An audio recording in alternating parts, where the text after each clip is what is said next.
June.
Hello, hello, everybody, and welcome back to Paleontologizing. Happy Thursday BIRDSday. Really glad you're here. I'm glad you still like that cold open, Lenina. Yeah. Good to have you here, everybody. We're going to have a fun stream today. We're going to be doing a little bit of decorating at the very beginning of the stream. I got myself a Christmas tree, so we'll be putting that up. And we've got Thursday BIRDSday later at the end of the stream. But in between there, we're going to do some Metazoa, we'll do some Q&A, we'll probably look at some videos, might go over some fossil news. It's going to be fun. I'm glad you're here. You just love that clip, don't you? I had a lot of fun putting that together, Luke. I think it was like I woke up one morning and I had an idea, and I was able to... I had enough time that day that I could just get everything together and edit it all into a something resembling coherency. And then it was ready in time for stream that afternoon. I did have fun with it. Yeah. Anyway, if anybody's new here, like, I think we've got a couple of new follows. Welcome. Let me introduce myself real quick. My name is Danny Anduza. I'm a dinosaur paleontologist. I'm here on Twitch trying to do some good old-fashioned science outreach. So, talking about fossils, talking about the history of life on our incredible planet Earth, talking about extinction and evolution, the origins of biodiversity, all of that good stuff. If you have questions about anything related to the history of life on Earth, whether it's about dinosaurs or whether it's about leatherback turtles, whether it's about birds and how we know that birds are living dinosaurs, any of that stuff. If you have any questions at all, don't hesitate to ask. That's the beauty of a live interactive broadcast like this. That's our bread and butter, is Q&A. So don't be hesitant with those questions. Anyway, I'm glad you're all here. Oh, and Matt M33, yeah, regurgitolites are a lot like coprolites in the sense that don't think like... So, first of all, a regurgitolite, everybody, is fossilized vomit. So a critter puked, and then that is fossilized. Don't think of it as like a wet, soupy mess. It's not Campbell's soup. It's more like an owl pellet.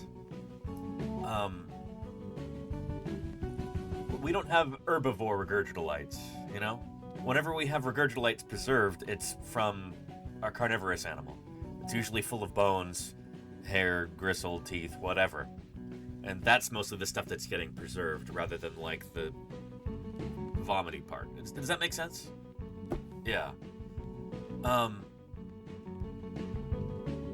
Generally, it's like the remains of other creatures all jumbled up together, and I think there's often some signs of digestion there. There's some like acid etching from stomach acid or whatever. So yeah. Like owls do. No Barum, yeah, a lot like that. Yeah, regurgitolites.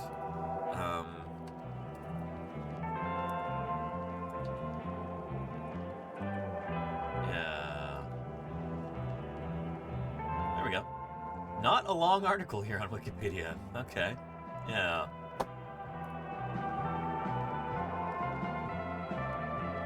So it's a trace fossil. A lot like a footprint or something like that. It can have the bodily remains of another organism in it. It usually does, but it's also a record of an animal's behavior. So somebody blew chunks, somebody lost their lunch, somebody yacked, somebody barfed, and that's what's left over. Served in the fossil record. Super cool, you know? Yeah. This is a filter feeder, is that right? I don't know if I've seen this one.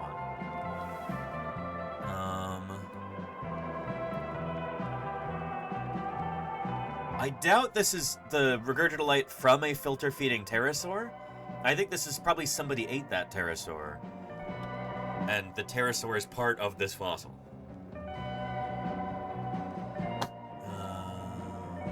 Maybe like a big fish ate it? That's my guess. I haven't looked at this yet.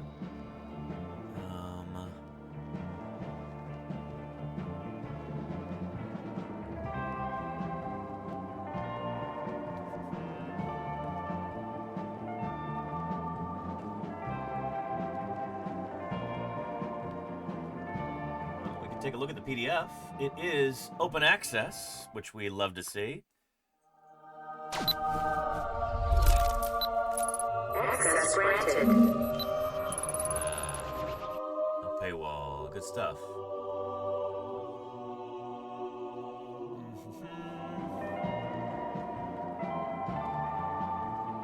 Alright, there should be, materials and methods, specimen and locality.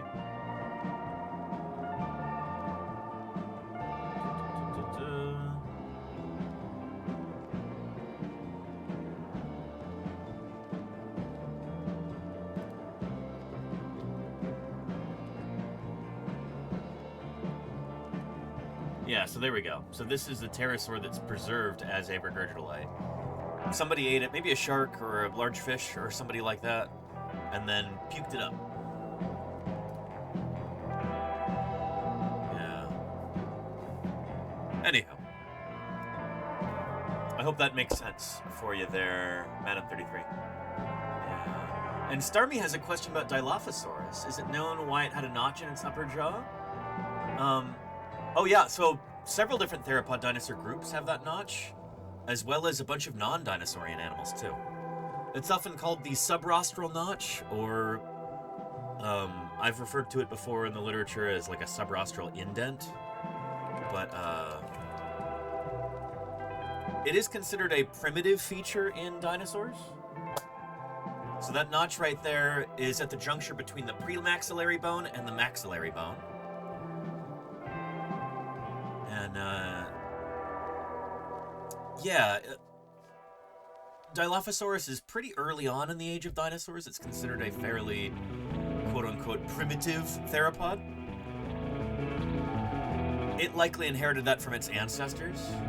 Other earlier theropods that are not super closely related to Dilophosaurus, like the Coelophysoids, also likely had a similar notch.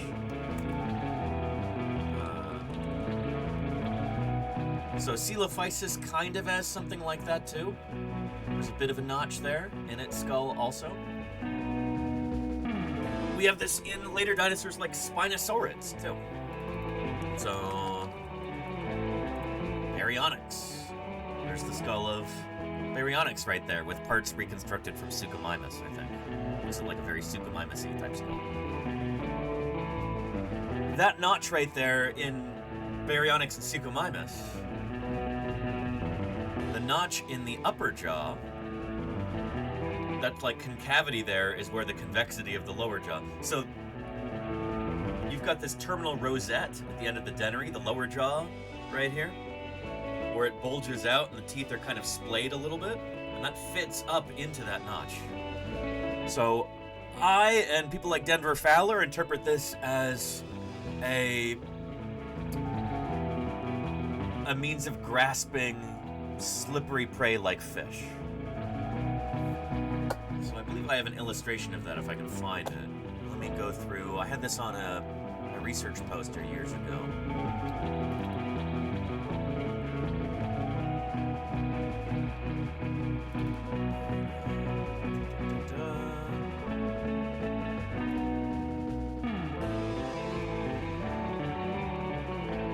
This might take a while to find. Shoot, hang on.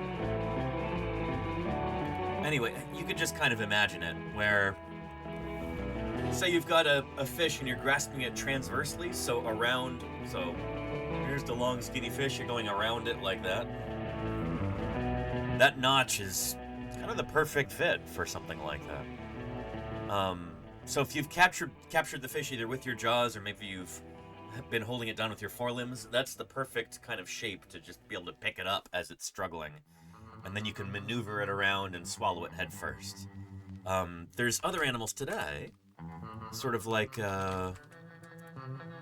shoebills. They have a similar notch on their bills. And they catch and eat critters like lungfish. So here we go. There's an example of that right there. This is shoebill swallowing the lungfish. But maybe I can find a... Yeah, there we go. Just grasping a lungfish like that. I think that's Protopterus, like West African lungfish. So having that kind of notch can be really useful for dealing with small prey. If that makes sense.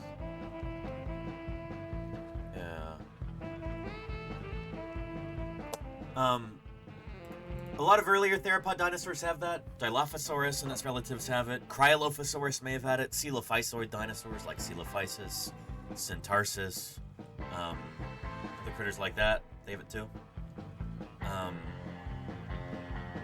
And then your Spinosaurids have it. But by the time you get into some later theropods, your Carnosaurs and your bigger Coelurosaurs and things like that, they don't really have that anymore. And so it kind of suggests that they're capturing food in a different way. There's a different way that they're catching their prey. We don't quite have a good handle on that, but it's clearly they're doing something different, you know? Yeah. Anyhow. Yeah. Oh yeah, and Alexander Morrison. Yeah, lots of different critters have it. Synapsids like Dimetrodon, you're right. Mammally guys like, well, shoot, I can show you our Dimetrodon skull over here.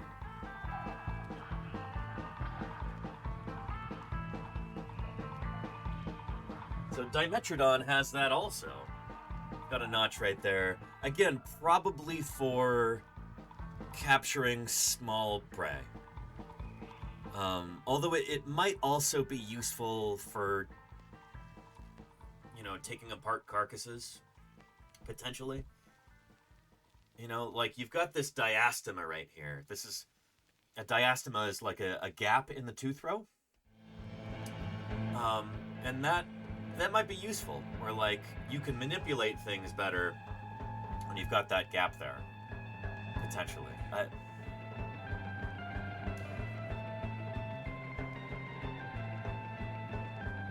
I think this is one of these things that hasn't been studied well enough. I think somebody could do a really cool master's or PhD thesis on this. Like, what is that for? The subrostral notch.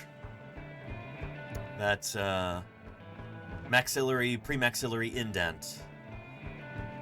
What's it for? You know? Yeah. And do turtles have it, says Timur Squanch?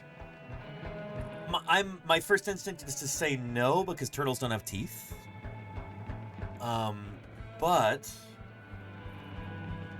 when you have critters like, say, well, a leatherback turtle. Let me go grab my leatherback skull.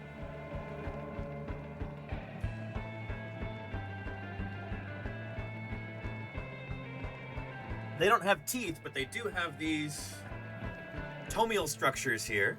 So not teeth, but it's just a, you know, like a pointy edge to the beak right here. And they do have that gap.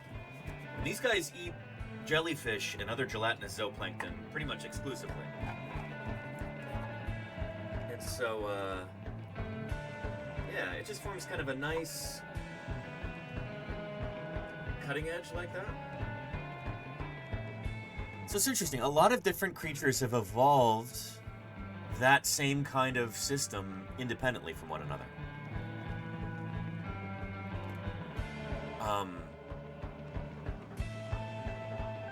In a way, you could almost think of rodents as having something similar too.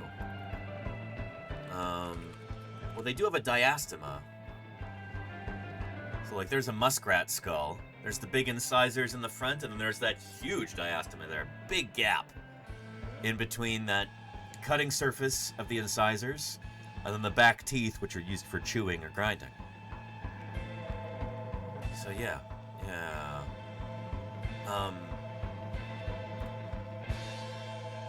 Critters like muskrats are mostly herbivorous. They're mostly eating reeds, I think, and water plants and stuff like that. You also have beavers that have something similar. Here's a rat skull. So it's like a bunch of different animals with different ecologies, different diets. They're living in different habitats. They've all independently evolved this same kind of thing where they've got teeth or like a beak in the front, and then there's that gap, and then you have the rest of the mouth afterward. So yeah, again, there's something interesting here. I don't quite have a handle on it yet, but like someday somebody I think will start to figure this out. And they'll have some interesting stuff to say about it. So yeah, deer have this too? Yeah, a ton of mammals do, Eddie Scarn, yeah. Yeah, horses have got that as well. They've got a big old diastema there. In between those nipping teeth in the front and then the chewing molars in the back. They've got that diastema. So yeah.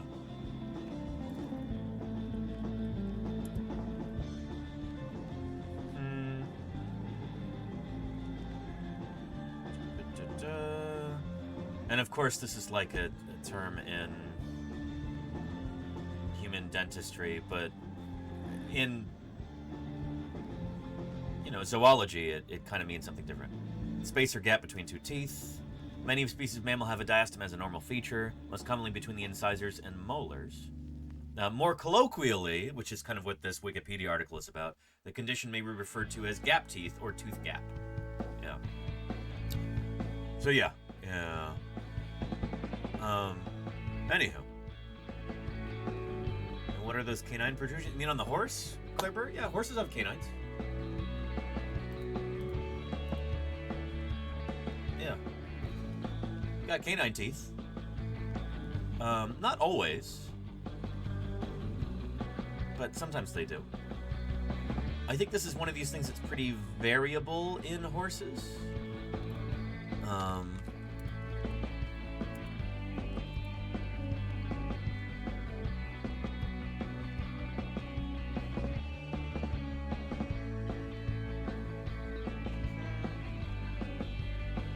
And that one guy says used to help strip plants, right? So for these right here, these are all worn down, but I'm sure early on in the animal's life they were pretty sharp. Those would actually be used for like biting, either for defense or intra-specific competition. So fighting with other members of the same species, maybe different males are fighting with one another or something. There is a chance this is even sexually dimorphic. I'm not sure if it is, we should look it up, but it could be that only the males have those canines. Let's see.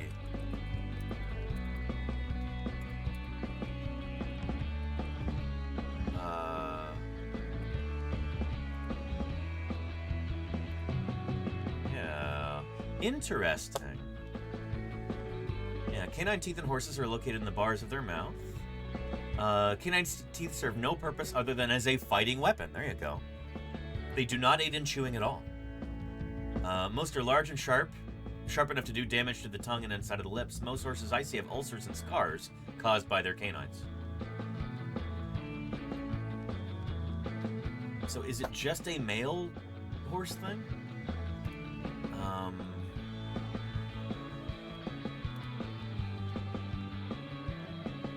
We're gonna look a gift horse in the mouth right here.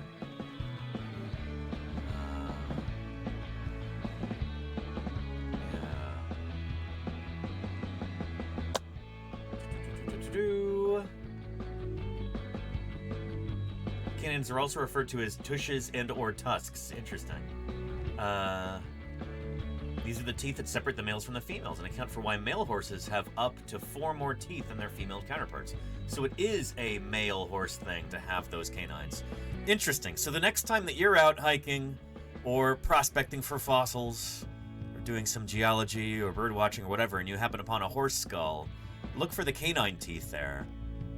If you see canine teeth, that means that's a male horse. No canine teeth, might be female. Yeah. Interesting.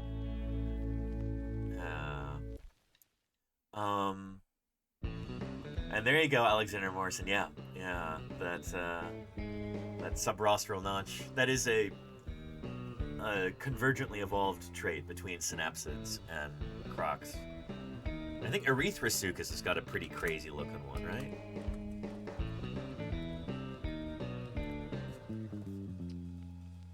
Well, maybe not. Maybe it's not that crazy. There's somebody who has a really bonkers subrostral notch. I want to say their name also starts with an E, and they're like a crocky kind of guy, but I'm...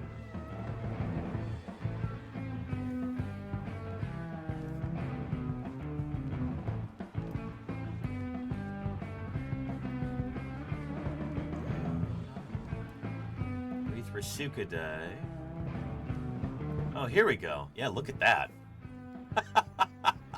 Nuts. Yeah. This is Gargania. Gargania is the that genus. Crazy, you know? Holy moly. That's a little grisly. Yeah. Yeah. Interesting. Yeah. Starby says that skull looks like one of a theropod. Yeah, but it's a croc relative. Pretty cool. Pretty cool.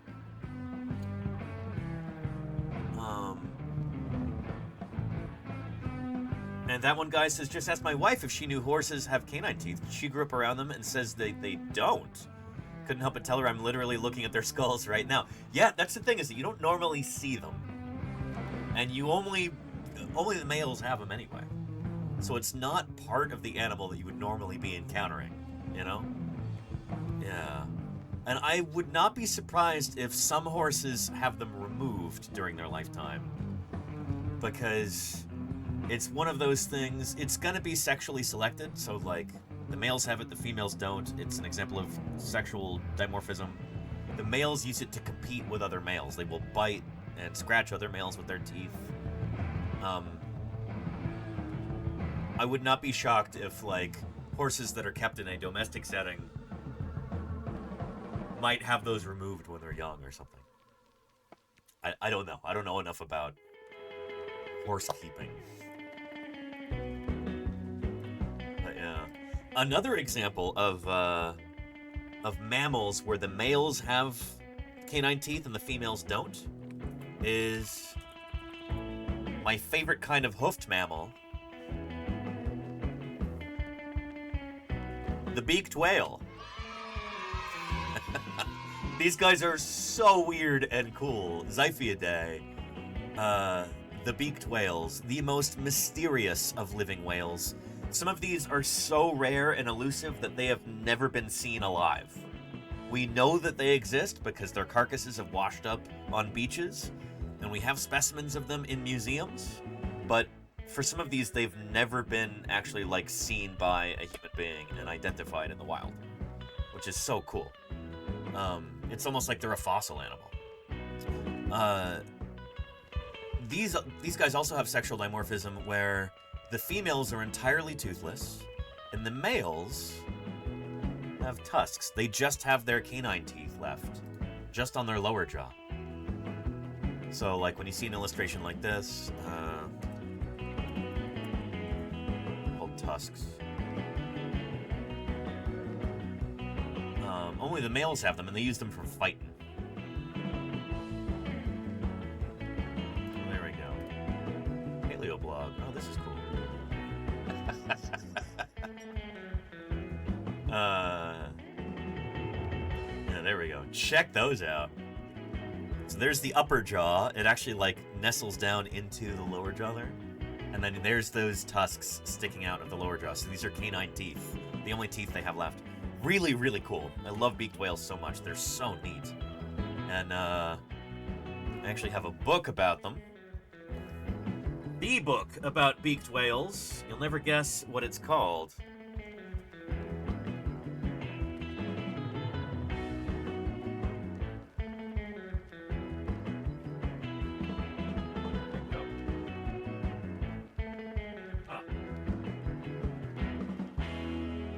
It's called Beaked Whales.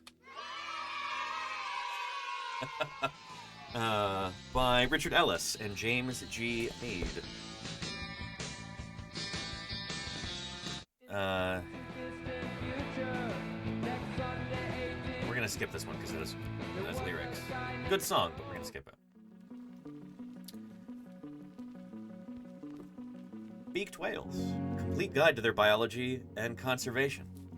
So this is a little discussed group of whales in the general public. A lot of people, you know, if you were to say you're riding a bus and you walked around and asked everybody on the bus what they know about beaked whales, I bet you everybody on that bus would be like, what are you talking about? Never heard of these animals before. In fact, a friend of mine, Fisher McDermott, you guys know Fisher, he was on, like, I think his grandparents brought him on this, like, cruise to Alaska. And he was like, I hate it here. But, there was a naturalist on board the ship. And so he's, like, trying to talk to this guy who's supposed to know a thing or two about wildlife. So he's trying to, like, kind of feel this guy out, see, like, does he actually know anything? He's like, hey, do you ever see any, what kind of whales do you see out here? And he's like, oh, humpbacks and stuff. He goes, you ever see any beaked whales? And the guy, the purported naturalist, goes, beaked? What, you mean like dolphins? He didn't know what these animals were. Yeah, my son, Timmer Squanch, Fisher McDermott, my only begotten son. It's true. Right, hitting the soundboard there. But my favorite kind of beaked whale is the strap-toothed whale, which is incredibly weird. They're absurd animals. Now let's go to our table of contents.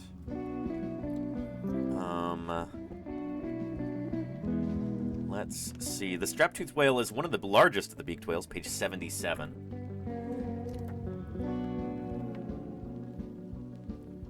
Strap-toothed whale. So, again, the females don't have teeth. The males have one set of teeth. And in strap-toothed whales, those teeth get so long that they go up and they go over the upper jaw and then they cross over the upper jaw like this. So that they can only open their mouths a tiny little bit. The teeth are like basically holding their mouth closed. It's incredibly weird and cool. I know some of you have heard me talk about these whales before, but strap-toothed whales are they're just bonkers. Like, why are they like that? What? You know?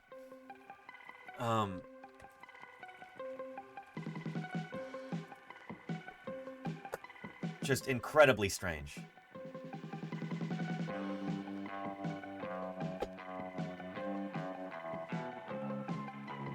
So here's a picture of a skull right there. Oh, here's okay. Nice illustration that shows how this happens. The teeth cross over the top of the upper jaw. So they come out of the lower jaw, they go up over the nose, and they keep them from opening their jaws more than just a tiny little bit. Which is bonkers. So weird.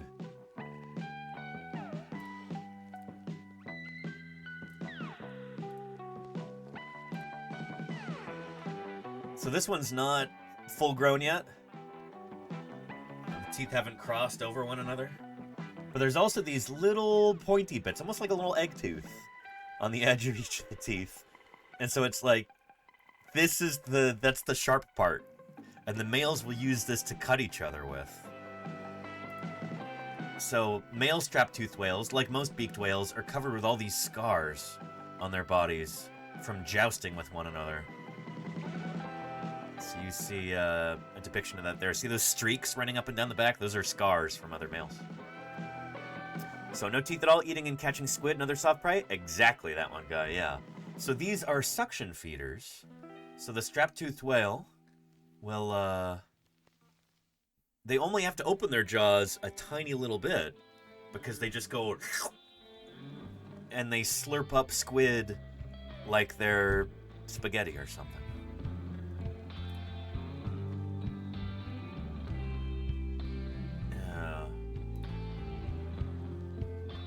Two-stranded adult male strap-toothed beaked whales were recorded as only being able to open their mouths 3.2 centimeters and 4 centimeters wide, compared to females and juveniles that have a gape size of 6.5 centimeters. It is thought male beaked whales use their teeth to compete for mating access to females, as evidenced by scars and scratches on the bodies of males. However, it is unlikely that the whales use the hold tusk for such aggressive interactions. Instead, It is probable that only the small denticle found on the upper surface of the tooth is utilized. Yeah. Main prey of this trap-toothed beaked whale is thought to be oceanic squid species. Yeah. It is possible that their small gape size allows them to create more suction when feeding, allowing them to forage effectively on the same prey as females and juveniles, which is interesting. Yeah. Kennedy says, I slurp up spaghetti like squid. Nice. Yeah. But yeah. And Stormy says it can't be good for survival. I mean, here. Yeah. That might actually help them to create more suction. And thus forage effectively on the same prey as females and juveniles. Yeah. Oh, and wow, so these are one of the species that have been observed alive. Oh boy. Oof. Yeah, killer whale is killing this one though. But anyway, these are not the most elusive and rare of beaked whales. Oh, look at those denticles there on the male's tusks. Just nuts, you know? Yeah. Yeah. Super cool. And limping sauropod paper yet? Oh, I think I saw that a couple weeks ago, right? Yeah, we can take a look at that, Claire. But first, oh, we've got a narwhal misconception to remedy real quick. Oh, and then we'll do we gotta set up our Christmas tree too. But Freaky Feline says it's insane that male narwhals, to me that a narwhal grows a tooth right through their forehead. It's not through their forehead. Yeah, you're right that it's a tooth, but it's actually through their upper lip.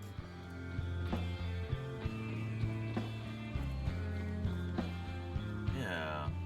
So their forehead is on the top of their head. So there's their eye and there's their mouth. Their forehead would be up here. So this is actually at the front of this is their snout right here. This is going through their upper lip because that is one of their canine teeth.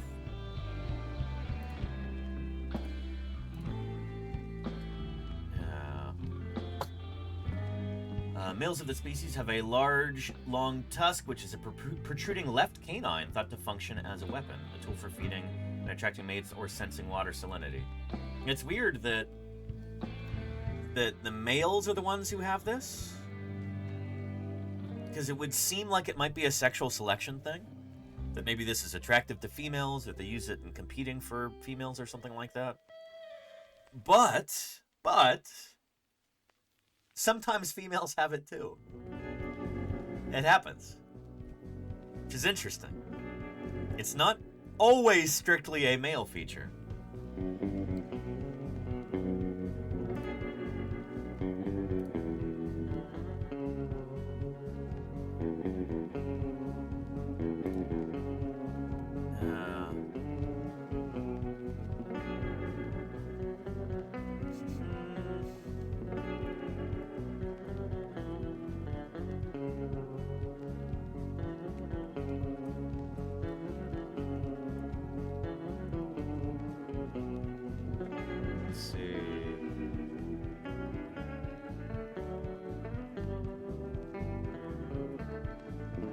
Females rarely grow tusks. When they do, the tusks are typically smaller than those of males, with less noticeable spirals. Interesting. Very rarely will a narwhal be born with, or develop two tusks.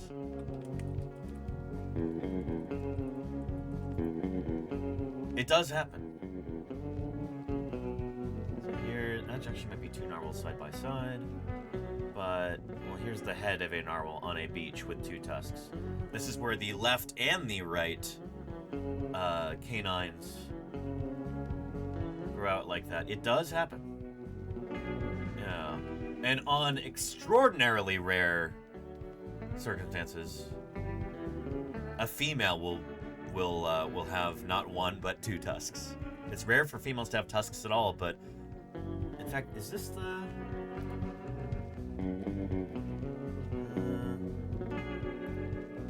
I think there's like one specimen that's known of a female with 2 tusks. It's in a museum somewhere. Really interesting.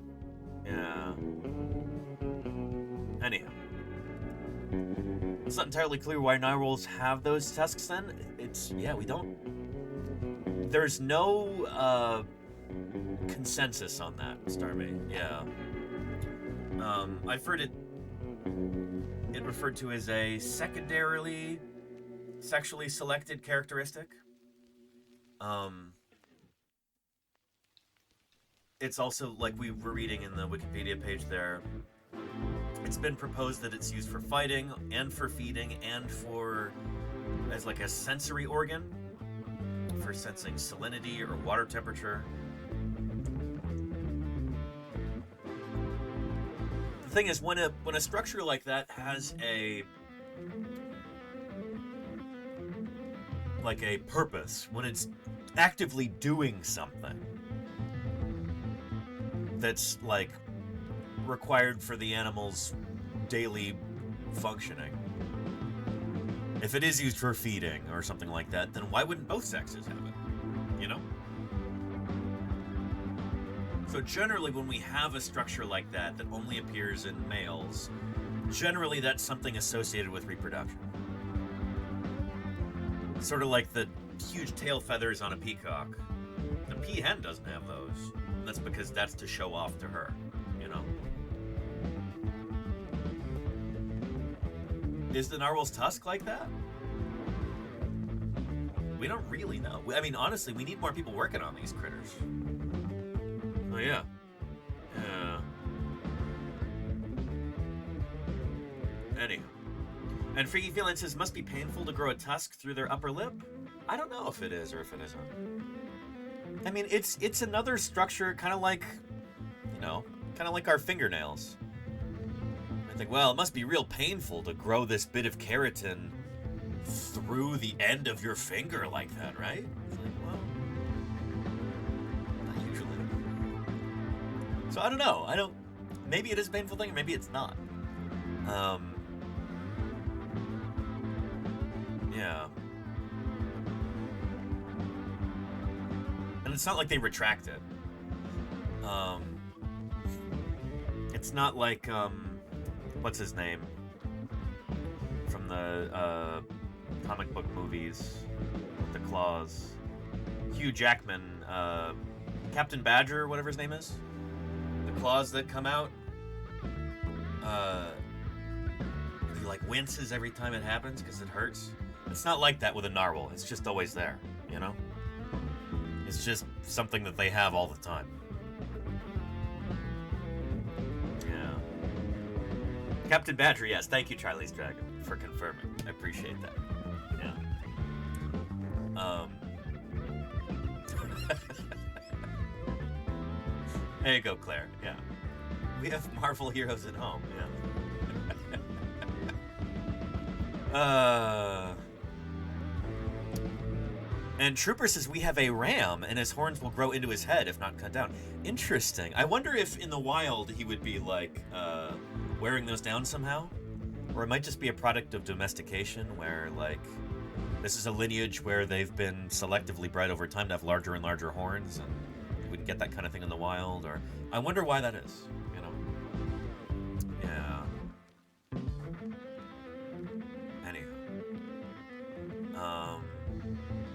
And Charlie's Dragon, oh, I love what you're saying there, Charlie's Dragon, up top.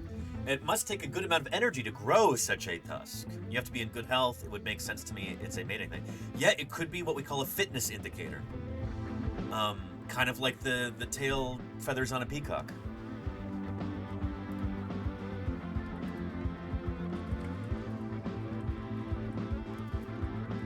So that's kind of the idea for this critter, is like, this is how sexual selection and natural selection can be two entirely different things. They can run in opposition to one another. They can butt heads. Natural selection would be like, no, you don't want to grow big, stupid tail feathers. It slows you down. It's really metabolically expensive. Think about all the resources that your body has to put into growing this big, elaborate structure. You know? super expensive. It's not efficient. And also, it slows you down, it's heavy, it makes you that much more likely to get eaten by a tiger. You don't want that, natural selection says. But then, sexual selection runs in opposition. It's like, well, if I can be that much more attractive to a female, and I can say to her, look, I'm so good at surviving and getting food and avoiding predators that I can afford to have this giant, showy, stupid thing on my back end. It's really pretty and you like it. But I can afford to do that because I'm so good at surviving. I have good genes. You should have babies with me. Natural selection and sexual selection in opposition to one another. Maybe it's the same way with a narwhal's tusk. I don't know. You know? It's this giant, stupid thing at the front of your head. And you can still get along just fine even with this big, expensive thing. It kind of says something about your level of fitness, you know? Yeah. It's not stupid. I mean, I say that I'm not trying to be disparaging. I'm just saying it's big and it's kind of outlandish. It's a little ridiculous. Like the feathers on a peacock, you know? So, otherwise this is a very streamlined animal. It doesn't even have a dorsal fin, for crying out loud. It is sleek. It is fusiform. It is, and then, but what? Why have that? It's incongruous. When I say stupid, I mean that in an affectionate way, you know? And also because it makes me laugh. Big stupid thing, you know? Oh yeah. Unwieldy, Dave Nevius, yeah. Yeah. Anywho. The big bling theory. I like that, Steely Dan, yeah. More of a hypothesis than a theory, but yeah. Yeah. Anywho. Imagine dating in human society would work that way. I mean, it kind of does in some ways. I don't know. I'm not going to get into all kinds of social stuff. We as human beings are complex and interesting and weird, and trying to boil it down to, you know, talking about these things on entirely evolutionary terms, I think is folly when we're talking about human behavior. We don't have the same sorts of selective pressures bearing down on us that, say, narwhals do, or peafowl, or whatever. But yeah, narwhals are cool as heck. They really are freaky feeling, absolutely.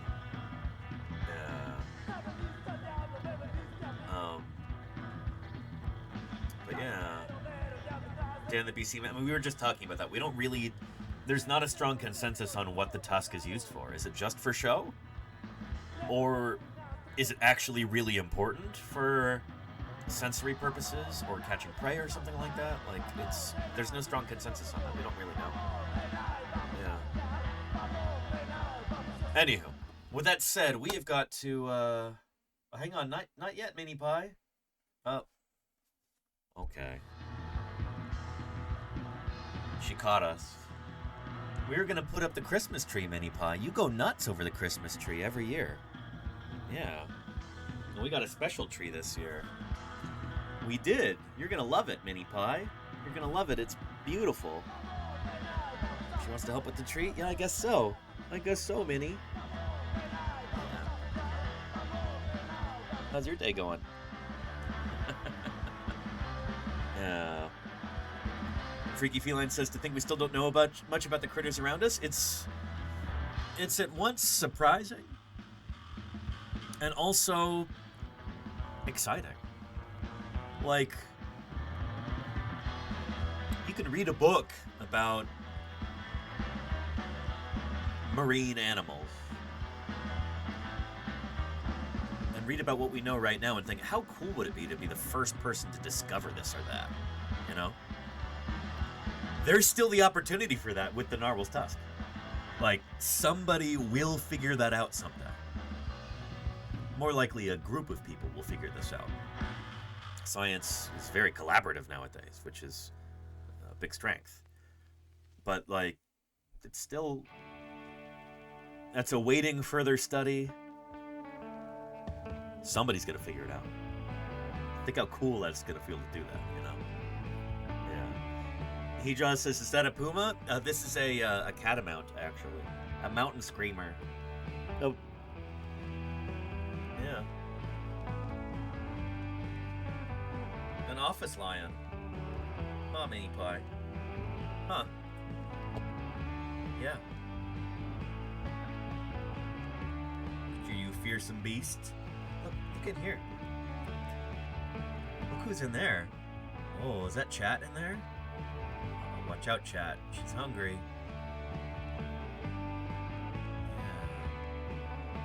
Yeah.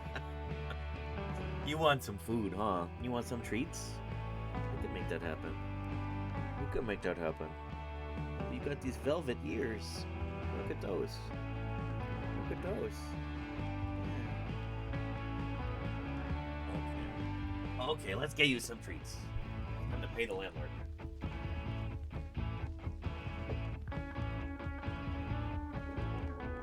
Yeah, you know what that's about. You know what that's about.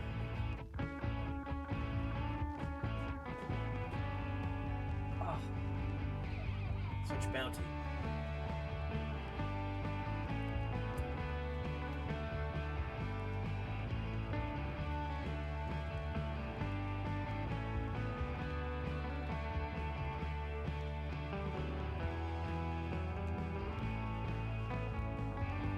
Good stuff. Good stuff. Yeah.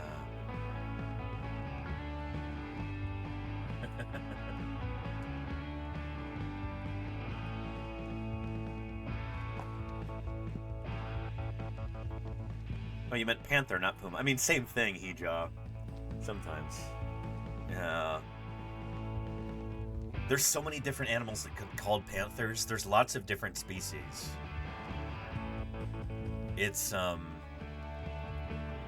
Really spectacular, spared no expense. And thank you, Golganak, for gifting Gay Hibiscus. I appreciate that, Golganak. Thank you, thank you. Good stuff. Excellent. That means I'm shackled. There you go, Gay. You're ours now. Gotta stick around here. Look. I think you missed some. Oh. Hey.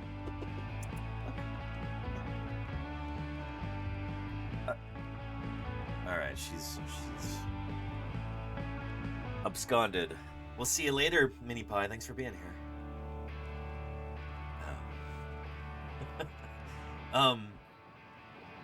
Well, you know what we can do now? We can set up the Christmas tree. Oh boy, I've been looking forward to this. Every year I go to the same spot to get a tree. And, this year I found a special one. I think you're going to like it a lot, chat. This is kind of a tradition here on Paleontologizing.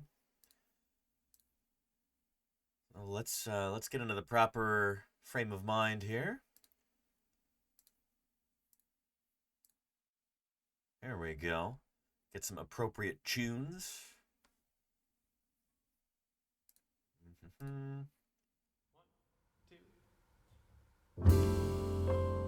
There we go.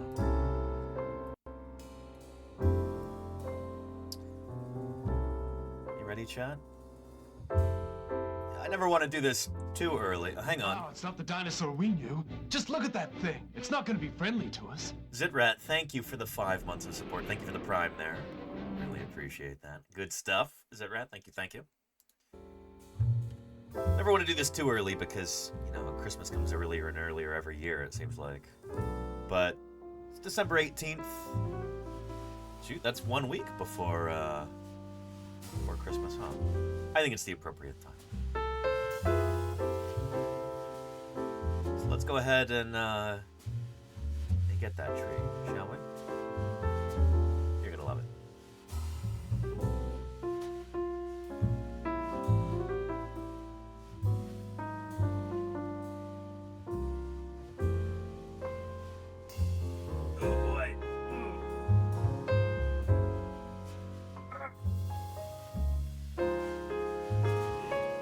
When you find something like this, it may be something that's never been seen before. clear some space over here. This out of the way. That's probably fine right there. Okay, you ready?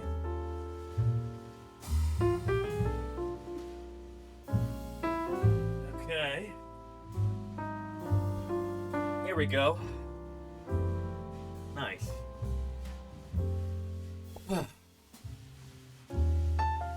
What do you think?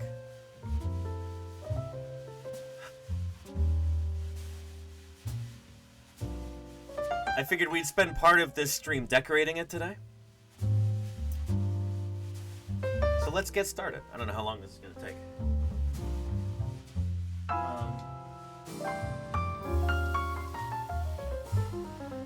Here. I think that's, I don't know about you, but I'm wiped after that. There we go. Merry Christmas, everybody.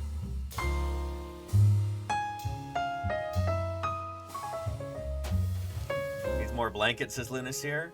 I could do that, actually. Hang on.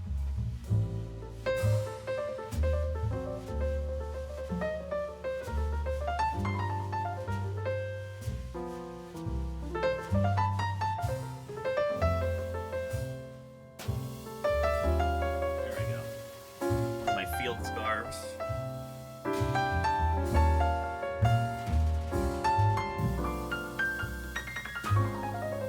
How's that?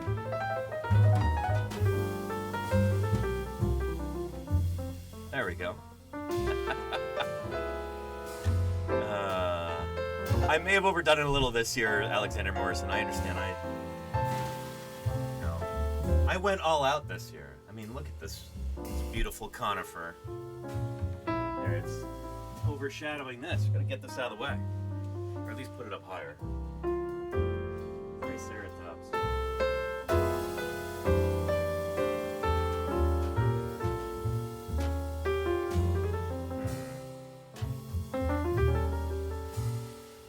There you go, bang it, yeah.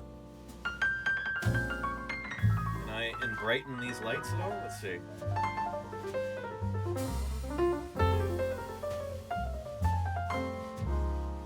There we go. That's a little better. Really helps it pop. Yeah.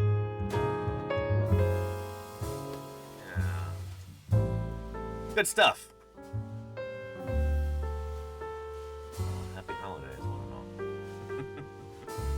We'll do a blue sky post. We'll do some metazoa. We'll take a look at some fossil news, and then for the end of the stream, we'll do Thursday BIRDSday.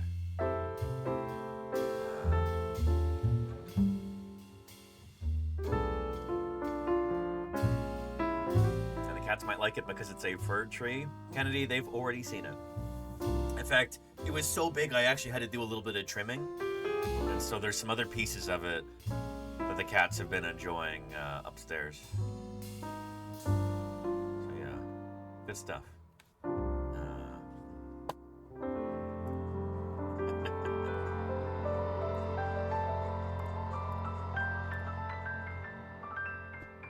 Excellent.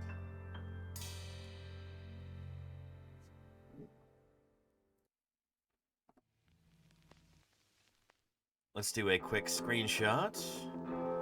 And, shirts all schwack.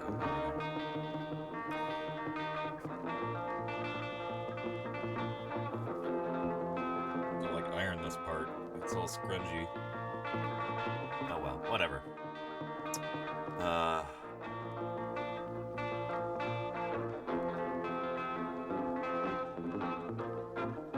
Here, go like this.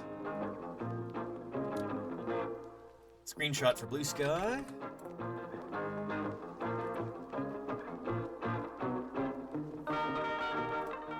That'll work.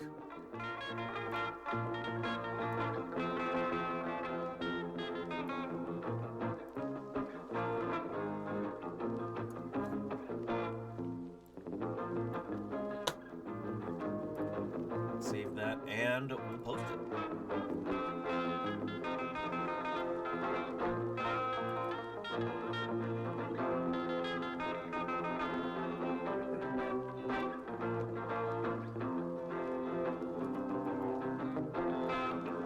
Behold. Paleontologizing. Christmas tree. In all its glory. Join us for fossil science, Q&A, natural history, camaraderie, paleontology, news, and Thursday BIRDSday. Right here on Twitch. Twitch.tv/paleontologizing. There we go.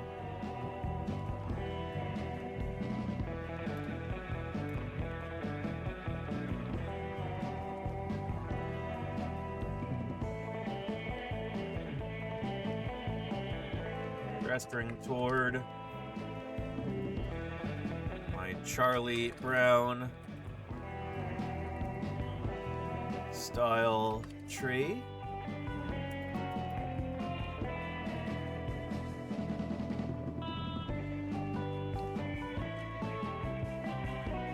With a smattering of fossil 3D prints and stuff on the wall behind me.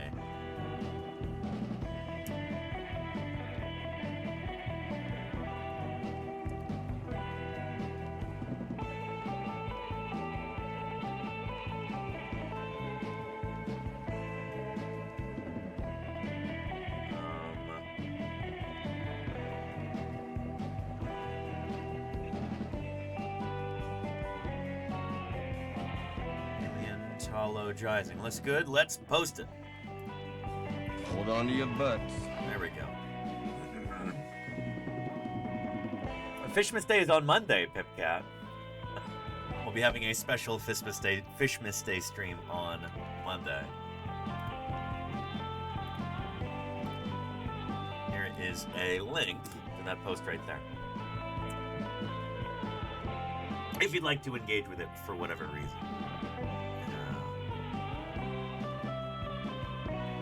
Good stuff.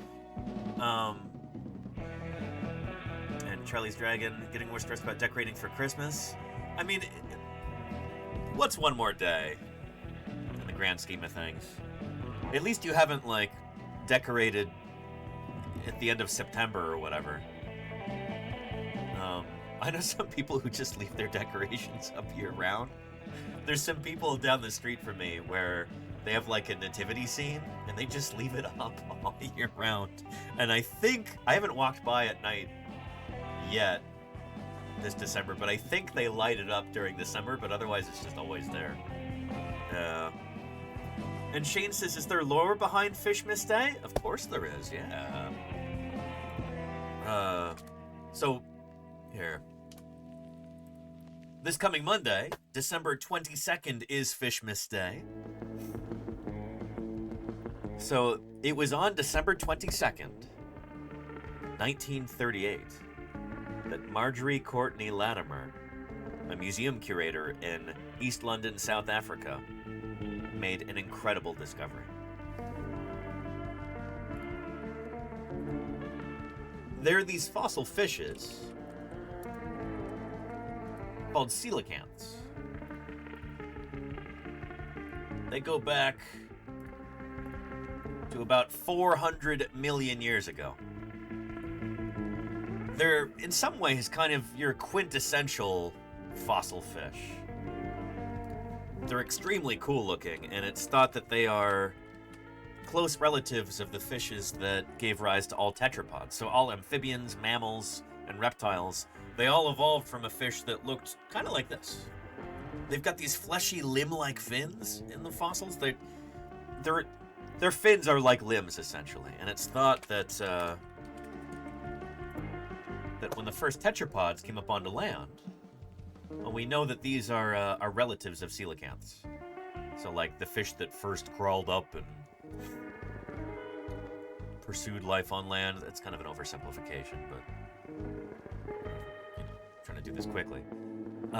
They are related to coelacanths. So, really cool fossil fishes. They disappear from the fossil record at the end of the Cretaceous period. About 60, 70 million years ago, give or take. Well, probably more than 70 million years ago. They just disappear. They blink out of existence. They drop out of the fossil record. And then, on December 22nd, 1938,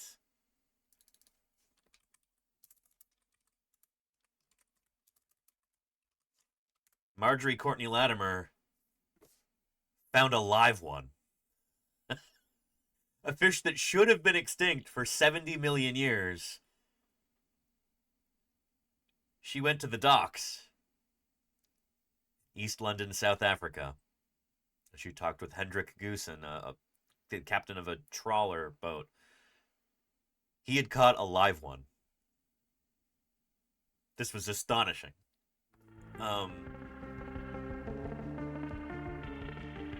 It was headline news all over the world. How could this be? You know? We'll be talking about that on Monday.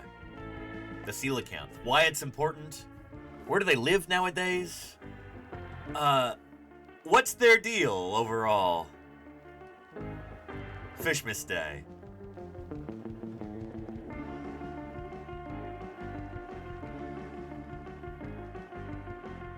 Good stuff. It's gonna be a lot of fun. So make sure you tune in on Monday. It's gonna be a really fun stream. We always make a big deal out of Fishmas Day. It's our grandparent. I mean, kind of, Shane. Yeah. Good stuff. Yeah, and Austin. Yeah, it's gonna be a lot of fun. We always have fun with Fishmas Day.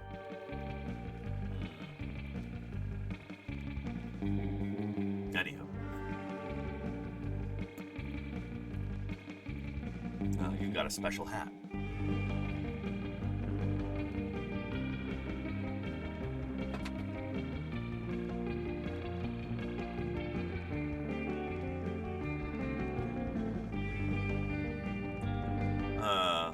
I'll be wearing this on Monday.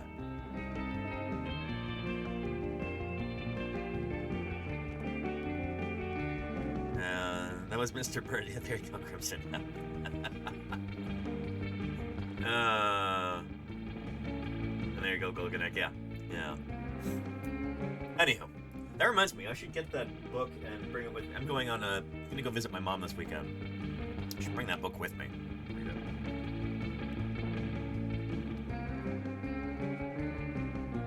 There we go. Good stuff.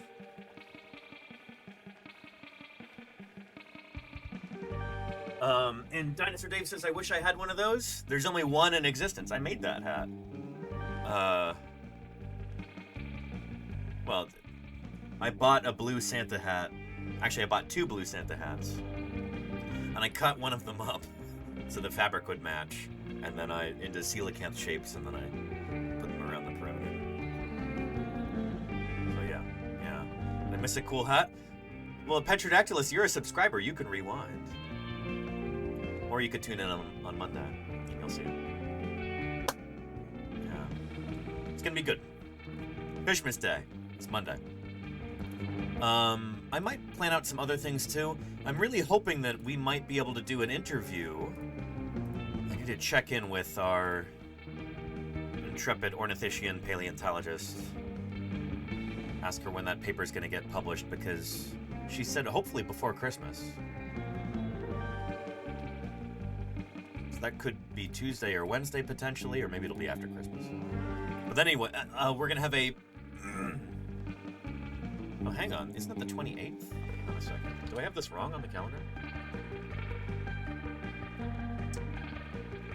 Oh, it might be the 28th.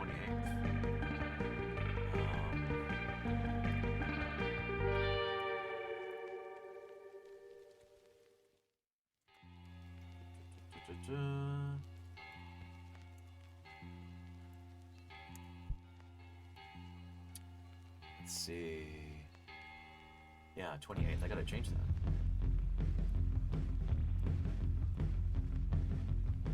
date wrong on this. Good thing I checked now. Our Leatherback Turtle Talk stream with Scott Benson is on the 28th. It's on a Sunday. I don't normally stream on Sundays. But we're going to be having a very special interview with Scott Benson, who is one of the world authorities on leatherback turtles, particularly on the Pacific population of leatherback turtles. These critters right here.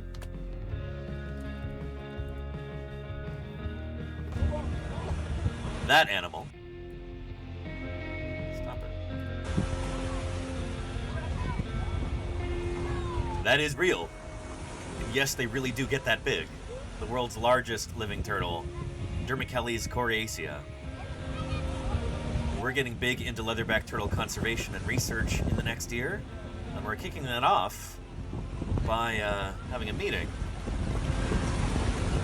with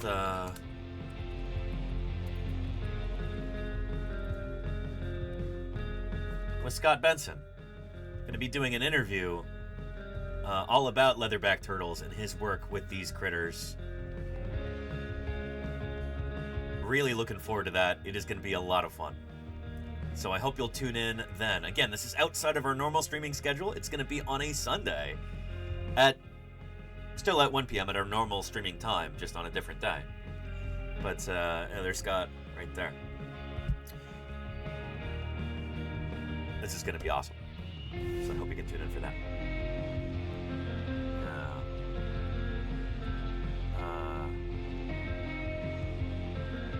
But yeah.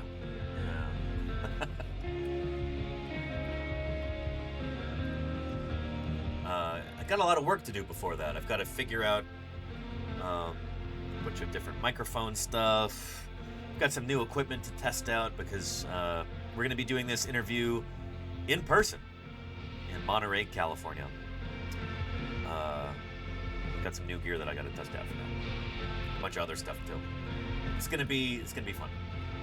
Anyway, before I forget, we got to do Metazua today too. Got to keep our streak going. We've got an hour and a half until it changes over. So yeah, and new equipment. Yes, indeed, Lordy. Holy cow. Some of which I may have actually accidentally left up on the kitchen counter upstairs. But yeah. And what is this? Kennedy 104, 42 months of support there. Ontogeny. Holy moly. I really appreciate that, Kennedy. Thank you for the 42 months of support. Excellent. Yeah. It's a long time to do just about anything, especially supporting science outreach here on Twitch. Thank you for keeping me here online. Kennedy, thank you for making these streams possible through your support. I really appreciate it. I didn't know they got that big. Yeah, holy cow. 404 soul, 404 soul found. Not found. Soul found. Still 404. Anyway.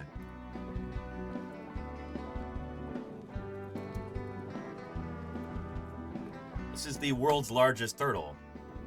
They could be enormous. They can weigh more than a Harley-Davidson motorcycle. They can have a wingspan from flipper to flipper. You know, from flipper tip to flipper tip of like 8 feet. Maybe 9 feet for the very, very largest individuals. They can be gargantuan. They are superlative in so many different ways. They have the longest migration of any air-breathing aquatic animal. They have the widest range of any living reptile on our planet. I think that includes birds. They're just truly extraordinary creatures. And they are in desperate need of our help. Their populations have plummeted something like 95% just over the past few decades. They are at serious risk of extinction. And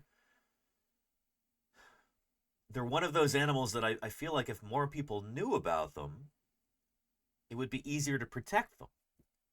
They're truly extraordinary. You hear about an animal like this, you see it, and you go, okay, that is one of the coolest things I've ever seen. I want to do everything that I can to protect these animals, you know? So that's one of my big missions for 2026. Really excited about this. I knew it was an issue, but not at that level. Oh yeah, Kennedy, it's bad. But you know what? We can save them. We could do it. When I say we, I mean humanity collectively. But we here in this community can do something too. Helping get the word out about these animals. I'm looking to hopefully join up with some research and conservation teams over the next year. Maybe travel to nesting beaches or research facilities, do some live streams from there, try and raise some funds. Big things in the works. And here, right now on the 3D printer, I am printing another leatherback bobblehead. Extinction is the motor of substantial change in evolution. If extinction didn't occur, a successful group would dominate and it would last forever. That is true, but extinction is also not something that we should be accelerating. Timber Squetch, thank you for the 9 months of support. I really appreciate that. Thank you. Yeah, leatherback bobblehead. This is something I've been working on recently. I don't have any of them painted yet, but I can show you a printed and assembled one at least.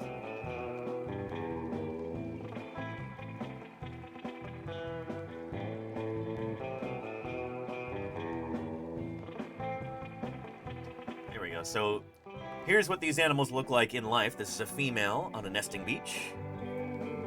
And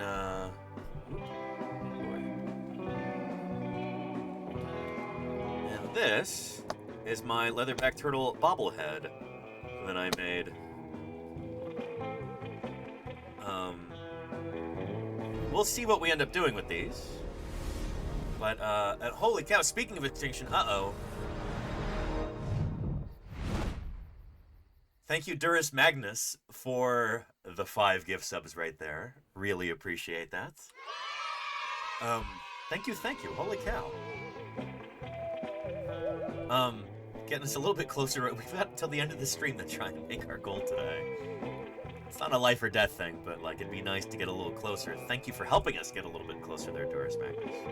Really appreciate it. Thank you kindly. So 5 lucky chatters. Won't have to worry about any ads for the next month. Plus, they'll get all those emotes too, including some leatherback turtle emotes as well. Can we see some of those in the chat?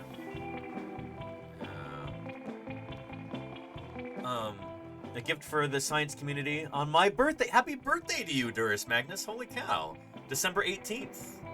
You've got one of those close to Christmas birthdays. Nice. Happy birthday, Durus Magnus. Appreciate it very much. Thanks for paying it forward. Appreciate you. I hope this next year is your best one yet. I'm optimistic about 2026. I think we're going to do a lot of cool things here. I hope you have an excellent next trip around the sun as well.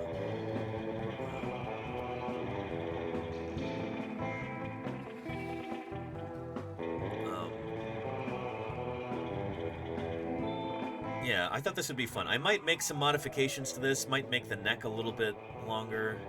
There's a big, well, I might even say diastema there, big gap between the head and the body, but I think it looks really cool from this angle. And so, yeah, once these are painted, it'd be neat to be able to give these as gifts to leatherback researchers, other conservation people. Maybe we'll even put some up for sale or something as a fundraiser for these incredible animals. So yeah, hope so too. Thank you, Doris Magnus.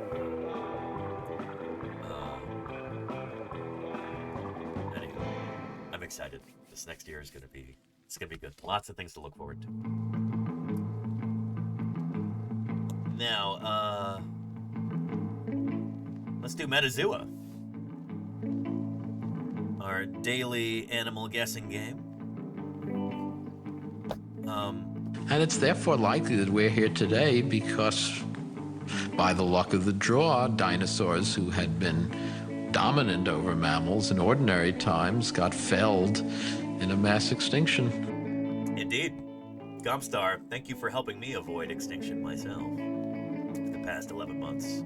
What unholy abomination have you created there? A stegosaur with the tail of a sauropod? I knew people would do that. That's why I like to put them in. Yeah. We should do one where the front half and the back half are leatherback turtles, and then people can mix those in. That would be fun. I might do that soon, actually. Yeah, there you go, Claire. Oh boy. Yeah.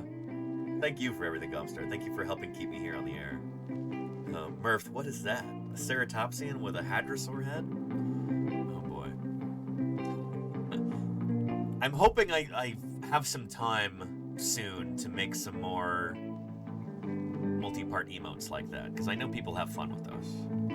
There you go, Ladina, yeah. Yeah. Paraceratops. Not Paraceratherium, Paraceratops. Yeah. Is that right? There you go. Yeah. Oh boy. Anyway, we gotta do Metazoa. This is our, if you're unfamiliar, our daily animal guessing game. There's a mystery animal of the day. We gotta try and figure out what it is. We do that by taking a guess and then looking at the evolutionary family tree. What is the most exclusive clade that includes our mystery animal and our guess? So this game is biased toward mammals, for sure. It was programmed by mammals, so I guess that makes sense. You know, it's fine. But give me the name of a mammal, chat.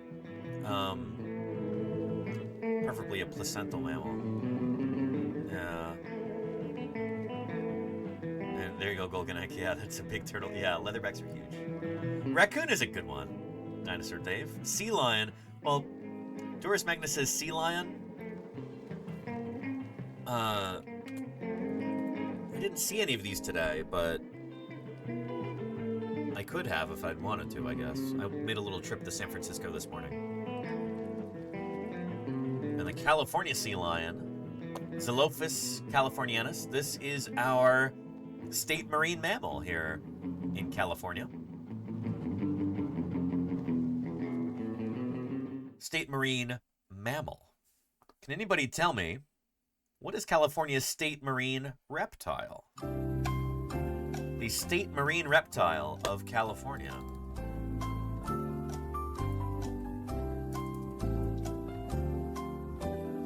I don't know how many states even have a state marine reptile.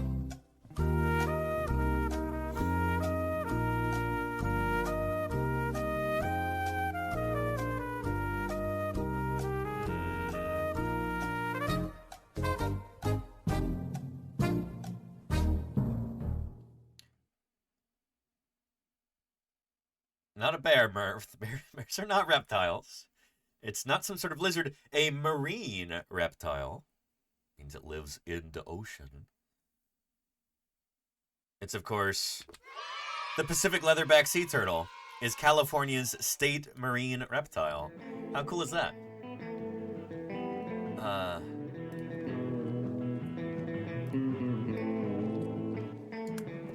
Yeah. Oh, you heard state mammal. No, state marine reptile. I don't think a lot of states have a state marine reptile. In fact, how many states have a state marine reptile?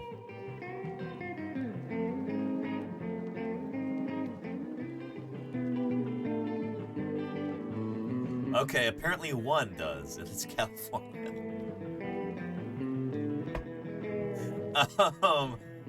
Yeah, only one. Just California. Yeah, Wyoming doesn't have a state marine reptile. Again, marine means from the ocean. So, Wyoming, if they wanted to, they could have a state marine reptile because they used to have a lot of marine reptiles.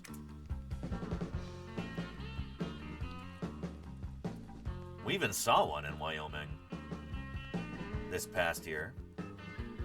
Plesiosaurs, mosasaurs, ichthyosaurs, they all lived in Wyoming.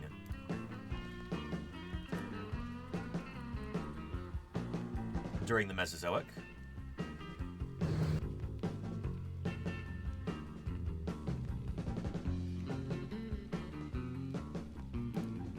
Great white shark, or an animal with a neck so long it could snatch a bird from the sky. One of these probably inspired the legend of the Loch Ness Monster.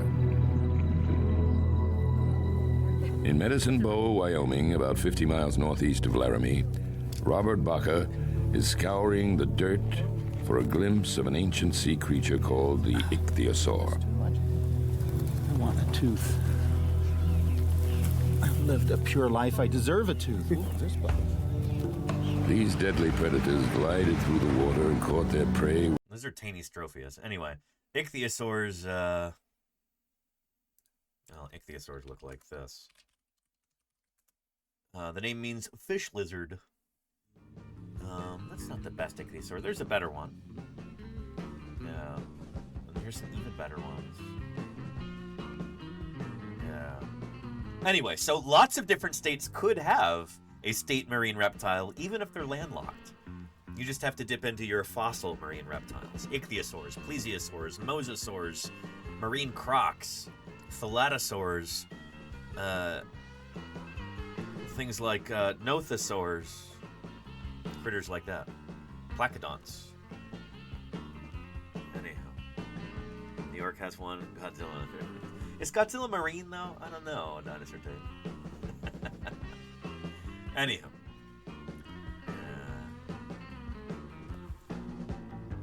But anyway, how did we get on this? California state marine reptile. The only state that has a marine reptile, a state marine reptile so far.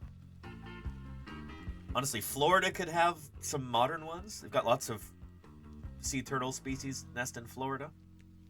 The Carolinas could, Georgia, Louisiana, Texas, Hawaii. But then other states, even landlocked ones, Kansas, Nebraska, they could have state marine reptiles. They would just have to pick ones from the Mesozoic, from the age of dinosaurs. Yeah. But we got onto this because the California sea lion is the state marine mammal of California. And that was our suggestion from Durus Magnus to start with for Metazoa. We'll start off with sea lion here. Hold on to your butts. And see if that gets us anywhere close to our... Oh, it did! Excellent. See, I knew it was biased toward mammals. It always is. Not always, but... Our critter is a Laurasiathere. It's not a sea lion, but it is still a member of this broad group. The Laurasiatheres. So, let's jump to animals on our tree of life. Because the game Metazoa is named after Metazoa, which is the clade name for all the animals. The scientific name for this group, animals, is Metazoa.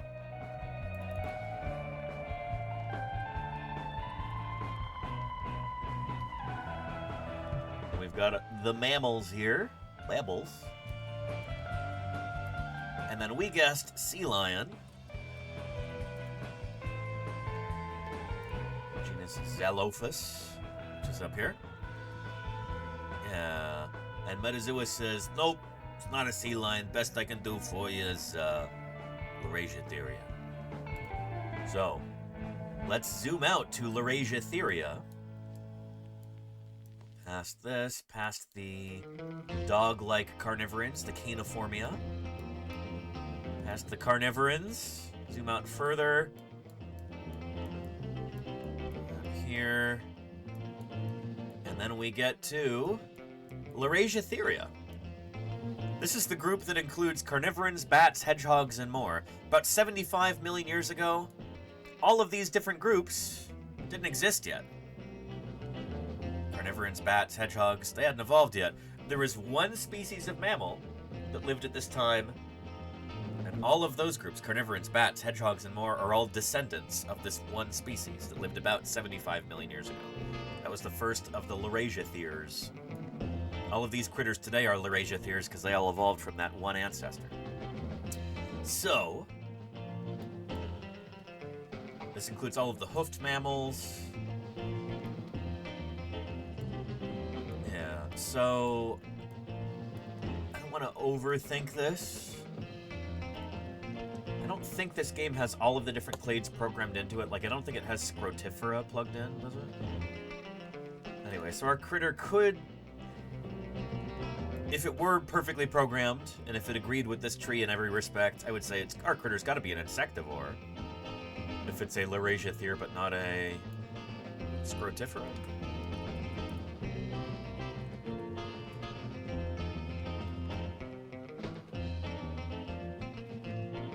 Yeah, I think this is this clade. It includes the Artiodactyls, Perissodactyls, Chiropterans. What's the name for pangolins? They're allied with the carnivorans. These are the oh shoot, what are they called? Pholodotes.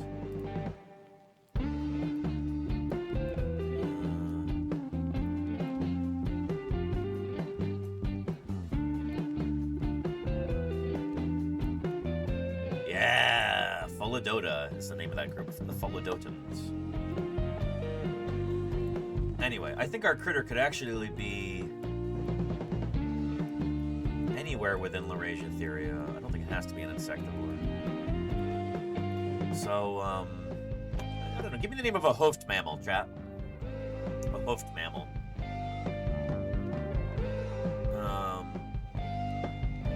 Moose is a good one, Eddie Scarin, yeah.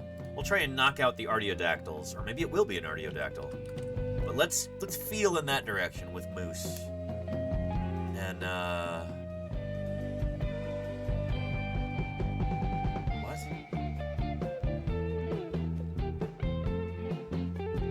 I didn't get it.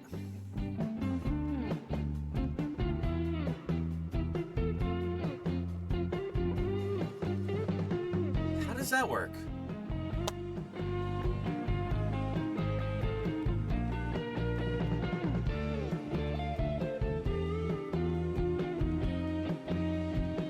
Say deer, lol, says Wheels. So moose and deer are very closely related. They're both part of Cervidae, I think.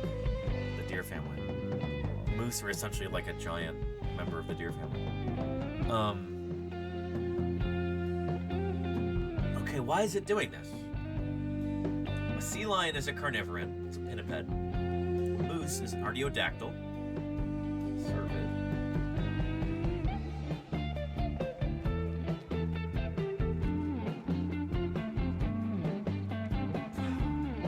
What? What?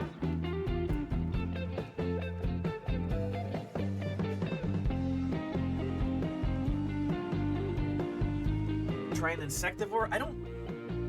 Well, no, because if it were an insectivore, it would link the sea lion and the moose together, right? It would say, well, both of these critters are non-insectivore Laurasiatheres, so it would bundle them together, and our critter would be off to the side. So I don't think it's going to be that.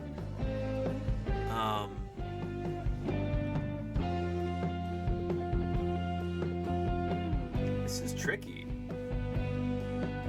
So our critter cannot be a carnivoran, or else it would have told us that. It can't be an artiodactyl, or it would have told us that. You know what? It could still be an insectivore. It could be a critter like a hedgehog or a... Are shrews part of Insectivora? Here. Eulipotyphla is really the clade name. Insectivora is like kind of an antiquated term.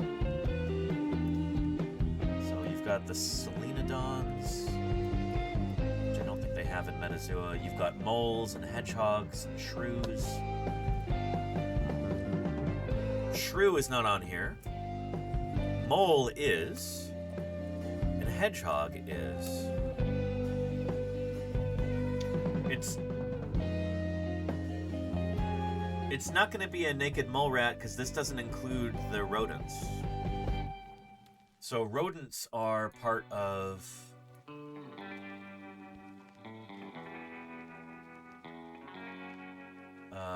this clade here. Euarchontoglires, the rodents and primates. Our critter has to be a Laurasiothere, so it can't possibly be a naked mole rat. Naked mole rats are a kind of rodent. So yeah. Yeah. Yeah. Let's try hedgehog.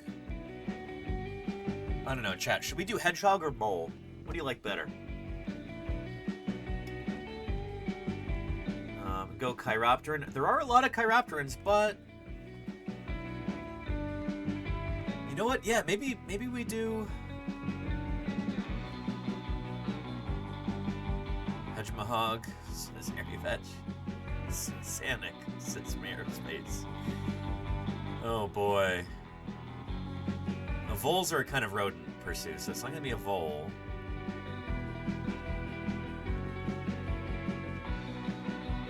Durus Magnus's bat species is my guess. That's the thing, is that bats are a super speciose group. You go up here to the bats, and holy cow, there's too many species. It's like 1/5 of all mammal species on our planet today happen to be bats. It's such a big group. But I don't think Metazoa has that many bats programmed in. They have 2. Fruit bat and vampire bat. They don't have flying fox. So it's probably not a bat. I don't know. People seem excited about the idea of hedgehog. So let's try that out. Let's prod in that direction and see if that gets us any closer.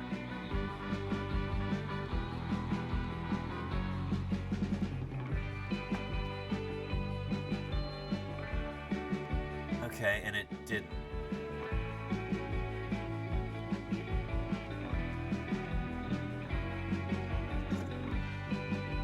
It could be a perissodactyl, like a horse or a rhino or a tapir, or it could be a bat.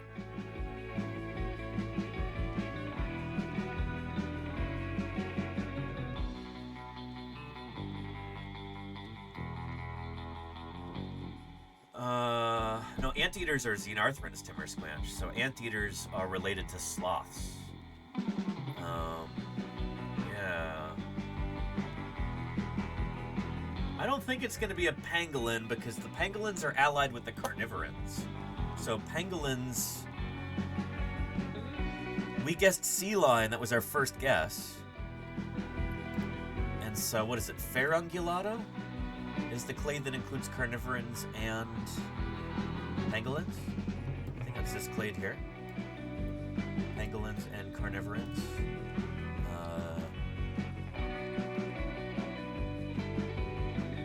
Yeah, there we go. Oh, but it also includes artiodactyls and perissodactyls. Interesting. Again, it's confusing because, like, we're being cleverer than Metazoa is. Like, we know more than the game does about where these different critters belong. And so, sometimes you're like, well, it can't be this because it would have told us, but it doesn't know. You know? Durus Magnus says hippo. So hippos are related to moose. They're both artiodactyls. So hippos and moose are both part of this group here, Artiodactyla, cloven-hoofed ungulates. So this includes hippos and other cloven-hoofed ungulates like giraffes and moose, and it includes whales too. So here's the thing: it's either got to be a perissodactyl, which is like rhinos, tapirs, and horses, or a bat, I think.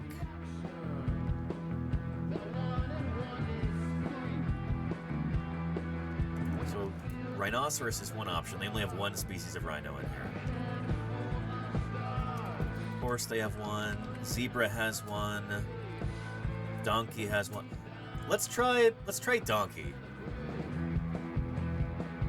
out of all of these groups, it seems like the perissodactyls are the best represented in this game. Like, Metazoa has the most perissodactyls programmed in.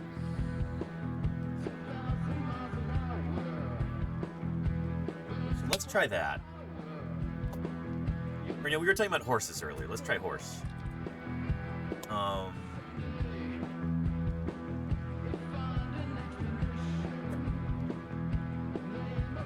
Hold on to your butts. Let's try it. Okay, okay. Good. It is a perissodactyl. Man, that's more difficult than it should have been. But it's not going to be part of Equidae. So I guessed horse. So here's our perissodactyls. This clade includes all of these animals. About 48 million years ago, they all came from one single species. It gave rise to all of the horses and rhinos and tapirs. But here's the horse family. We guessed horse, and it says, nope, best I can do for you is perissodactyla. So we can cross off this branch. We know it's not a horse. Extinction is no shame, no sign of disgrace or failure. Coley Online. In fact, in a world full of changing Thanks for the environments and occasional catastrophe, all species eventually become extinct. Coley Online, thank you for the 7 months of support. Thank you for that Prime. Good stuff.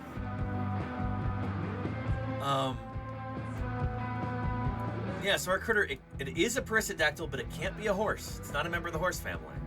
Or else it would have said Equidae, and it doesn't. It says perissodactyla. So our critter's either got to be a rhino or a tapir.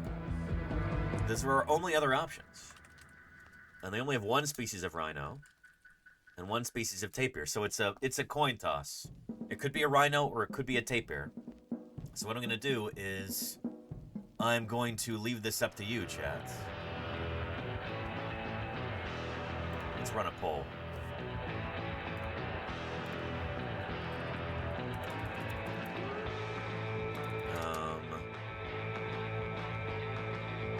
And what is the clade that includes tapirs and rhinos?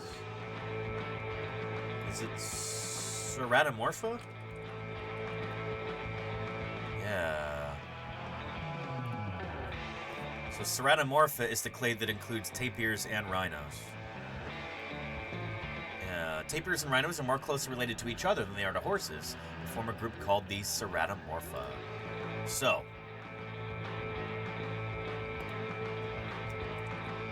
which member of Ceratomorpha should we pick? Rhino? Tapir. Start poll. It's up to you, chat. Should we guess rhino or should we guess tapir? And Cerato means horn. Yeah, Rushman. Yep. Yep. Murph is on Team Tapir. It might mean we get to listen to the tapir song. If it is a tapir, and if it's not, then I don't know. It's just which one do you think it is? Not which one do you like more, I guess.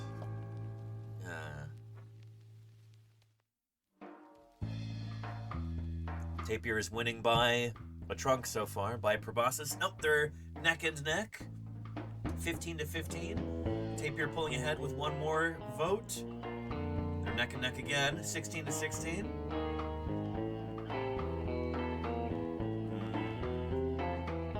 17 to 17. Rhino's pulling ahead now by a horn. And now they're back. Holy cow, is it going to be tied? Tapir is leading by one vote. And it's a tie.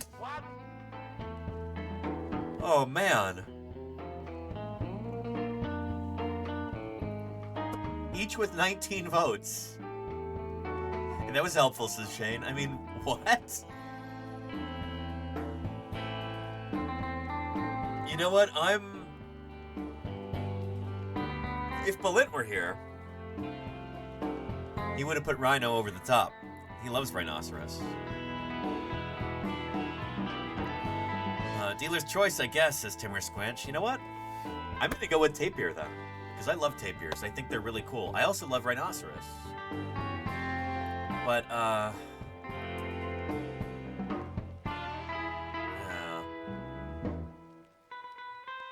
It's like you're the tiebreaker, Danny. I'm gonna go with tapir, you know? I'm hoping we can do that so we can listen to the tapir song. And talk about tapirs for a minute. So, Hold on to your butts. let's see here.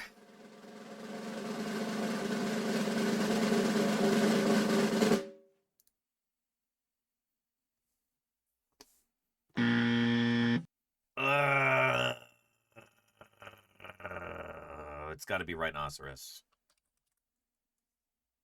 There we go, rhino, and that's it. That's it. It took us 6 guesses to get there. Oh, it should have been 5, you know?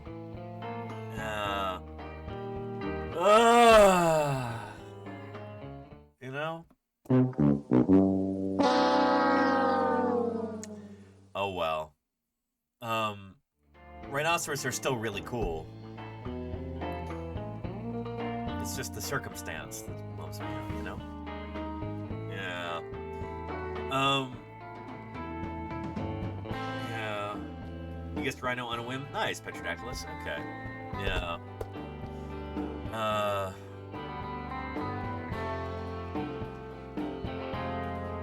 Anyhow, we do have a chance to talk about rhinoceros, though, which is still cool.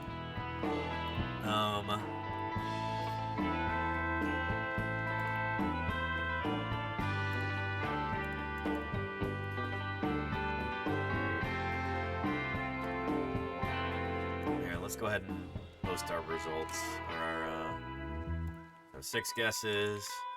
I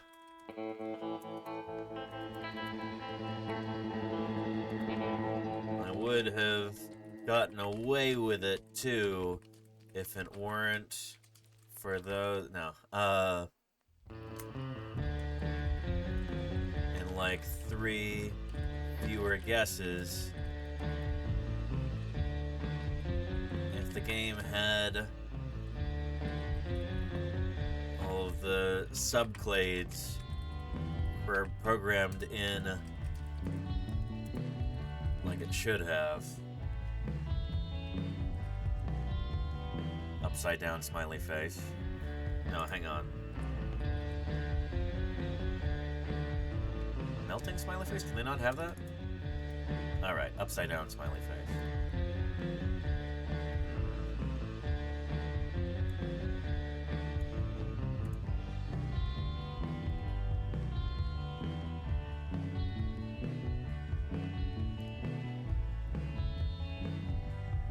That's not the worst, you know?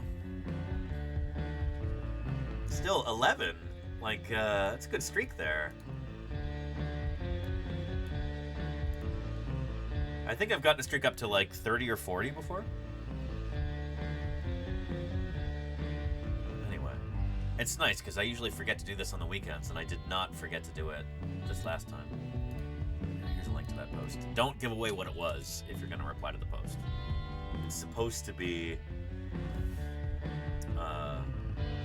kept mysterious for anybody else who wants to play. There's only one mystery animal every day. So yeah. If it weren't for those rotten programmers, there you go, Snowdenchi. Yeah. Yeah.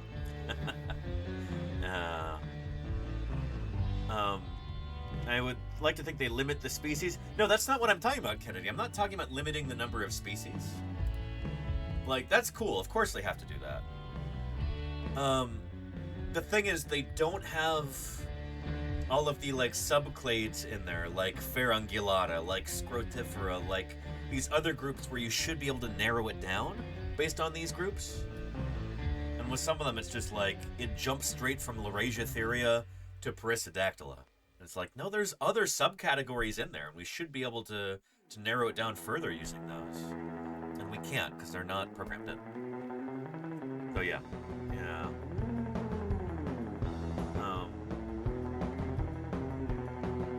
I don't know, like, when we guessed, Well, sea lion at the beginning, it shouldn't have just said Laurasia.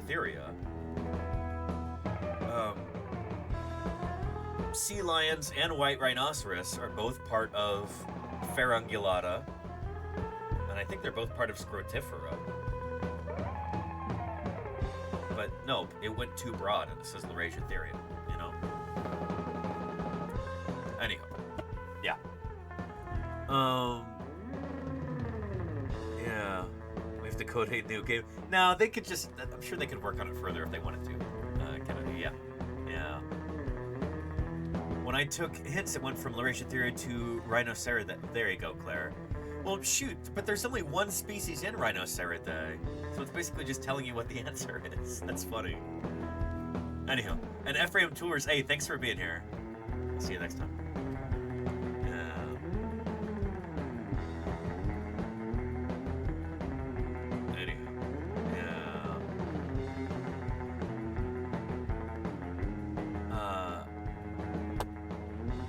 Let's talk about white rhinoceros a little bit. Does anybody know where the term white rhinoceros comes from? Why do we call them white rhinoceros if they're not white? Does anybody know? We've talked about this before.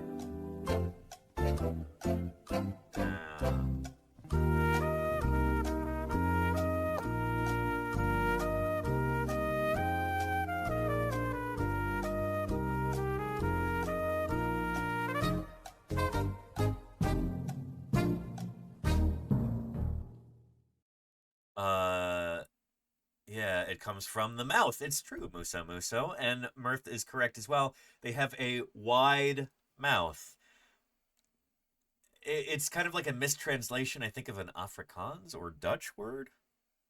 They have a wide mouth. The mouth of a...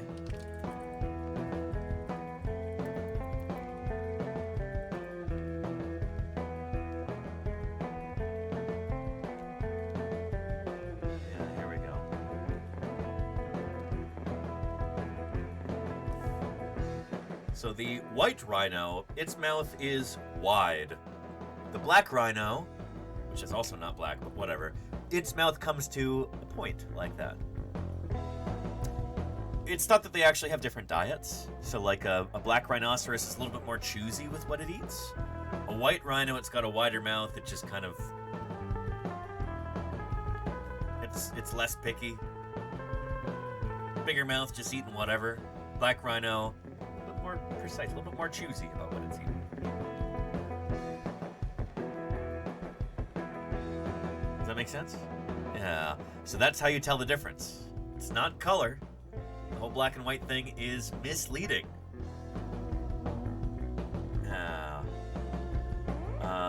And Starby says, possible. Dutch is for wide is white. Yeah, there you go. Yeah.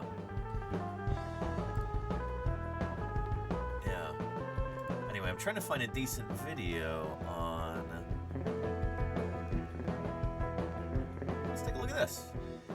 The rhinoceros is one of the most recognizable large animals alive today. It's part of a group of mammals that emerged around 50 million years ago and diversified into a variety of forms. For this video, however, we'll be looking at all extant members of the family Rhinocera today and seeing what makes each species unique from one another.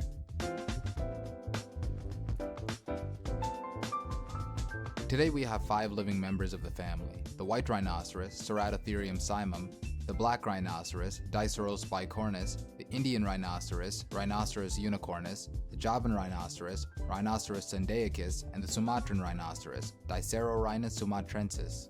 The key difference between African and Asian rhinos is the presence of tusks on the lower jaw, which the black and white rhino lack. In the 3 Asian rhinos, these tusks are used for fighting between individuals as well as warding off predators like tigers. African rhinos, on the other hand, use their horns almost exclusively for these matters. The white rhino is the largest species of rhinoceros. They can measure in at over 2 meters or 6 foot 6 inches in height and weigh over 3,500 kilograms or 3.8 tons. They typically live in South Africa, and those northern subspecies was once widespread in areas such as the Democratic Republic of the Congo. It's now functionally extinct, with the last 2 members being female. White rhinos have the second largest horns of all rhinos. The front horn can be as long as 102 centimeters, or roughly 40 inches, and the posterior horn can measure about 55 centimeters. Bush Doctor says, is it true that they have bad eyesight? Yeah, a lot of mammals do. So they, not only can they not really see in color, but they don't have very acute eyesight. So they're primarily experiencing the world through smell and through sound. Their eyes are not great. Yeah. Or roughly 21 inches. White rhinos are known for their wide, square upper lips, which they use for grazing. The form of their lips. There we go. White rhinos are known for their wide, square upper lips, which they use for grazing. The form of their lips is actually where their name comes from. The Dutch word wide was originally used to describe these animals, but it became mistranslated to English as white. In reality, the white rhino is no more white than the black rhino is black. Yep. The black rhinoceros is the smallest there you go. of the two African species, measuring in at about 170 centimeters or about 5 feet at the shoulder, and weighing 1,300 kilograms or 1.4 tons. Despite being shorter than the white rhinoceros, it possesses larger horns, measuring in at about 130 centimeters or 51 inches for the front horn, and about 55 centimeters or 21 inches for the horn in the back. A good way to tell the white and black rhinos apart is by their lips. While white rhinos have square lips, the upper lips of black rhinos are prehensile, which is used for their browsing habits. Given that these two rhinoceros species have two distinct types of feeding, they're able to coexist together in the same habitats without having to compete with one another. So we call that niche partitioning. Niche partitioning is a thing.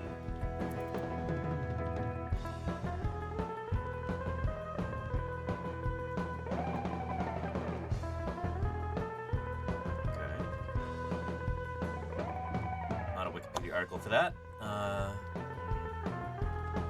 Yeah, niche partitioning and overview. Anyway, it's just a concept where, like, if two different critters might look really similar, might be really similar, sometimes they do things slightly differently so they can coexist in the same habitat without getting in each other's way too much. So here's a video about that. Oh, cool. From HHMI? I didn't know this was a thing. Go away. Yeah.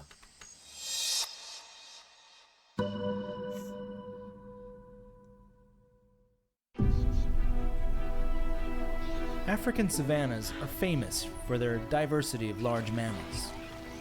But how do so many similar species coexist in the same place? How indeed. I've never seen this before. This is great. Princeton University biologist Rob Pringle is captivated by this question, one of the enduring mysteries of ecology. His team is working in Mozambique's Gorongosa National Park. Their focus is 3 closely related species of antelope: bushbuck, nyala, and kudu. They all occur here in the same kind of habitat, and they differ in size. So that enables us to look at how each species is utilizing the habitat and how do they avoid competing with each other so strongly that they start driving one another extinct. So this is a thing. Like, you can get what we call competitive exclusion, where, so like, one species shows up in an environment where another species already is, and they're using the same resources, and eventually one pushes the other one out. They drive them into extinction, or they just drive them out of that area. So when we talk about, like, invasive species, that's what's going on, is you can get competitive exclusion like that. Or you can get direct predation, too. But let's say that one isn't eating the other. One species can still drive the other one into extinction if they eat up all their food, or if they take up all the nesting habitat, or if they completely deplete some other resource, if they take it all for themselves. That can drive the other one out or drive them into extinction. But if species are evolving together in the same ecosystem, if they're kind of there from the start, if they're there to start with, and they evolve side by side, sometimes they can evolve to not cooperate, but like at least leave each other alone. That's niche partitioning. That's what we're talking about here. These species live in And we have a question from Crimson there. Could differences in ceratopsian beaks indicate difference in preferred food? That's a really good question, and it's not been studied enough. So like chasmosaurs and centrosaurs in the same environment, oftentimes you'll get a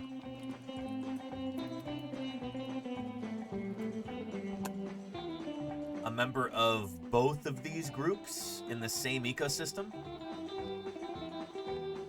So I think that might be Chasmosaurus and Centrosaurus there. Oh, sorry. Here. It's a different kind of interaction between species in that alert. Welcome, Gallery Panda, for the follow. Welcome for the follow. Thank you for the follow. Welcome to Paleontologizing. Sorry. Anyway, you can get this where you've got two animals that might seem really similar, and they're coexisting in the same environment. How are they doing it? Do they have different beak shapes? Are they eating different food? What's going on with them? We still don't really know. You know? That's something that warrants further study. That's something I'd be really interested in.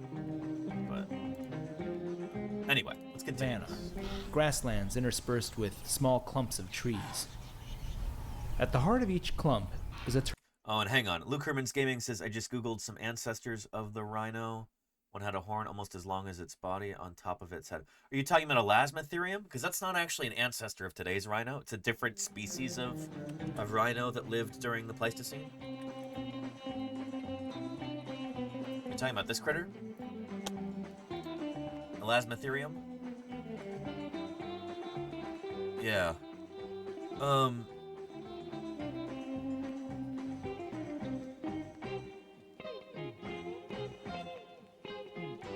This critter. So this is a different species of rhino that lived during the Pleistocene. So up until just a few thousand years ago in Europe. It didn't give rise to our modern rhinoceros. It's just a different member of that family. Yeah. Similar rhino from Southeast Asia says... It is huge, absolutely, yeah, yeah. But I don't want you to think that this is the direct ancestor of today's rhinoceros, because it's not. It's a different branch on the rhino family tree. It didn't actually give rise to modern-day rhinos. Yeah. So it's more like its nephew. There you go, yeah. Yeah. Or uncle or whatever. Yeah, I like that. Yeah. Depictions of Coelodonta. Yeah, the woolly rhino. Which is, I think, a closer relative. Yeah. So the woolly rhinoceros lived during the Pleistocene, during the last ice age. And yeah, it's almost certainly a closer relative to the modern white rhino and black rhino and Javan rhino and all them. Anyhow, and Tatsu, this big uncle. Are you talking about Paraceratherium, or are you making a joke? Or both? So there was a group of giant hornless rhinoceros that may have been the largest land mammals to ever live. It was like Paraceratherium. Yeah, they got big. They got pretty big. For a mammal, at least. Yeah. So we still don't have a great sense for exactly how big they got because we don't have that much material from them. We don't have a complete skeleton of one of these guys. There's even a chance that they had a proboscis like this. We have it in tapirs, which are relatives of these guys. So maybe they also had a proboscis? It's possible. Yeah, here's a Mark Whitten illustration of these guys with a proboscis. What did the giant rhinoceratoid Paraceratherium really look like?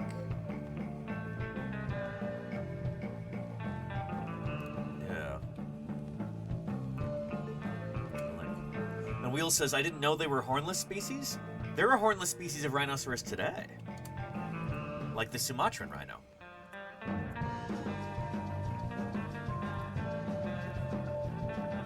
They're mostly hornless. Or no, maybe I'm thinking of the Javan rhino. Sorry.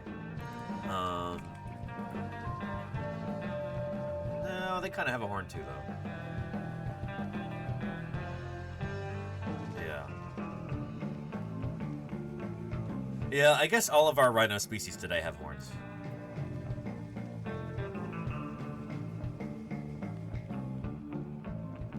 Yeah.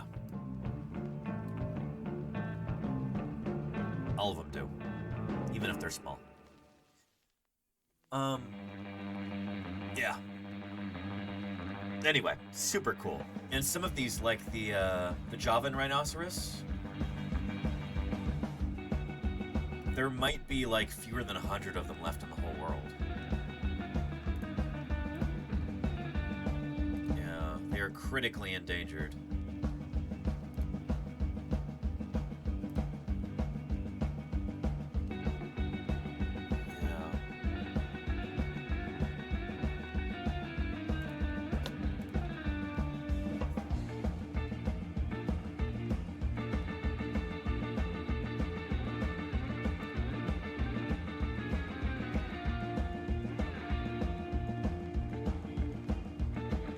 Another critter that desperately needs some help.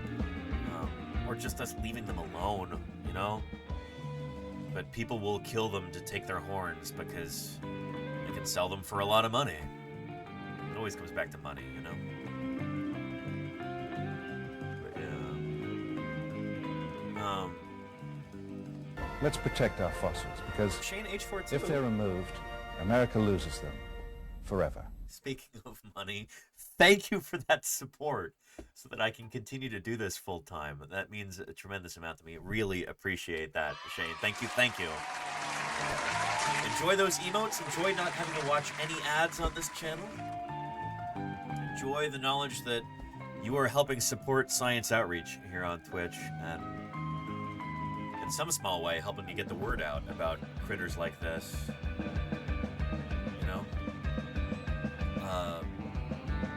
We're going to be doing a lot of conservation work in 2026. And you're helping support that. So thank you, Shane. Appreciate you.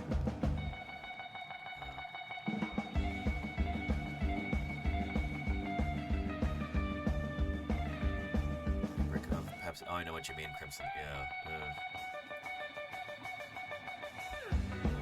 Anywho. Yeah.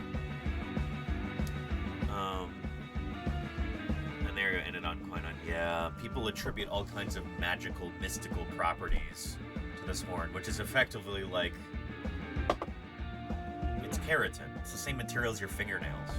You might as well be saying, "Oh yeah, well, let's make tea out of fingernails, and that'll be an aphrodisiac or a cancer cure or whatever." You know, just chew your hair nails. There you go, Golganek. Yeah. yeah. Anywho. And you're not going to believe this. What is it? But I'm turning into... Turning into what? A dinosaur. Oh, well, that's not that bad. Ariana Celestine, thank you for the 25 months of support. May your days as a dinosaur be pleasant. But yeah. And there you go, Anna. I mean, yeah.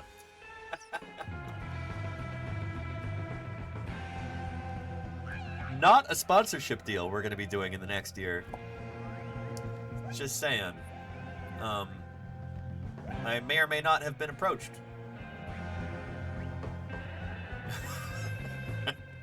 Not something we need. Yeah. Don't need that.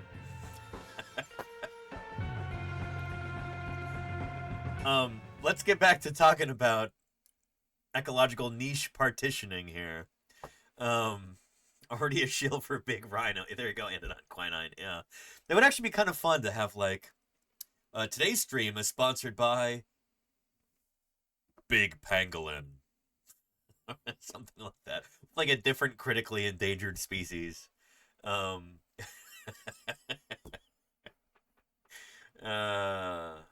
of like on Sesame Street, you know. Today's broadcast is brought to you by the letter M. Well, today's broadcast is brought to you by the concept of ecological niche partitioning. It's how you can avoid competition with your close relatives or with other creatures that have a similar niche to you. Termite mound. Here we go. These species live in savanna, grasslands interspersed with small clumps of trees. At the heart of each clump Gary O'Leaf. is a There you go, termite Clever. mound. Yeah. Termites concentrate soil nutrients and moisture, enabling the growth of palatable trees and shrubs rarely found elsewhere. So this is forage that's just incredibly nutritious. I mean, this is cheeseburger basically. Ecological theory predicts that to coexist, each species must occupy a unique niche, defined by the combination of habitats and foods it uses. So your niche or niche or however you want to say it, I like to say niche, tomato, potato, who cares? That's like your ecological job. It's not just job. It's where you live. It's what you do. It's your thing. You know, this is what I do. You know, that's your niche.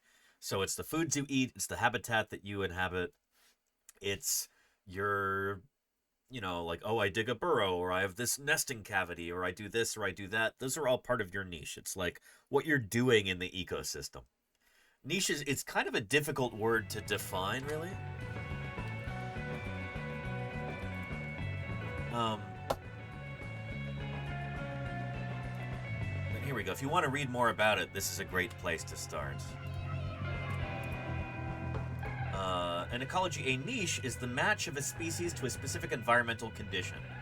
And thank you, Dinosaur Dave. I really appreciate that.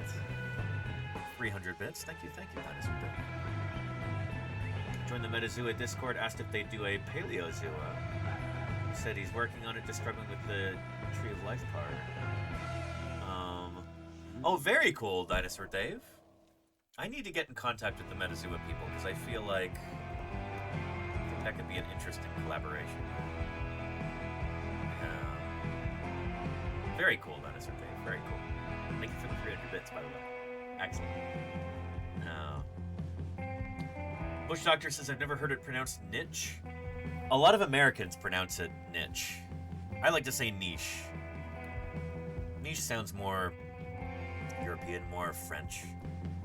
But, I like it better. So a niche describes how an organism or population responds to the distribution of resources and competitors. For example, by growing when resources are abundant, and when predators, parasites, and pathogens are scarce. Anyway, it's like, this is a big topic and it's kind of difficult to define. But I should really read this in full sometime. Because I find this sort of thing really fascinating, you know? It's really interesting to me. Anyway, let's get back to this. Theory predicts that to coexist, each species must occupy a unique niche, defined by the combination of habitats and foods it uses. Rob has enlisted mammologist Ryan Long. A mammologist is a scientist who studies mammals. And most mammalogists are, this is potentially a problem, it's potentially a conflict of interest. Most mammalogists actually are mammals. I know, right? How could they ever be unbiased? But that's just the way the world is, you know, unfortunately. It's not a lot of getting around it. Rob has enlisted mammologist Ryan. See, here's a mammologist who is also a mammal. Talk about conflict of interest. And Long. Together, they're using new technologies to gain unprecedented insights into the lives of these animals. To study habitat use, they need to track the movements of each species through time. Today, they're placing a satellite collar on a kudu. Murph says, could you point me towards some of the non-mammal mammalogists?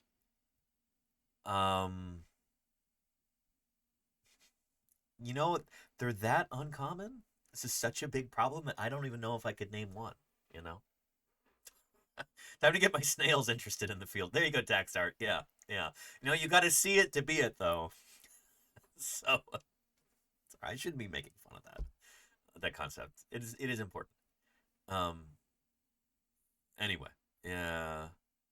Ground News sponsorship. No, Anathon Quinine. No, I don't have any sponsorships lined up. Yeah, unless Taco Bell or Ovaltine or Daner Boots wants to sponsor me, or Toyota potentially. I don't think I'm interested. Yeah. Anyway, what are you doing on the? Oh, so he's in a helicopter. Sorry.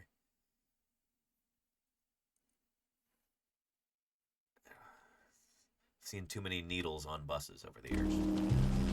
To study habitat use, they need to track the movements of each species through time. Today, they're placing a satellite collar on a kudu, the largest species. She's right here. Got it. All right. Start. Yes. That's so cool, by the way. Like,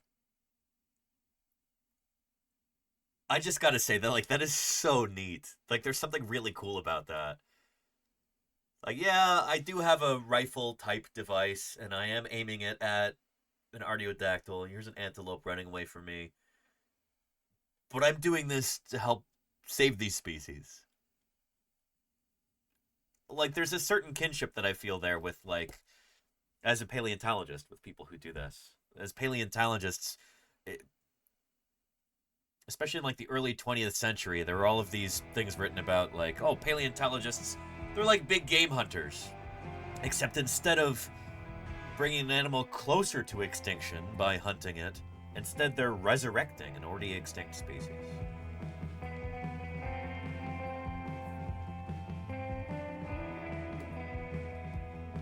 And here's a modern mammologist doing this. How cool is that?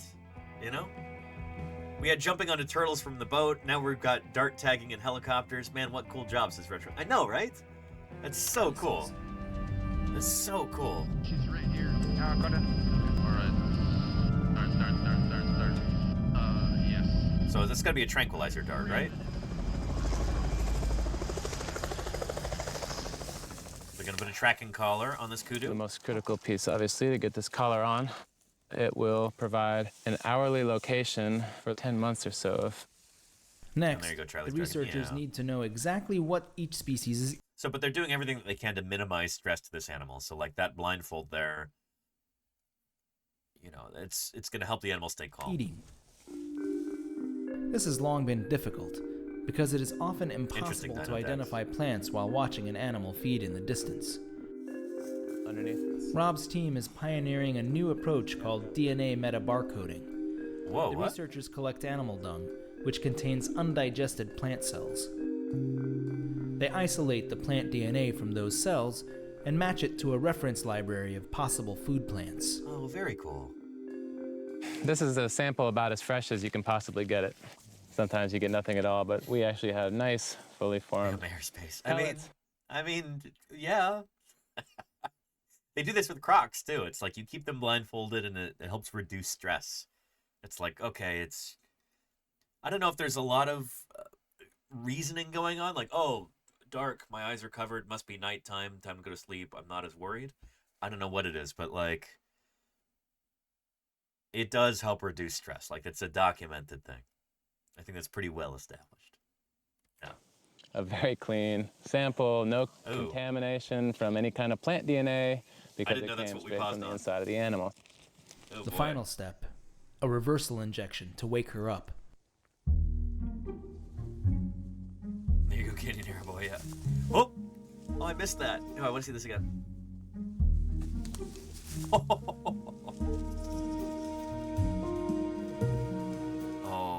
The team has collared 20 individuals of each species. Now they can start to build a picture of each animal's ecological niche by monitoring its movements and diet through time. That sounds cool. Yeah. So what we can do when we have our GPS collared animals, we can get multiple fecal samples from them over the span of several months. Over time, what that'll enable us to do is we can actually look at the dietary profile of each individual. Okay. Rob is examining the location data from a bushbuck, the smallest species in the study. So each of these little green points has been logged over the last 24 hours. That's certainly a termite mound, as is that. So it looks like she's hopping from termite mound to termite mound. Huh. Not literally hopping. Now Rob knows her approximate position. He can try to collect a fecal sample. Each of these collars also got a VHF radio transmitter, which we are using to get a fine scale location. I could guess that she's actually on that termite mound there. We're just trying to approach very, very quietly so we don't cause her to run off. Oh yeah, oh there she is, there she is, there she is. I didn't expect we'd be able to sneak up on her so close. The dung must be no more than a few hours old to obtain high-quality, uncontaminated plant DNA. There, I got a nice clean one. Okay, put that on ice, and then we're out of here. Back in the lab at park headquarters, several additional steps ensure that the DNA is well preserved. These are nice fresh samples, and so I'm gonna homogenize by just mushing it up in the bag there. Pop it into the vortex. So this is a lot like what we were doing with the strawberry DNA workshop at TwitchCon.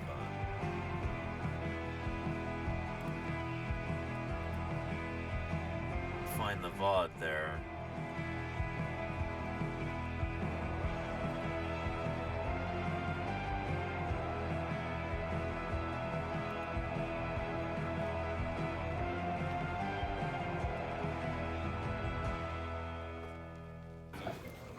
Some of you watched this live, and some of us were present as this was occurring. On point. Look at that. All right, here's another curveball. What about a fruit fly? How close? Anyway, so this is a really cool event at TwitchCon this year. There's Belindt from Science Streams. Do we know what's the record for the most? Guiding us all in a little experiment. Has a little table salt right in front of them. Extracting DNA from a strawberry. Maybe just a pinch of that table salt and throw it on in there. And then mix it. Who's this dingus here? Get the solution all up on in there. Pinch of table salt. Good old sodium chloride. Salt next. Who's this nerd?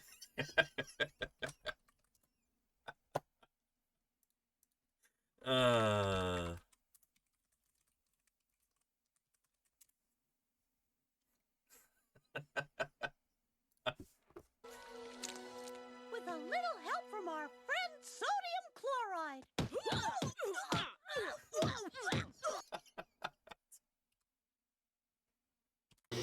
Get the solution all up on in there. Pinch of table salt. Good old sodium chloride. Nerd. Really small pinches. There you go, Rakadactylus. How are you doing, Rako? Howdy, howdy. That's probably enough. All right. Nice. I've done this before. Okay. Nice. There's Nerduino there. Is there rules or Shark Geek? Draw Curiosity back there too. Anyway, if you want to learn how to extract DNA from a strawberry, here is a link to that VOD. This was a ton of fun to do. This is like the highlight of TwitchCon this year. It was super cool. Yeah. All the cool people, says Reiko. Well, not all the cool people. You weren't there, Reiko. Maybe next year? And George from New York, thank you so much for the gift sub. Hey, appreciate that. Good stuff. And what is this right here? Niffler.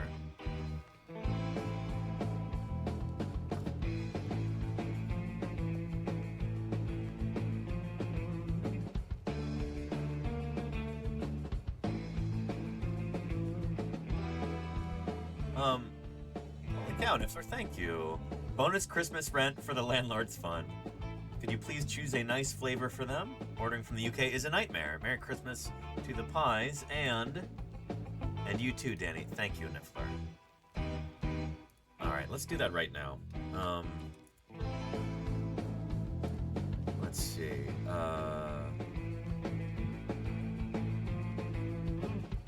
Line greenies.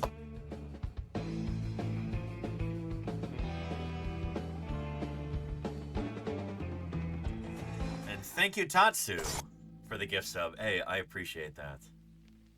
Good stuff.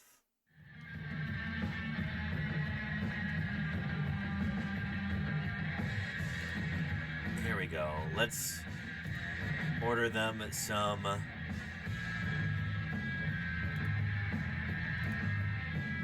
oven roasted chicken flavor. Okay.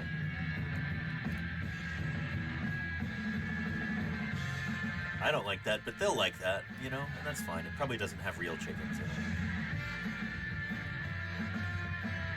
And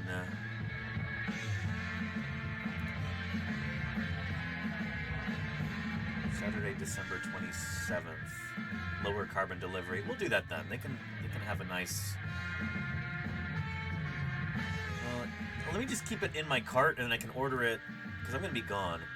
It's in my cart. I'll order it after stream, so it shows up while I'm actually here, and there's no risk of it getting swiped off the front porch or anything. Thank you, Niffler.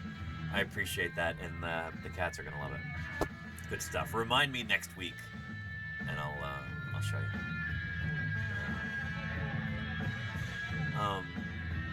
Yeah. And George from New York. I haven't seen that, but Jim Kirkland went to see that. What was it called? I forget. Anyhow. I think Jim thought it was fun. Anyway, we gotta continue our video here. Let's continue. Texture. Let it run for about 30 seconds. Enough, shaking to break open the cells and spill the DNA out. Huh. Looks pretty good. So that's a lot like we were doing with the strawberries. You have to mash them up, and then you let the whole thing just kind of break down, so the DNA is outside of those cell nuclei. Looks like chocolate milkshake, so I mean that's a good sign. There's our -40. Later, in Rob's lab at Princeton, Tyler Kartzenel oversees DNA extraction and sequencing. The team uses bioinformatics and statistical software to identify the plant species in each fecal sample and compare the dietary niches of different species. Our preliminary analysis is, the data look very exciting, and as we predict, the smallest species, bushbuck, is, almost living on top of termite mounds to have the highest quality diet. The researchers are finding that bushbuck feed almost exclusively on the highly nutritious termite mound plants. The larger species forage more widely, both on and off mounds. That makes sense. This is because bigger animals need a greater quantity of food to sustain themselves, even if it means that each mouthful is less nutritious on average. Kudu should have the lowest quality diet, and Nyala should be sort of somewhere smack dab in between.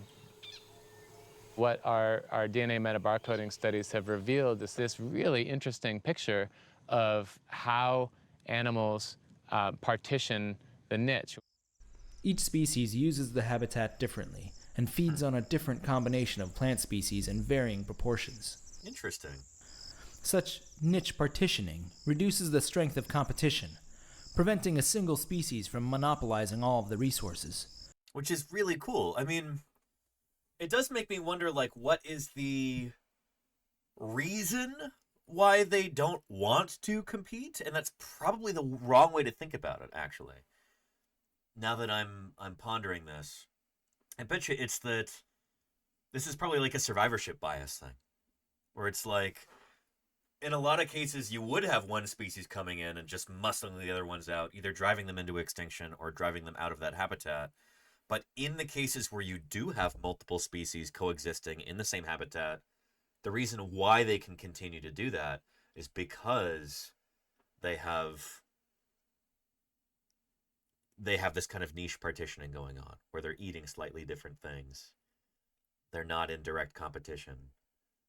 So it's not like they're trying to do that. It's like the instances where we see where there are multiple species coexisting, is because they've evolved in this direction. Interesting. It's like survivor bias. In this way, all three species can coexist. So what we're finding is that plant diversity may be really important in... And Kleber says, yeah, that's kind of what I'm getting at. It's one of those things that appears designed, or almost like they're thinking about doing this, they want to do this, but no. It's kind of how it shakes out over time. And if it didn't shake out that way, you'd only have one species there. But it's just so happened that you've got three. Like, that's so cool. Yeah. And Diatoms Attack says, think of it more like if there is a space available in a landscape, then something will fill that space. I like that too, Diatoms, yeah. Yeah. Because I'm trying to think of this from like a time perspective as a paleontologist. Like, environments are always changing, things are going on. A niche might open up because a new species of plant has moved into a landscape. And then these species of herbivore, they start eating it. You know, everything is constantly like a work in progress, you know?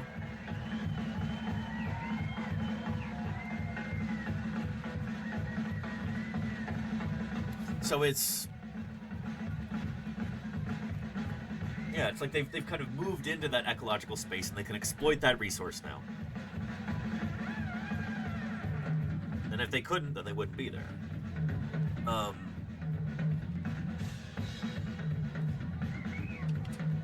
What I'm curious about is how recently did those three species diverge? The Nyala, the bushbuck, and the kudu. How closely related are they? And what bearing does that have on this?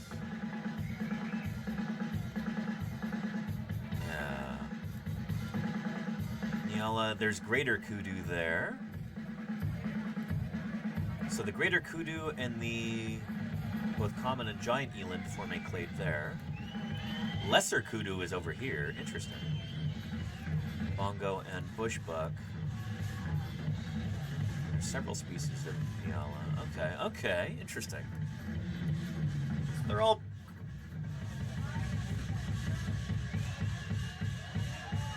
It's interesting here that we don't have a node here, or here, or here. The nodes on one zoom typically show when it's thought that they diverged. I don't know what their what their reference is for this, what they're citing, but anyway.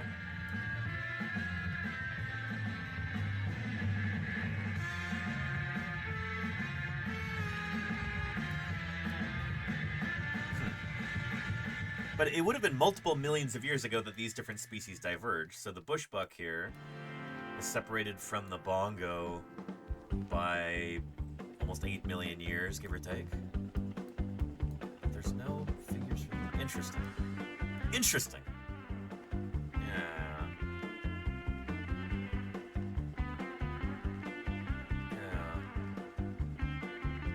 Snowdenchi says, could even started as a mild competition, but then they slowly settle into a routine of other things. I mean, that makes sense, yeah. And it gets complicated because, like, when you've got these different species, Nyala, bushbuck, kudu, in one environment, they might be in more direct competition with each other than maybe in the next valley over, when there's more things to eat. Maybe there's a more varied habitat or something like that. And these species are all just kind of making do with what they've got, trying to survive and reproduce and do all of that.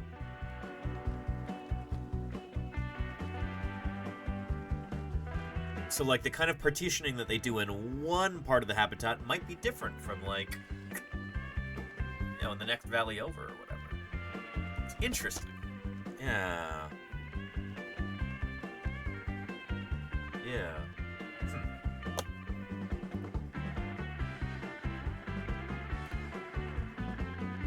I'd love to...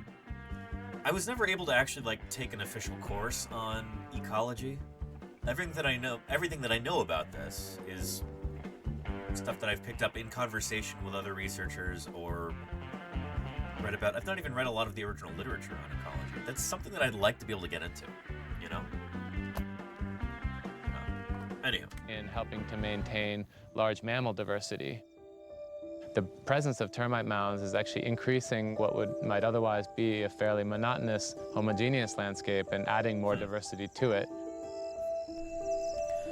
The Pringle Lab's work is revealing how food webs are organized and biodiversity maintained.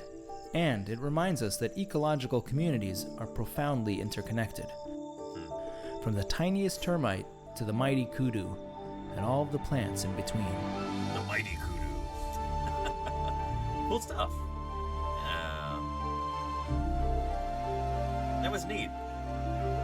And I think I also want to emphasize here how much work has to go into demonstrating in an objective, more or less objective way, in a scientific way, that these creatures actually are niche partitioning, you know? So, like, this whole process where they've got, you know, Ride of the Valkyrie style, they've got a helicopter here. Use. They need to track the movements of each species through time. Today, they're placing a satellite collar on it. So, I mean, think about this. They've got a helicopter. They're tranquilizing these antelope from the air. Then they swoop down. They're collecting fecal matter direct from the animal and putting a collar on it so that they can track it afterward and collect more fresh droppings and all of this. And then they have to process those samples. They have to test them for DNA. They have to analyze the data. All of this just to say, oh yeah, well, these different species, they are eating slightly different things. They're too difficult to observe in the wild. You can't just...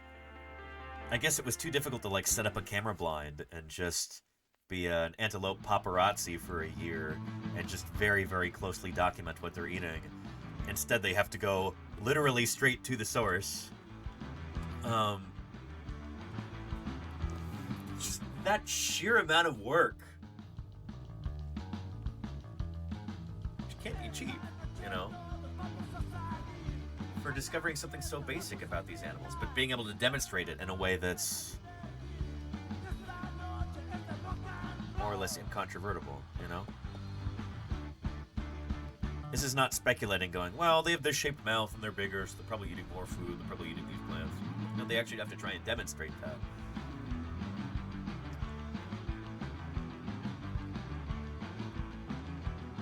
It's just... you have to admire the dedication, the drive to really know something for certain. That's so cool, you know? That's what science is all about. Yeah. Nave PT says it's all relative, isn't it? Yeah, to a certain extent, yeah. Yeah. Sorry, you typed that out minutes ago before I went off on this tangent, but yeah. Yeah, it is, and it's interesting how this works. Here's a link to this video, by the way, if you'd like to look at it on your own. But yeah. And Charlie's Dragon says to put up cameras, you would need a good idea of what plants they might eat to know where to put up the cameras. Yeah. It's tricky. These are probably really secretive animals. Even if you could set up like a camera blind or whatever, they're mammals. They'd still smell you, probably avoid you. You're probably influencing their behavior in ways that you can't even guess at. So you kind of have to shoot them with a tranquilizer dart from a helicopter. And they probably have to do that because they can't even sneak up close enough with the air rifle, the tranquilizer dart. They can't get a good shot because these are such skittish animals. You need air support. Like, that's... it's interesting. Yeah. How much work went into finding a safe tranquilizer? Yeah, Timber Smash. And I'm sure this is information that they have from zoos. From the... when this species has been kept in captivity, or at least when close relatives of it have been. I think I've seen bongos in captivity. Or elands. I've seen kudus in captivity. I'm sure they went through the literature to see, like, well, what kind of tranquilizer do you use on this sort of animal? What's the dosage? How do you administer it? What are the effects? How long can we expect it to last? All of this stuff I'm sure there are peer-reviewed articles that outline all of this in detail. That's the thing about science, is that we're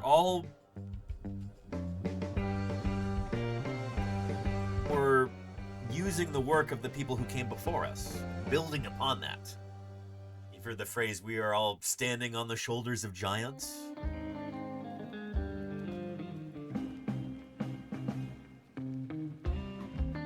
You don't want to reinvent the wheel. We talked about this a little bit on last Saturday, during the scientist collaboration stream that Nerduino put together. So yeah.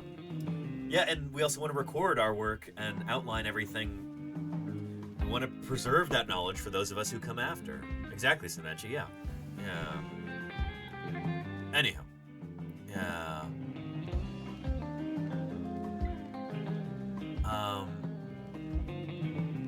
And George New York, give your phone number to respond for a whisper from a mod? If a person is asking you for your phone... What are you talking about, George? I'm not sure I know what you mean. Unless you have to, like... Are you trying to confirm your account? Yeah. Standing on the shoulders of science under the hood, yeah. And Twitch is 2 factors, so you can use whispers. You're sort of... Okay, cool. Yeah. Can I use Twitch whispers? Okay, yeah. Sorry. This is... Sorry people are having frustrations with this.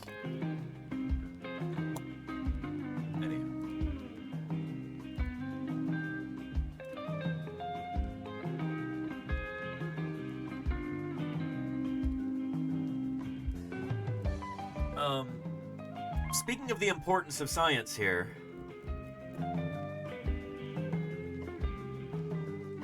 it says in our title today, isn't it, something about science is under under siege in the U.S.? It's a big issue right now, and now that we're talking about how collaborative and involved science is, I figure it's a good time to talk about that.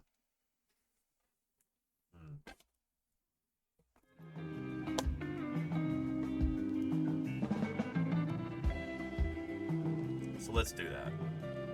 These are not fun things to discuss, but this is a big deal across lots of different sciences in the United States right now, and so this does touch on politics a little bit.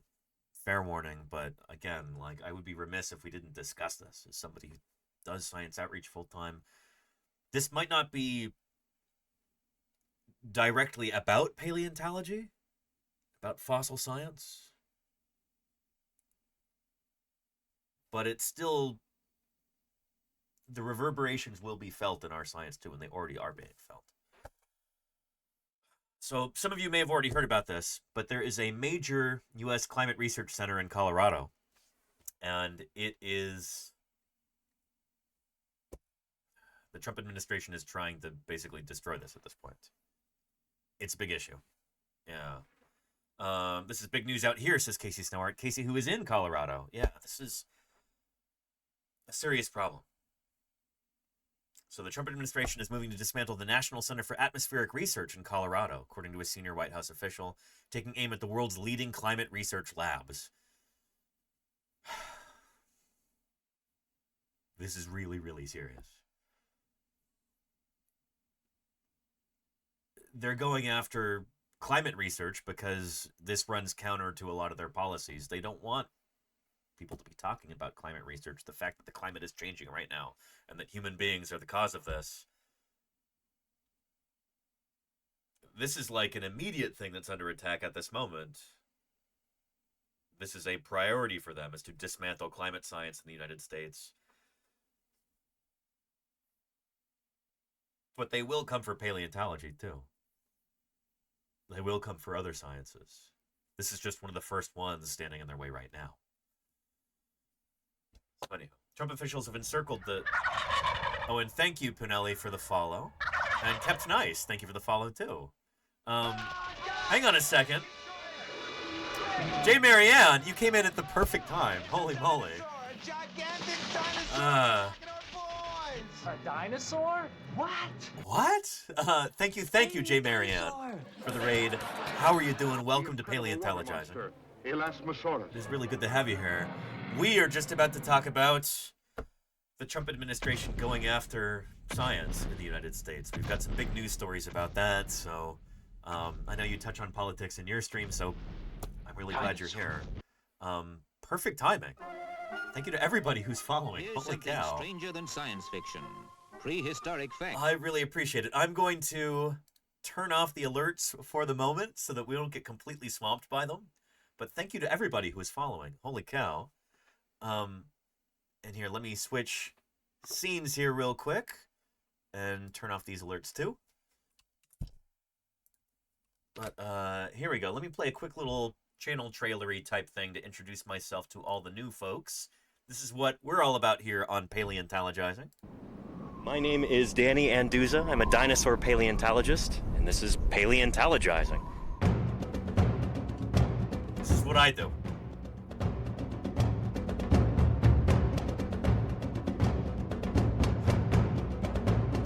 Science isn't just test tubes and beakers and white lab coats. What we're doing out here is science, too. We're testing hypotheses by excavating these fossils. Join me for museum tours, interviews with other paleontologists, audience Q&A, 3D printing. It's pretty big. Who thought this was a good idea? And of course, live dinosaur digs. A limb bone from a new duck-billed dinosaur. I invite you to tune in and experience the adventure of fossil science. So there you go. That's what I do. We spent 11 weeks in the field this year, digging up dinosaurs, collecting data, and I streamed almost every day during that. I'm gonna see if maybe we can exceed that in 2026. Maybe do 12 weeks in the field. We'll see. I'm also starting a great big kind of stream arc where we're going to be working with leatherback turtles. They're leatherback turtle research and conservation. These are absolutely incredible animals to the point where I show this video to people and they go, "Is that a real animal? That's got to be AI, right?" No. Absolutely astonishing creatures.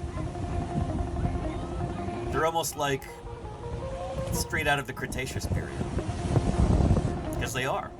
Their ancestors diverged from the rest of turtles during the age of dinosaurs.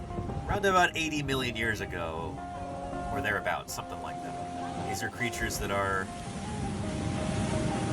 the populations have declined something like 90, maybe 95% over the past couple decades. They are in dire need of help, and so we're going to be helping get the word out about them and actually getting involved with their research and conservation in the coming year. At the end of this month, I have an interview scheduled with Scott Benson, who just retired recently from NOAA.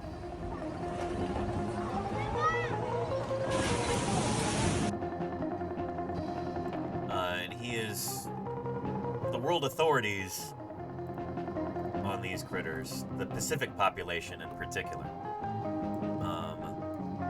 There is Scott right there. So we're going to be doing a live interview in person with him in Monterey, California on December 28th, a rare Sunday stream.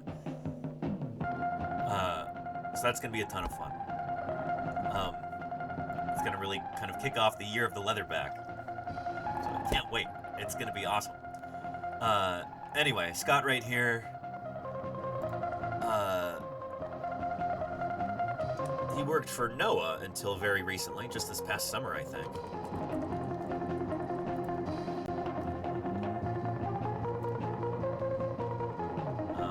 There he is right there, with a nesting leatherback, I think in the Solomon Islands, north of Australia. Anyway, so NOAA is National Oceanic and Atmospheric Administration. So this is a federal department that funds a tremendous amount of science, research here in the United States, and this is one of those agencies that has been gutted by the Trump administration lately. I should let Scott say this himself if he wants to discuss it, but that's... He told me essentially why he retired. He's like, I've been doing this for a long time. If I can retire right now, then that leaves part of this dwindled budget for somebody else to be able to keep their job, a younger person. And so, big salute to him for doing that. That brings us to our topic that we were just getting into before you raided in, Jay Marianne. I really appreciate the raid.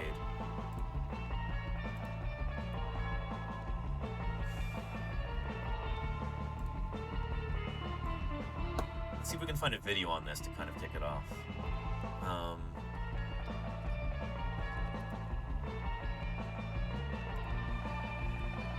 But one thing that's been in the news over the last few days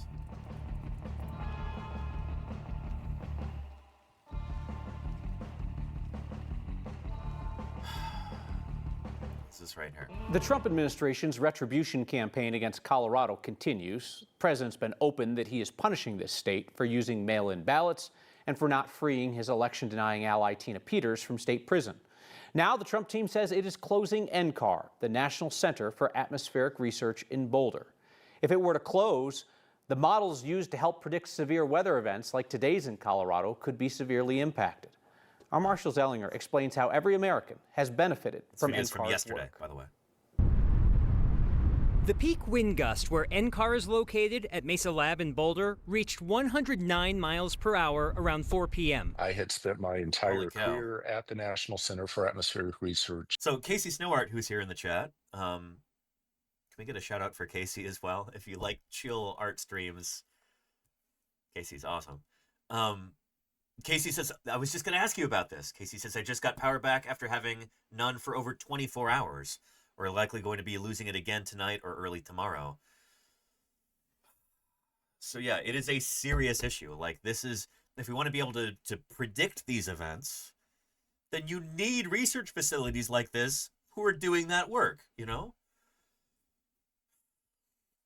NCAR is located at Mesa Lab in Boulder, reached 109 miles per hour around 4 p.m. I had spent my entire career at the National Center for Atmospheric Research in Boulder, Colorado. It's fitting the wind was windiest here today because the National Center for Atmospheric Research helps predict weather just like this. We make predictions, we peer into the future by developing models, everything from droughts to floods to wildfire prediction. Jim Hurl previously served as NCAR's director, which he credits for something we all benefit from when we fly on an airplane. It was NCAR that developed this technology that is used in almost every cockpit to detect things like wind shear and microbursts, sudden bursts of strong winds down toward the surface. The types of things that can blow a plane into the ground. NCAR developed the technology that can detect those, and those are then installed at airports around the world. President Trump's director of the Office of Management and Budget posted on social media Tuesday that NCAR would be broken up,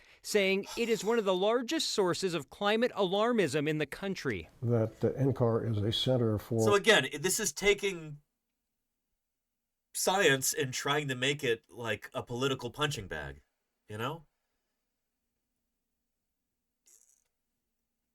It is not the fault of these researchers that what they're studying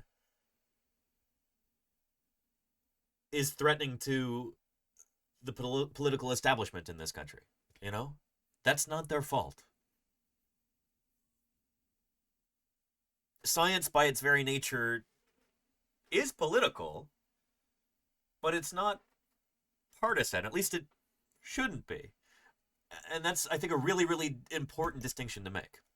So I'm a paleontologist. I work on fossils. I work on, you know, dinosaurs in particular, and also getting into leatherback turtles.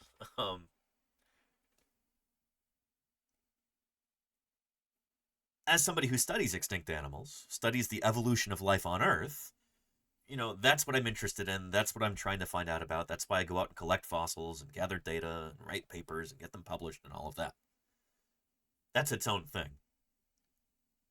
it does have bearings on politics in some ways, where like if there's a political party that says, well, it's our official position that the Earth is only 6,000 years old, and that human beings did not evolve from earlier species, but they got, magicked into existence, then like that's, in a way, that's kind of making my science political, I'm here to study the fossils.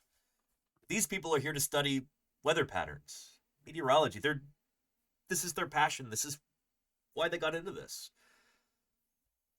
And they want to help protect people from severe weather. But that's been turned into a partisan thing. And that's dangerous. It's genuinely dangerous.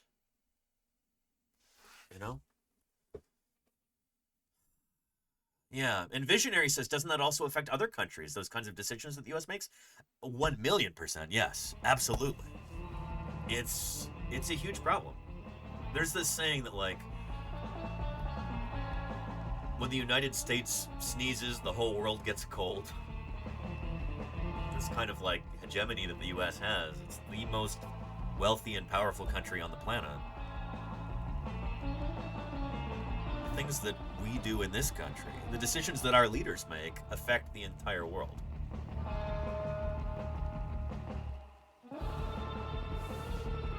We're focusing on this right now with NCAR in Colorado, but I'm going to be, in a few minutes, segueing into scientific conferences, too, and how these travel restrictions that have been proposed in the United States will be impacting scientists all over the world, and myself personally, too. So we'll be talking about that in a few minutes. But yeah, this is an international thing. It's not just the United States, and I don't want to be really US-centric about this. I'm not trying to be like a United States chauvinist here. That's not what I'm trying to do. But the stuff that happens in this country affects the entire planet. We have an outsized influence here on this hunk of land in North America. Like, we're affecting people everywhere, So yeah. And Casey Snowart says the timing of this storm may help showcase how much we need solid weather monitoring, if nothing else. Here's hoping they don't end up taking it away. I mean, we'll see. Yeah. And there you go, hamster rain, yeah. It's hegemonic, it's just effect, yeah. Racodactylus is here too. Can we get a shout out for Rako? Many of you from Jay Marianne's channel hopefully already know about Racodactylus, but he's an excellent person to talk to about this as well.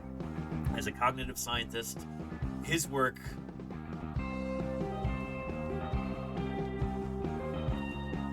also touches on a lot of these themes. Themes of misinformation and science being politicized or made partisan. All of this stuff. Like Rako, he knows more about this sort of thing than I do. You should go follow him if you're not yet following. So yeah. Anyhow. Mari's stream is very chill and lovely. She also has an adorable cat. That's what that emote is. Very cool.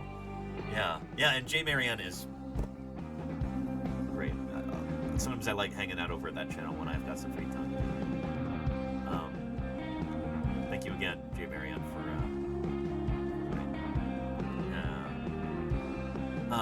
but yeah, and Casey Snowart, it would be great to get Catherine Hayhoe on at some point, but she's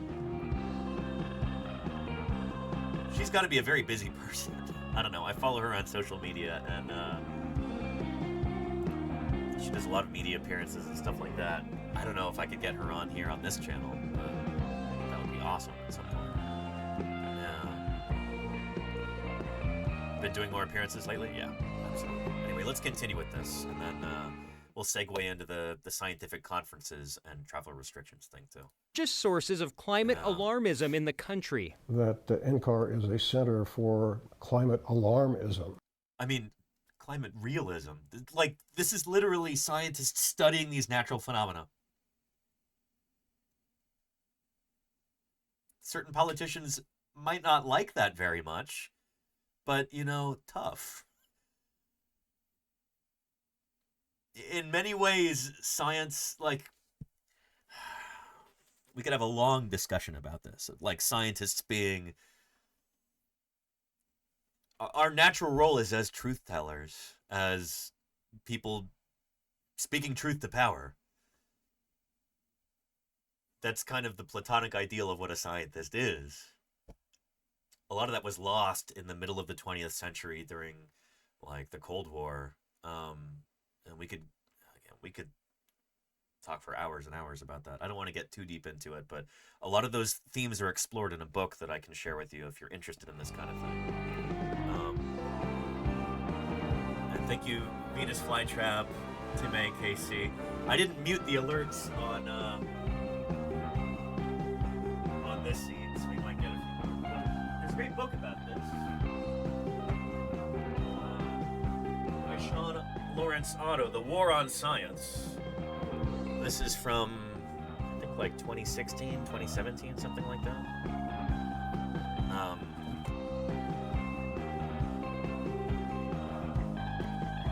There we go. But if you're interested in kind of the conflict between scientists and politicians, it's a good one to read. It's a little bit, so much has happened since then that it feels like old news. But if you're interested in this topic, I would recommend this book to you. But there's this idea that Sean Otto introduces in it, in that during the Cold War, when the Soviet Union beat the US to space, first with Sputnik and then with Yuri Gagarin, people in the United States realized, like, oh shoot, we are being left in the dust by this formerly very, very poor European country. Suddenly they're beating us in science? And so the US poured all of these resources into scientific research and science education too. And suddenly, scientists who, at one point in time, had to be public-facing, they had to interface with the public, they had to talk to regular people, they had to hold public lectures and, like, you know, make themselves relatable to the general public. They had to go out hat in hand and go, hey, we're doing really cool work, let's show it to you, you know, give us money for this. Suddenly, the federal government was telling these scientists, no, go sit there in the laboratory, we'll give you money. Gotta beat the Soviets, after all. And suddenly, as Sean Otto writes, scientists in the US kind of became almost like a group of intellectually cloistered monks, squirreled away in the laboratory, working on their stuff and no longer talking to the public. And because they were getting a lot of federal funding and being told don't talk to the public lost a lot of trust in science in the US. That, and scientists were involved with nuclear testing and all of this other stuff that, like, certainly worthy of suspicion. In effect, scientists became, instead of truth tellers, instead of people speaking truth to power, they became part of the man, you know? Part of the powers that be.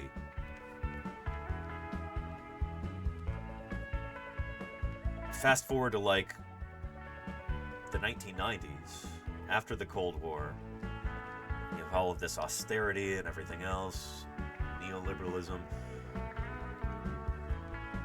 Suddenly that funding is being cut for science. And the general public no longer trusts scientists in the way that they used to. So we don't have any money, and we don't have public trust.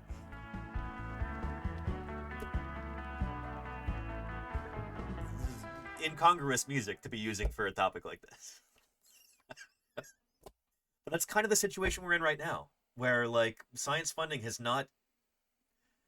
It's been pretty much stagnant. It's not really grown with the U.S. economy over the past, 30 or 40 years?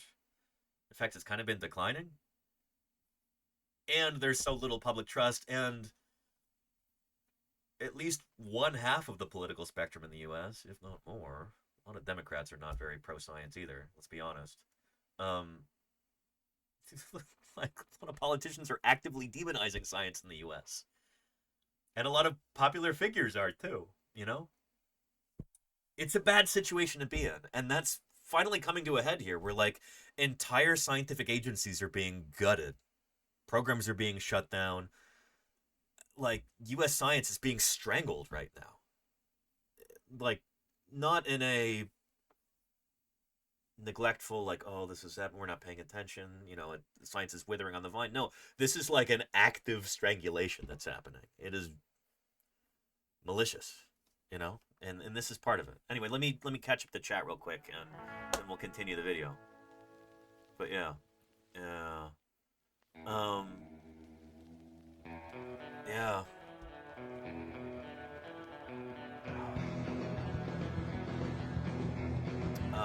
Science Under Siege. I've got that as an audiobook, Rhacodactylus. I started listening to it this past summer. It was good. I got a few chapters in, and then a bunch of other stuff came out. But I would recommend Science Under Siege by Michael Mann. I'll give you a link. Michael Mann and Peter Hotez. A climate scientist and an epidemiologist.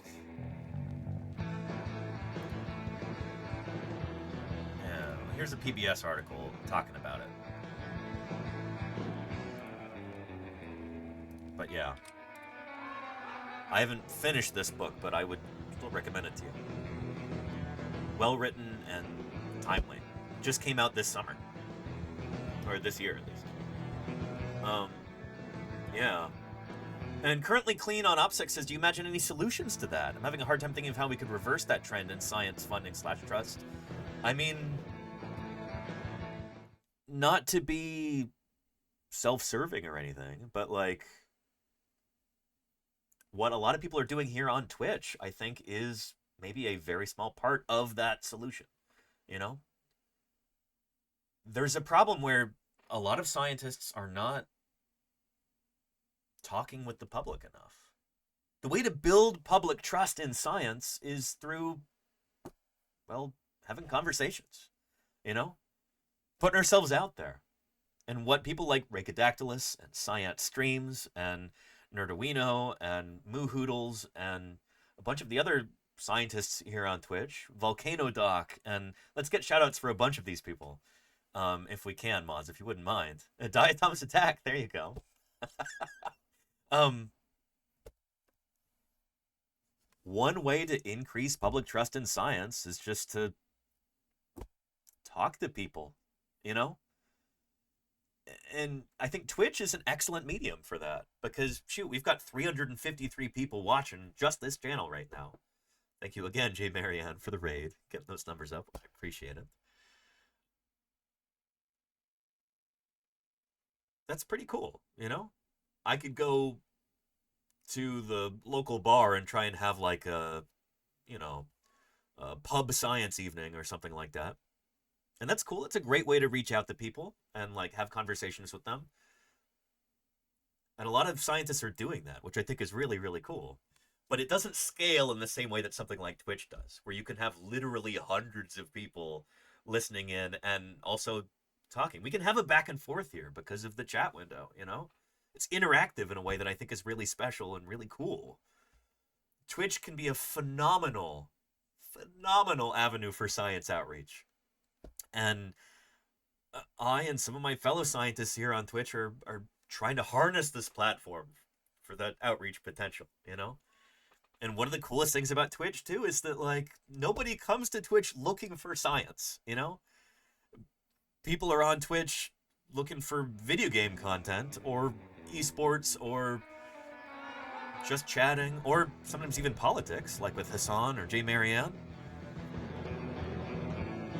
But they're not coming here looking for science, so it's not preaching to the choir in the same way that, like, YouTube videos can be, or other things like that that are pre-recorded, you know, that people find them via an algorithm. Generally, the people who are watching science videos on Twitch are people who already know that they like science. Sorry, YouTube. People who are watching science videos on YouTube are people who already know that they like science. Whereas on Twitch, people just kind of stumble into this. And then they get hooked. Which I think is really cool, you know? So yeah. And anyway, I think the whole live streaming medium could be a really excellent avenue for science outreach because it is, to a certain extent, kind of personality driven. So there's this old corny phrase that I think is true, despite being corny. And it's that nobody cares how much you know until they know how much you care. We as human beings are emotional creatures, and we're very social, and we relate to other people, and that means more viscerally to us than just hearing a fact or something like that. If you want people to actually learn something, you have to hit them in the heart a little bit, at least. You know what I mean? And Twitch is a great place to do that, you know? We can have a conversation here. It's much more human than reading a textbook or something like that, or let alone a scientific paper, only in a scientific journal. So yeah, advocacy has to include outreach, says Crafting Cherry. Yeah. So yeah.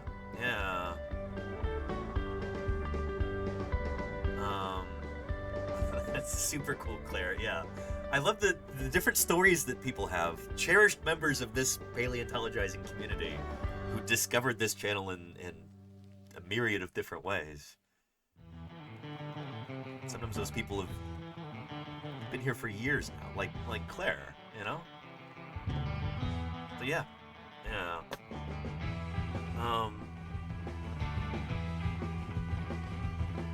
And Lily from Laval says, I'm a lurker. I love to listen while playing a cozy game. It's wonderful. Oop, chat's moving too fast. Wonderful you were here to educate. I'm doing my best, yeah. Thank you.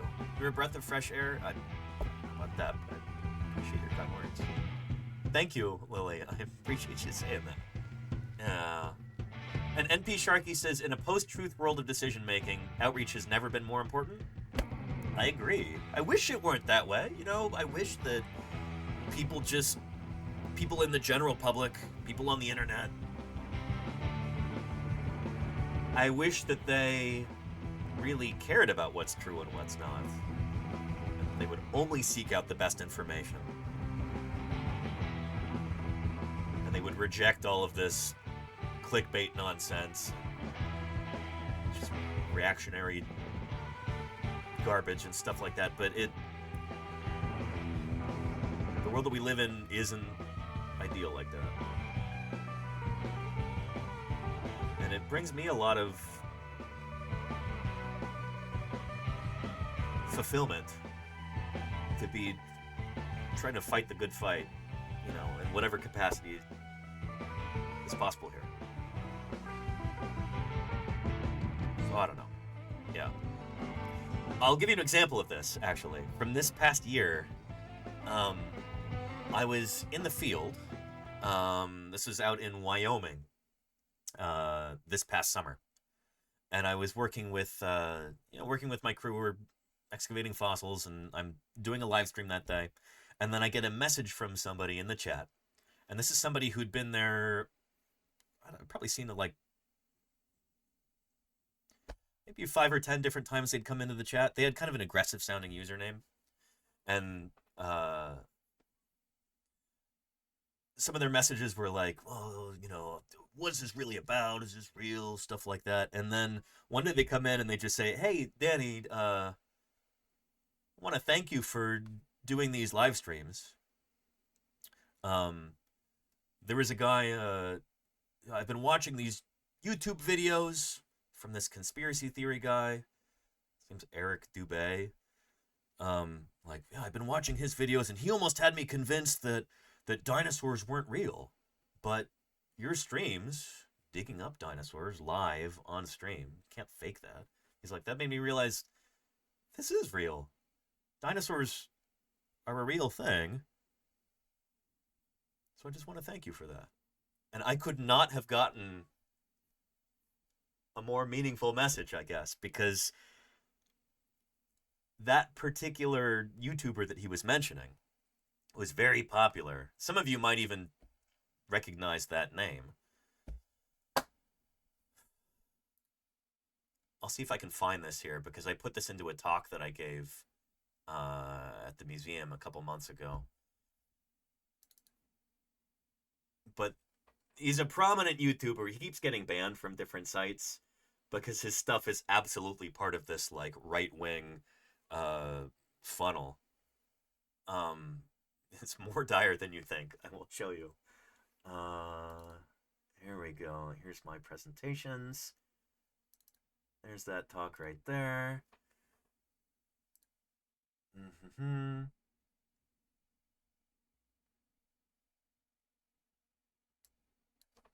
All right, here we go.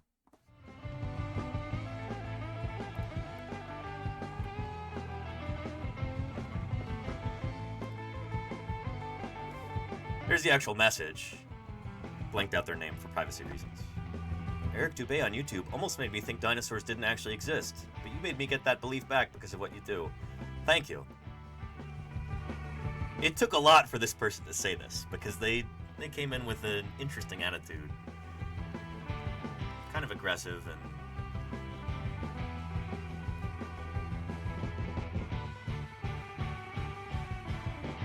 Let me show you the Eric Dubé thing so you know what I'm talking about here. This is the funnel that this person was able to escape from. This is just one of those videos. There's the thumbnail there on YouTube. I took a screenshot of it. But yeah. He's got like 4 or 5, maybe 6 or 7 different videos like this talking about how dinosaurs aren't real. It's just conspiracy theory, dog water garbage, you know. But the thing is, you click one of these videos and you watch it, and then there in the comments, he replies to people. Oh, and thank you, NP Sharky, for the subscription. Really appreciate that. Yeah. So this person commented, very fascinating. I always had a feeling in the pit of my stomach when being force-fed information about dinosaurs as a child that never sat right with me. Next, people need to know the truth of World War II and Hitler. Oh, God. And then he replies, the guy who produced the video, replies, my most banned video, and it's a BitChute link. You go and you click that, and guess what it is?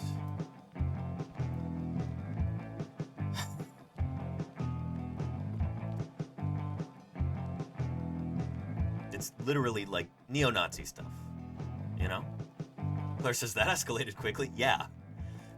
This is what I'm talking about, you know?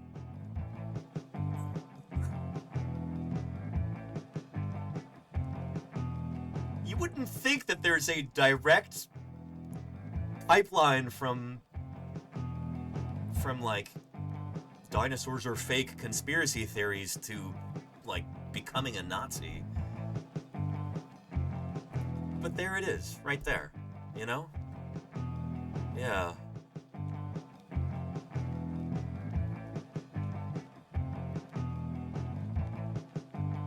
So like I didn't want to be,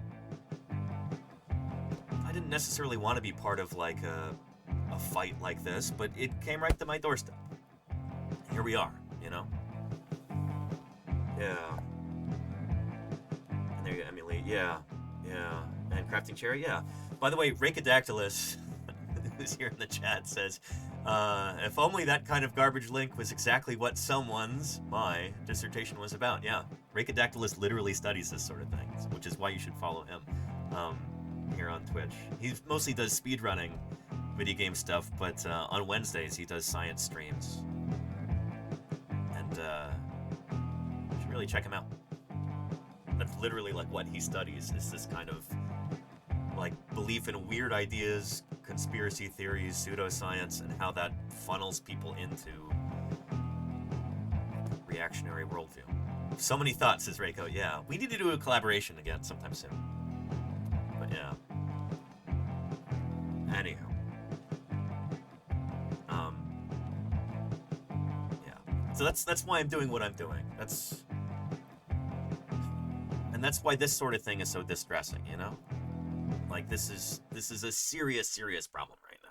NCAR would be broken up, saying it is one of the largest sources of climate alarmism in the country. That NCAR is a center for climate alarmism.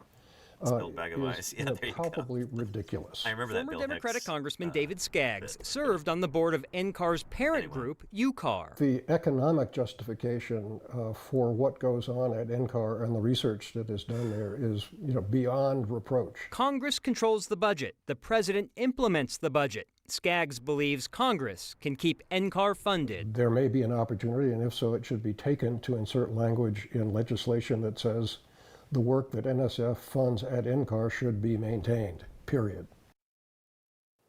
The way Jim Hurl described NCAR to me is that it provides resources and tools that would be too expensive for any one university to try to manage on its own.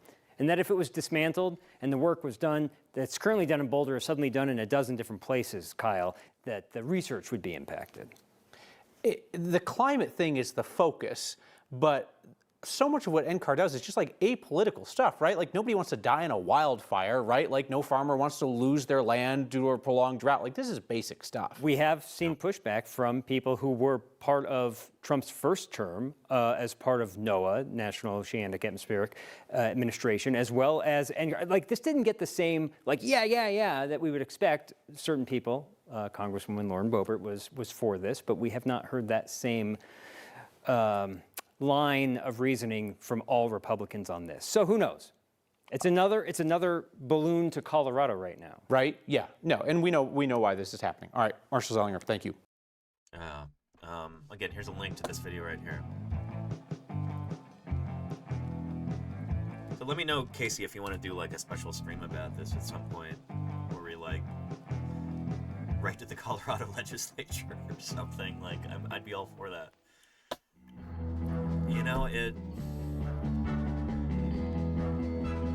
know if it would make the biggest difference, but like, it's more than nothing, you know? At the end of the day, whatever we do individually might be a drop in the bucket.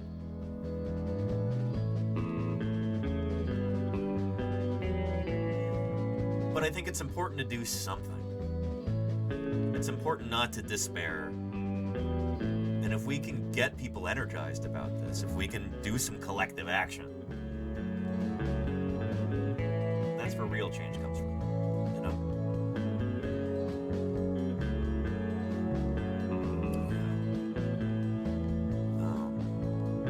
There you go, Rico.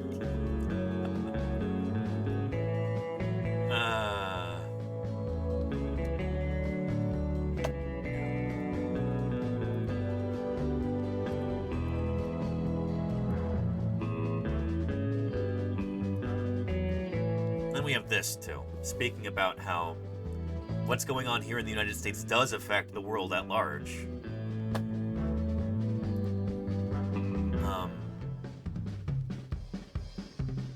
This is something that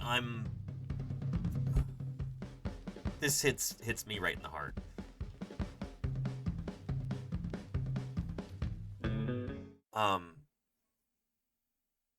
Just last month, I was lucky enough to be able to go to the Society of Vertebrate Paleontology meeting in Birmingham in the UK. The Society of Vertebrate Paleontology is our big global organization for paleontologists who study animals with bones. Dinosaurs have bones, so dinosaurs fall under that aegis. Dinosaurs, mammals, reptiles, amphibians, bony fishes, cartilaginous fishes have bones too. Sharks are under this umbrella. If you're studying an animal that's got bones of any sort, you're a vertebrate researcher. So vertebrate paleontologists study animals with bones. I was lucky enough to be able to travel overseas for this, and it was tremendous. And I've joined the communications committee. So part of the leadership of the Society of Vertebrate Paleontology. So I'm going to be involved with setting up the meeting next year. It's going to be in Cleveland, Ohio this next year. It bounces around city to city. It'll be in Cleveland this coming year. And I'm currently putting together a proposal so that I can live stream part of the meeting for outreach and fundraising purposes for the society. Very excited about that. But the thing is, a lot of scientists outside of the US, a lot of vertebrate paleontologists, members of SVP, are really scared to come to the US this next year because of all the stuff that the Trump administration is doing. A lot of you already know about this. But we're already seeing this with other meetings, too. So, what was it? This past week was AGU, the, what is it? The American Geophysical Union meeting here. So, anyway, it was in New Orleans this past week. Researchers are devising creative ways to get together as Trump's policies curb travel to U.S. gatherings. Attendance at several of the biggest scientific conferences held in the U.S. either fell this year compared with last year, or is expected to fall in 2026. There are many reasons for the changes, but at least some researchers are curbing their travel to the U.S. because of policies put in place by the administration of U.S. President Donald Trump. The obstacles have galvanized some meeting organizers to hatch alternative plans to bring the international research community together. So anyway, I've been hearing about this all over Blue Sky from Earth scientists who were... When I say Earth scientists, I don't just mean scientists who live on Earth. I mean scientists who study the Earth. This is geologists, geophysicists, petrologists, paleontologists, sometimes fall under this umbrella as well. Earth scientists, they study the Earth and Earth systems and sometimes fossils and things like that too. So my friends and colleagues they were attending the AGU, the American Geophysical Union, meeting in New Orleans last week, and they're like, attendance seems way lower. And like, there were all of these instances where the person presenting a talk or a poster presentation was not the person listed as the lead author on that. It's like, oh yeah, well, so-and-so couldn't make it. They're worried about visa stuff. They really didn't want to come here, so I'm presenting this research in their stead. There's a lot of that, and I'm afraid that there's probably going to be a lot of that at SVP this next year, too, in Cleveland. It's too late for us to change to a different venue. We've already put down a big deposit and everything, so, like, financially, we don't have the kind of money where we can just move the meeting to a different place outside of the U.S. That is not, like, a workable solution for this. And so it's going to be tough this next year. But I want to repeat what the president of SVP said, Stuart Samita, who I want to bring on for an interview here on this channel, hopefully sometime in January or February. Stuart said, we at SVP recognize this is a really difficult situation right now. We can't move the meeting outside of the U.S., and what we have to remember here is that the Trump administration doesn't want this meeting to take place, and they don't want you to attend this meeting. They want science to wither and die, essentially. Don't let them have that.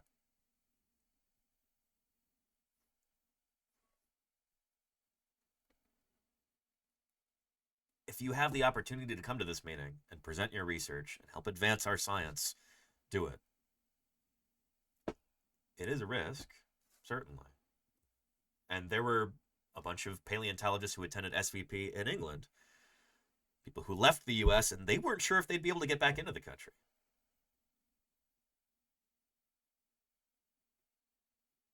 This is a risky time for everybody right now. But we can't let that stop the science, you know? Don't let them win, was his message. And it really resonated with me. Anyhow. Yeah. Spilled Bag of Ice says, what good has science ever done for humanity, other than give us the entire modern world that our society is structured upon? Yeah, just that, I guess, you know? Yeah. But yeah, and yeah, hamster rain, it's...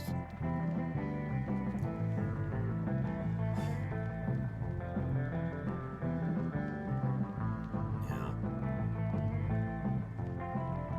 What is this proposed new rule? I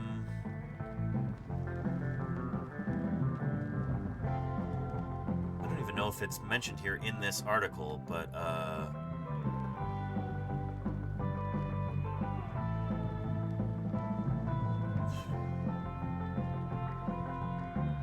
Alright, this is from June. There's so many of these, it's hard to keep up.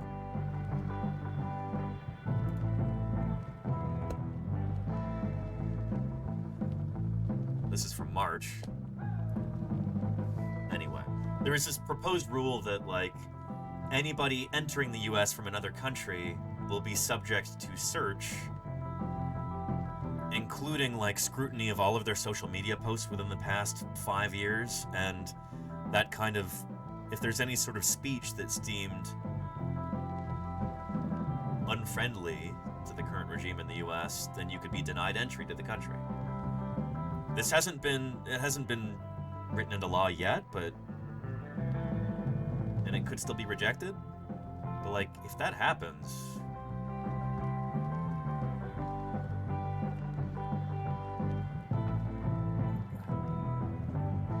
I kind of don't even want to think about it, you know? Oh yeah, yeah. BRB changing all my posts to say I love fearless leaders. Side up stacking. Go. Yeah. Yeah. So I don't know. Yeah. This. Anyway. I know this is not the most fun to talk about, but it's important, you know? Like, I would be derelict in my duties as a science communicator if I were ignoring this, you know? I can't ignore it. We have to talk about this sort of thing because it is one of the biggest topics of conversation among scientists in the US right now. And I'm not going to pretend like nothing's wrong, you know? And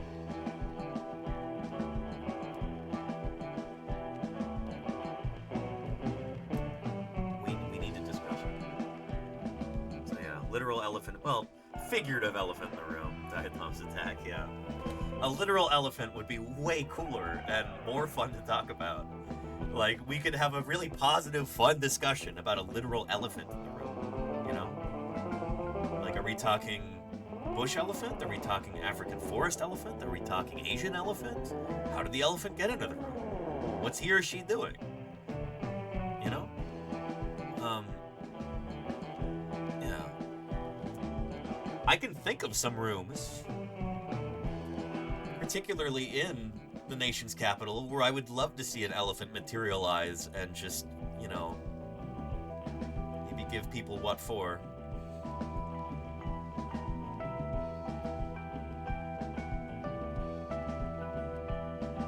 But we're not going to talk about that right now. Yeah. A stern talking to. There you go, Claire. Yeah.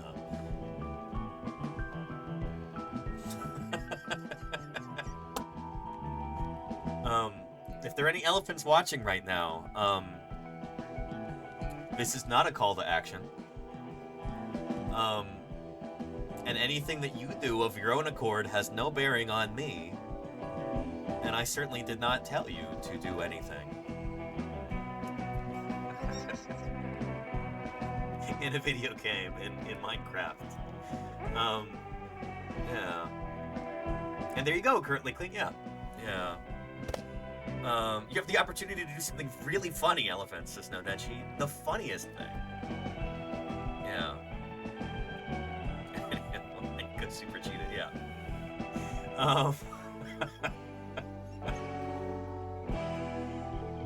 Anyway. Well, I should give you a link to this, too, before I forget. And before we move on to Thursday BIRDSday, holy cow, we have our weekly bird extravaganza that we've got to get into here.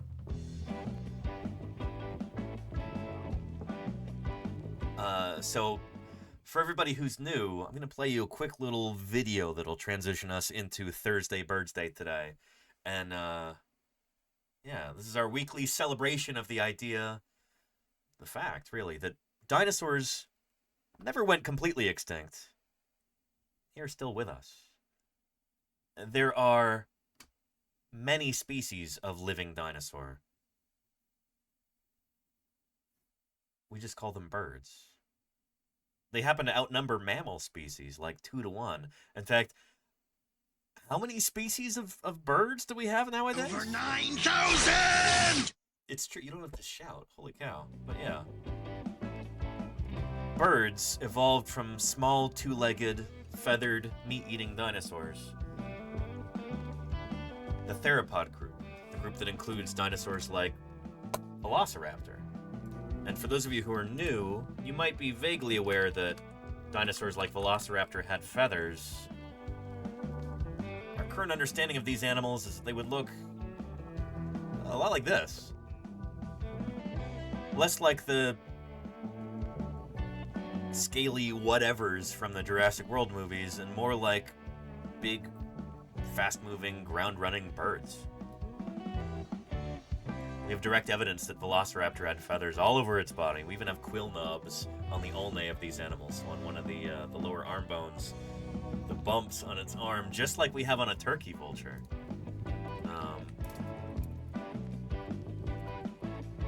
It was around 2007 that this was published? Yeah. These animals had fully feathered arms. Despite not being able to fly, they had feathered wings, we think probably for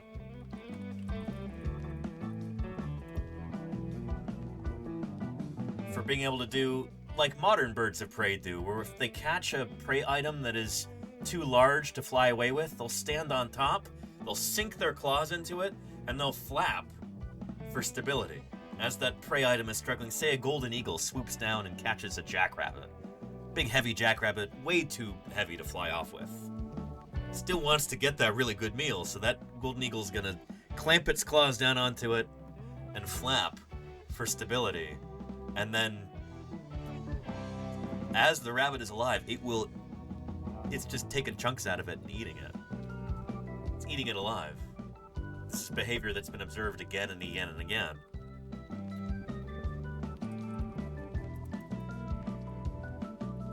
Stability flapping. Can I find an image of that? Lots of videos of it. They can be a little grisly for sure. I'm not going to show that to you, but anyway, yeah. We now think that dinosaurs like Velociraptor, Deinonychus, maybe even Utahraptor were exhibiting very similar behaviors. Here's a lovely image of, I think this is Utahraptor taking down a small sauropod dinosaur, doing that stability flapping thing. So anyway, the point is, birds are dinosaurs. And a lot of dinosaurs that you're familiar with are far more bird-like than you may have been taught in school, or that you might see in, say, the Jurassic World movies. So anyway, we talk about this every Thursday, and there's a tradition here where we share pictures of birds that we've seen over the past week, or whatever length of time it may have elapsed since the last time we've posted. But it's called Thursday BIRDSday, and here's a video to introduce that to you right here. Hold on, something's coming out of here. Look, there's a bird, dude. It knows what's good. I'm telling you, I just heard it inside.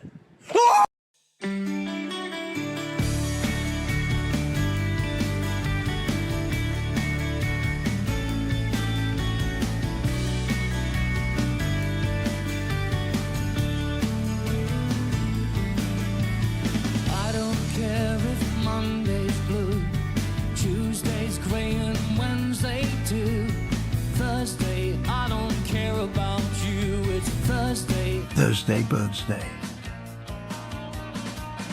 Birds are all around us in everyday life. But most of the time we hardly even notice them. Thursday BIRDSday is a step toward correcting this oversight. Do you want to be part of Thursday BIRDSday? I don't know. Here's how you can contribute. Go outside during the week and pay special attention to the birds around you.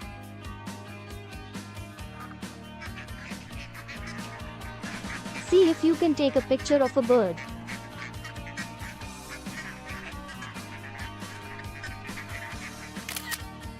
It doesn't have to be a good picture, any old photo will do.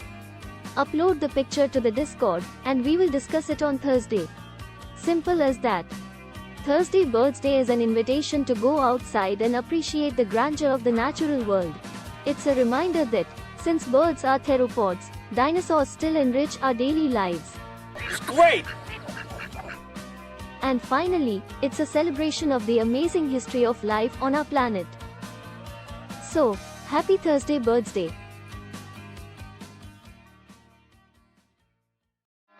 A Thursday BIRDSday indeed. Let's get started with some of those photos and videos from chat. Holy cow! First off, we've got one from the Mayor of Space, one of our esteemed and beloved moderators here. Ragiana Bird of Paradise in the Toledo Zoo Aviary. I've seen so many cool birds in this aviary, Mayor of Space. I appreciate you keeping a collection of them and kind of doling them out week after week. Check out this bird. I've never seen one of these birds in my life. Look at that coloration. Kind of jade green. Like emerald green along the throat. Striking yellow eye. Oop. There you go. Now you can see chat. Striking yellow along the back of the head too. That is super, super cool. Let's look this guy up on our Tree of Life and see what our what the sister taxa are. What are the closest relatives of this bird? Ragiana Bird of Paradise. This is one of the things we like to do on Thursday BIRDSday is figure out who are the closest relatives of this bird, kind of put them in context.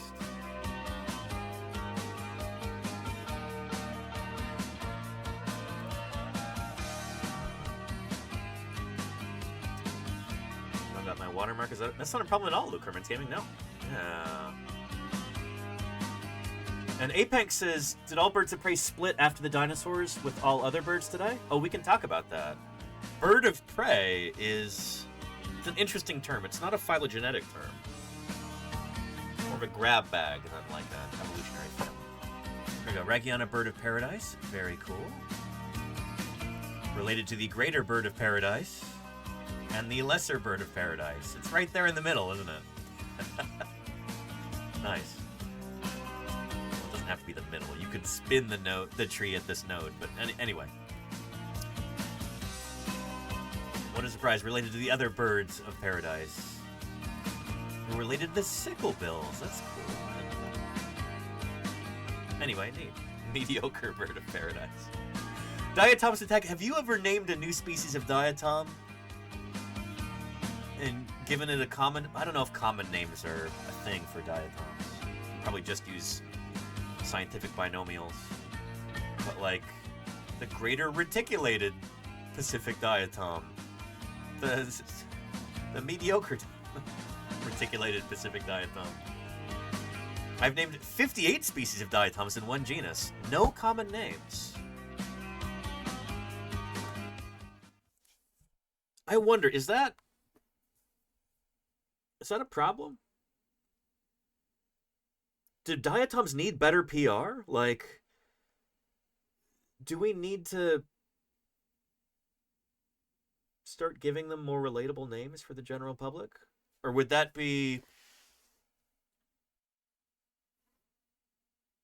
go against the serious scientific,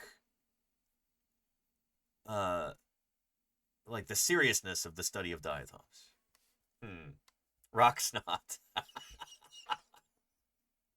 I mean, like, yeah. We talked about this a lot this week, but that's a conundrum for the science communicator. How much do you lean into silliness when you're talking with the general public about science? How informal do you get, you know? At what point does a lack of formality actually detract from your goal of science education.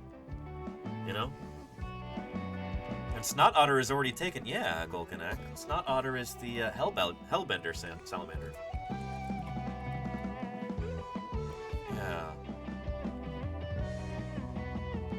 Which, why does it even need a nickname? Hellbender is such a cool name for this species.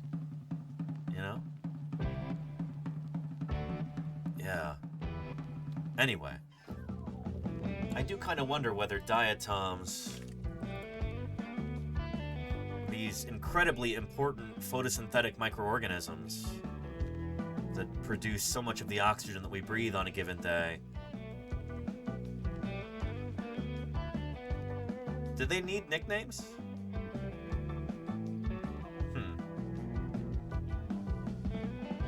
Yeah. Does look so cool. This is currently clean and opposite. Yeah. Go follow Diatom's Attack. If you want to see a real diatom scientist look at these critters under the microscope live on stream. Diatoms are incredible organisms, and I know we're doing Thursday BIRDSday right now, but I'm tempted to like watch a little video about diatoms and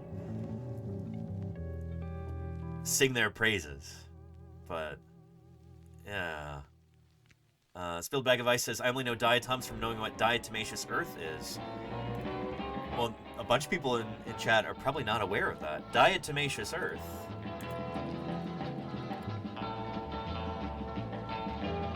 Food grade. So this is a substance that is mined from, like, fossil deposits of fossil diatoms. And it is used in a whole host of different applications. So, this is probably part of your daily life on some level, even if you're unaware of it. Because if you're the sort of person who, I don't know, say you have a cat, some kitty litter is made with diatomaceous earth. If you're the sort of person who brushes their teeth, some toothpaste are made with diatomaceous earth. Diatomaceous earth can be used for the brewing process, or I guess the filtering process. For the production of beer. So if you have a cat who has a litter box, if you brush your teeth, if you drink beer, or if you breathe air, you know, thank a diatom for producing that oxygen, for making it possible to produce kinds of cat litter and beer and toothpaste and stuff like that. Hope everyone is brushing you hope everyone is brushing my teeth, Diatom's Attack? I'm the only one allowed to brush my teeth, thank you very much. Yeah. Will you brush your teeth with beer? I prefer whiskey.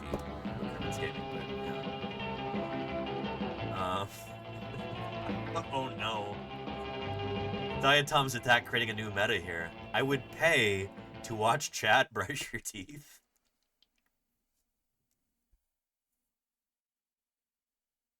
Don't give me any ideas. We could rig up a thing that's attached to the chat and you could redeem some toothbrushing with bits or something like that. Oh boy. Yeah.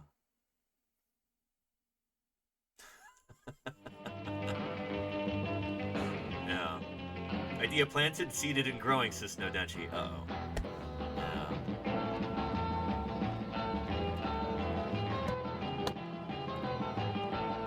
Back to birds before we do anything dangerous here. Mayor of Space, thank you for your Ragiana Bird of Paradise in the Toledo Zoo Aviary. Good stuff. Yeah.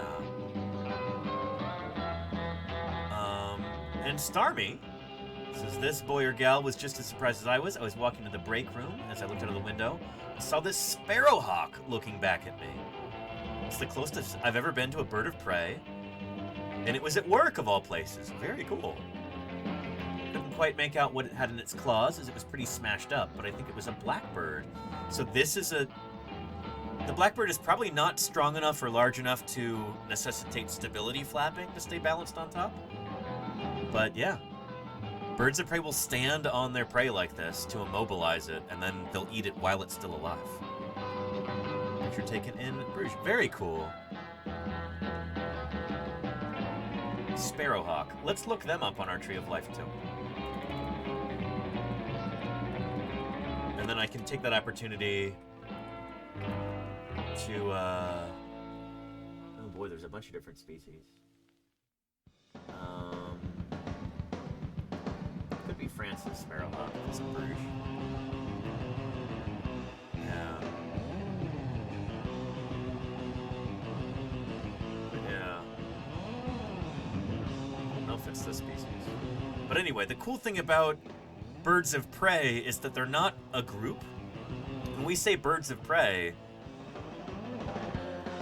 we just mean birds that eat other birds and eat mammals, I guess.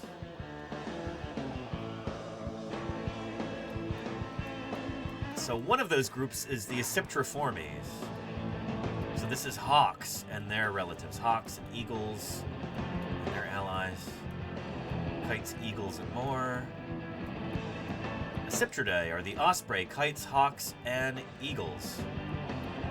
So this is one family of birds, and they're all related to each other. By that I mean they all evolved from a common ancestor. So about 50 million years ago, give or take, something like that, all of these birds came from one single species. And then that one species was successful, and they got a bunch of daughter species, moving into different environments, all diversifying until we have 244 species today. It's pretty cool. They're allied with the vultures, who split from them about 54 million years ago, give or take. And then you get birds of prey, toucans, and more. Toucans are related to these other birds of prey. But here's the thing, is that not all birds of prey are part of this group. Some of them have a different ancestor entirely. Who am I talking about, chat? Some of you already know this. Who are some birds of prey who are not related to hawks or eagles or vultures? Or toucans, for that matter. Clever says owls. Not quite whom I'm talking about.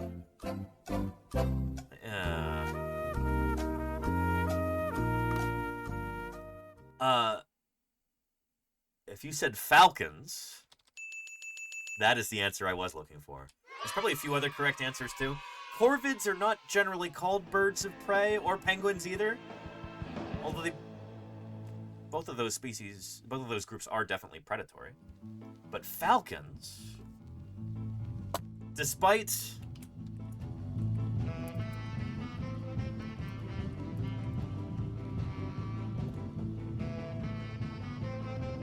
looking superficially similar to an animal like a hawk, they are not closely related at all, which is really cool. And this is a fairly recent discovery. I want to say it was in the last couple decades that we realized that they're not related, not closely. So let's see. Let's go to red-tailed hawk. Red-tailed hawk and peregrine falcon.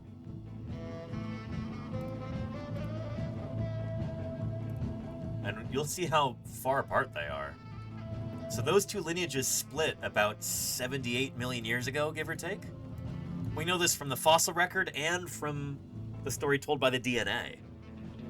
Both of these two lines of evidence agree that there is a big split a long time ago between these two lineages. The red-tailed hawks are part of Aciptridae. They're part of the hawk and eagle family. There's the red-tailed hawk right there. But the peregrine falcon, being a kind of falcon, is not closely related. They are actually closer. Let's see, there's the peregrine falcon right there. They are closer to parrots. There we go. Lorikeets and other parrots like that than they are to, there we go, than they are to the hawks and eagles, which is wild, right? Yeah. Pretty cool. Apex is almost halfway to the Jurassic, since the Jurassic, yeah. Yeah. Pretty cool. Jurassic ended what, 144 million years ago? So yeah, they are... they diverged during the Cretaceous period, which is wild. Yeah. The one I sent you was a Eurasian sparrowhawk. Thank you, Starmy. Cool, cool, cool. Yeah. So anyway, interesting stuff. Yeah. Oh, and hang on, there was a question up earlier from Honesty Lies. They wanted to know, why are there no human fossils? Who told you there were no human fossils? That's not true. We've got a marvelous fossil record for humans going back to our ancestry within the great apes. See if I can just find a quick video that I can send to you in the chat.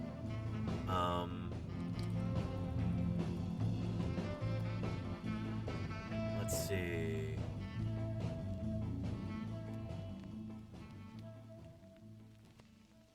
I'm not a paleoanthropologist, so I'm not going to know a lot of this stuff off the top of my head. But I have watched this video before, and I know it's really good. I'll give you a link right here. So Honesty Lies, if you're interested in finding out more about this, that video is a great place to start. Let that be a springboard for your learning about human evolution and the human fossil record, if you're interested in this kind of thing. That's a great place to start. Yeah. Anywho. Yeah.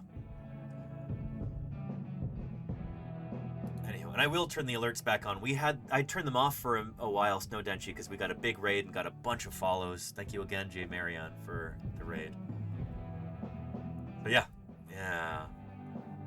And Apex says human meaning homo? I guess I'm talking about hominidae in general.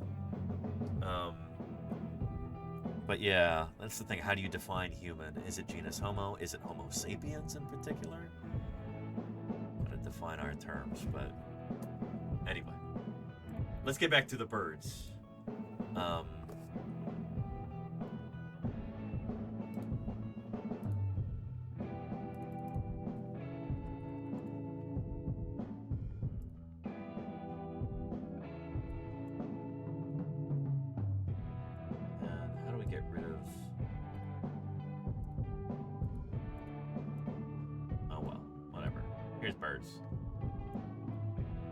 Refresh in order to get rid of... Nope, it's still there. Let's start from scratch. Anywho, very cool. Eurasian sparrowhawk. Very cool, Starry. Thanks for posting.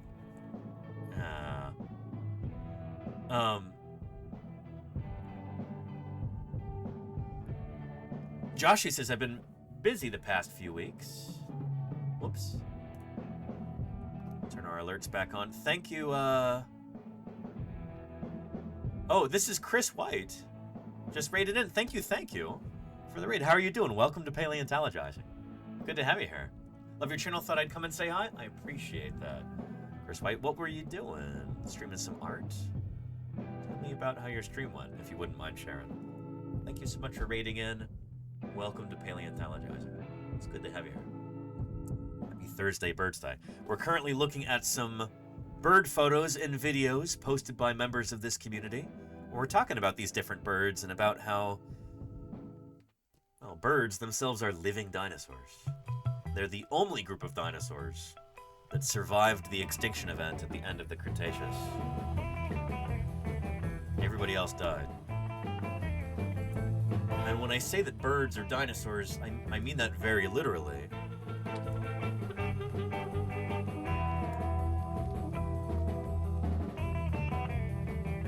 This is a really handy chart. What is a dinosaur and what isn't? I love the way that they lay this out visually. It's really nice. The way that we as scientists classify living things is based on their ancestry. It's based on what they evolved from. So in order to be a dinosaur, you have to have evolved from the first dinosaur. That's when you really boil it down, that's what a dinosaur is there is one original species and then a bunch that evolved from it. If you're one of those descendants, or the ancestral species, you are a dinosaur.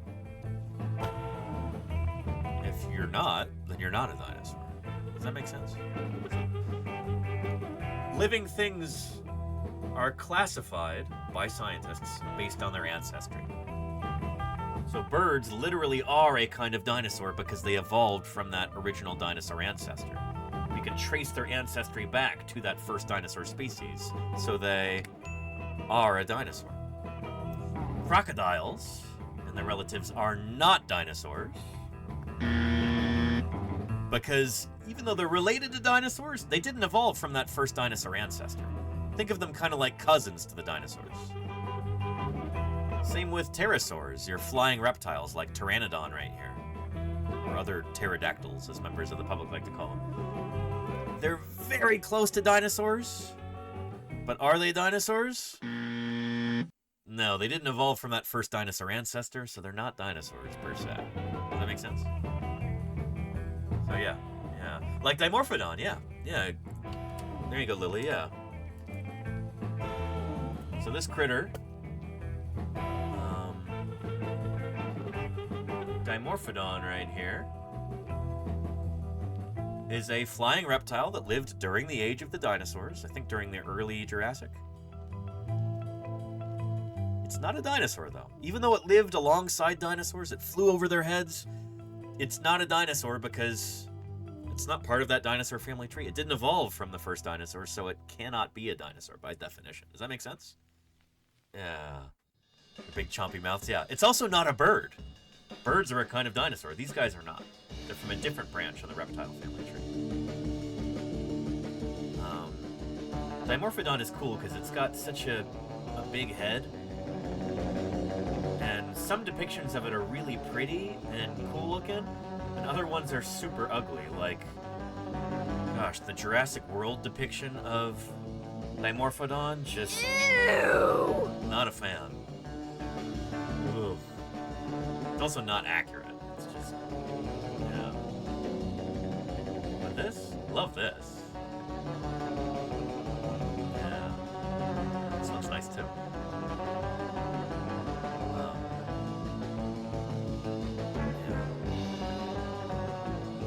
Was drawing a little fake Pokemon based on the Crystal Palace dinosaurs. Oh, very cool. Chris White, really, really cool. We're going to be having a special stream about the Crystal Palace dinosaurs on New Year's Eve, if you'd like to join us for that.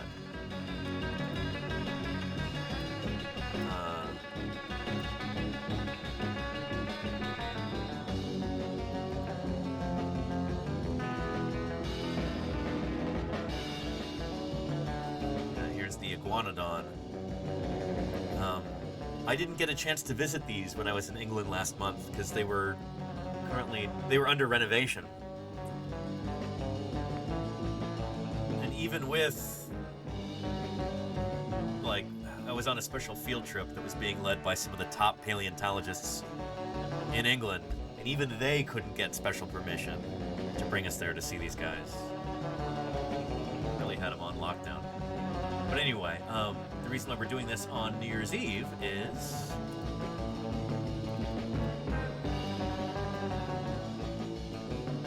it was on New Year's Eve in 1854 that the famous Dinner in the Iguanodon was held. It's such a cool story. I'll be telling you all about it on New Year's Eve. It's gonna be a lot of fun. Yeah. Anywho. Yeah. It's gonna be fun. And Dirt or Bust says Jurassic Park made so much money, I bet someone could profit from a remake of the whole series with accurate dinosaurs. I agree. I think they should do that. They kind of had a chance to with Jurassic World, and they majorly dropped the ball there. Yeah. Need to hear that story? Yeah, Lily, it's gonna be cool. It's gonna be cool. Anywho, back to our birds. Joshy's got a whole bunch of different bird species. His cameras are really amazing. Nice. I still remember when I was a kid, my parents got their first digital cameras and how low res it was. Anyway, this was taken right after I filled up my bird feeder in southern New Jersey. Woke woke up this morning, got myself some birds. I saw 4 species: mourning doves, red-bellied woodpeckers, downy woodpeckers, and juncos. Nice. There we go. Yeah, downy woodpecker. Mourning dove. Very cool. Excellent. 4 species in one shot. Yeah, never went through. That's... What do we say for that? Oh, baby, a triple! Oh, yeah! More than that. There's 4. That's awesome. Yeah. Downy's on the tree to the left. Oh, there we go. Okay, there's the downy woodpecker, and this is the red-bellied? I do not know my woodpeckers as well as I should.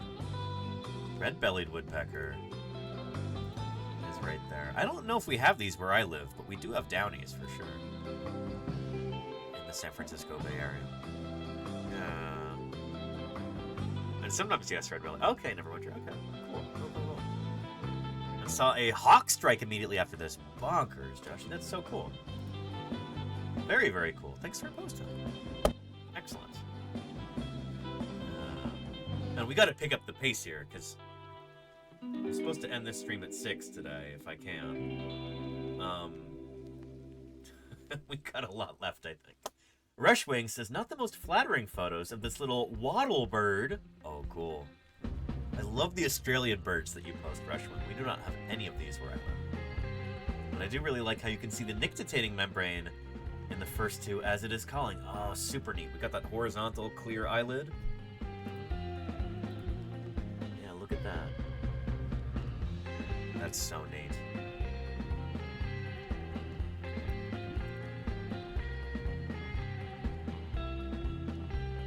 The nictitating membrane is the horizontal eyelid that birds have. They've got their normal blinky eyelids, and they also have this that goes across the eye. It is like translucent. Super cool. There's a bald eagle using that. Nice. You know who else has these? Crocs. They've got that nictitating membrane too. Which is, it makes all the sense in the world when you realize that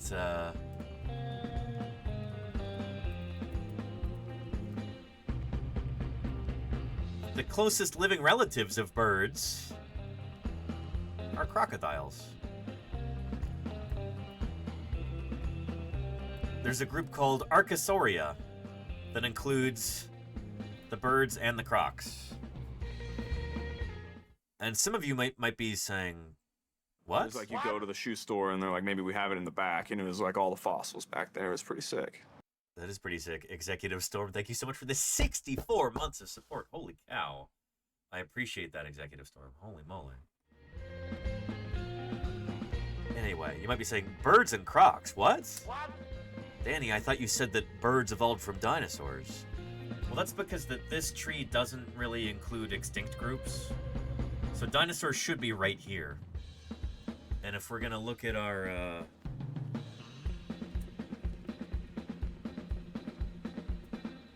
what is a dinosaur thing again? Again, we have birds, we have crocs. Both of these have like a little leaf on it that show that that's a group that's still around. They're not extinct. So yeah, there's tons of other critters that are in between birds and crocs that are extinct. Namely, the dinosaurs. Yeah, Sweetie Pie. Yeah. Another one of my landlords here. Sweetie Pie making an appearance. Is there not enough cool stuff going on in the rest of the house? Come say hi to me? Okay. Yeah. Anywho. How are you doing, sweetie? You had a good day today? I hope so. I hope so. Yeah, we're talking about birds right now. What do you think about birds? You like them?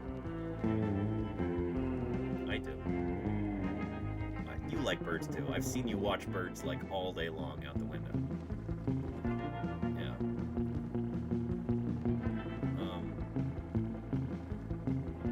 You come here for some face squishes? Is that what you're here for? I can make that happen. Yeah? Hey.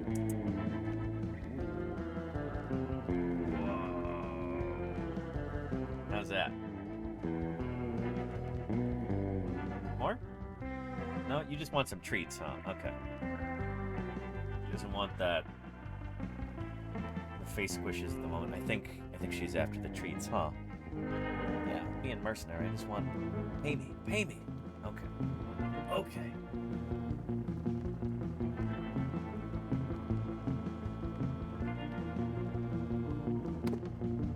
What's this?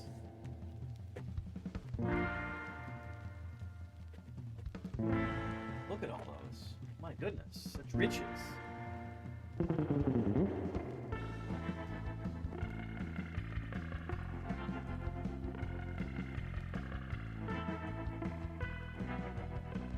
Yeah.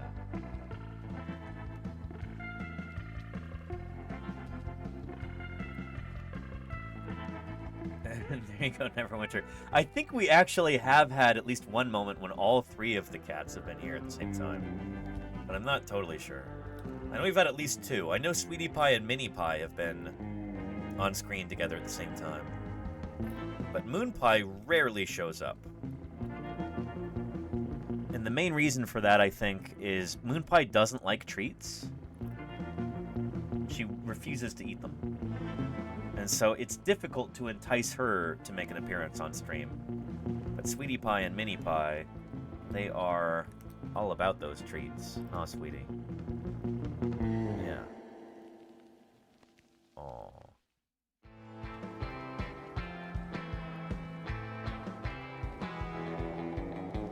You're about the best landlord I could ask for, Minnie Pie. Sorry, Sweetie Pie. No. There's cat saliva all over my desk here. Hang on a second. I'll be right back, okay?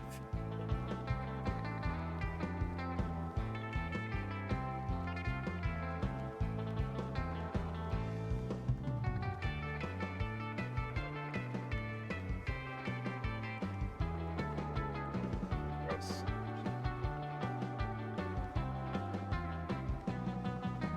Okay. Dan the BC Man says, would Moon Pie eat treats in a dish like food? I want to try that sometime. Because she'll eat cornflakes out of a bowl. It's like it has to be in a bowl for her to eat it.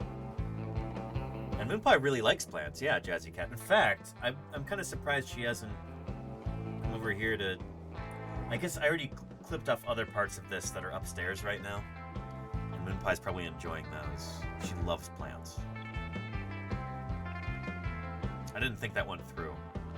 I should have created some artificial plant scarcity so she would come make an appearance. Play with our Christmas tree. Honey. And there you go, Snow Denchi, yeah. Somebody was making a joke saying, oh, look at that fluffy dinosaur. And, I'm gonna well actually you for a minute. So well actually, mammals are not dinosaurs. But they're not. So what is a dinosaur and what isn't? Mammals are over here. Mammals are you and me and cats and rats and bats and camels and whales and platypus. Orangutans and shrews and giraffes and manatees. Those are all mammals. They're on this branch over here. So in order to get to the common ancestor of dinosaurs and mammals, we got to go way back like over 300 million years ago. So again, dinosaurs should be right here. If we're trying to get to the common ancestor of dinosaurs and mammals, we've got to go all the way back to 320 million years ago, or earlier, when they shared a common ancestor, back in the Carboniferous period. And that common ancestor would have looked something like...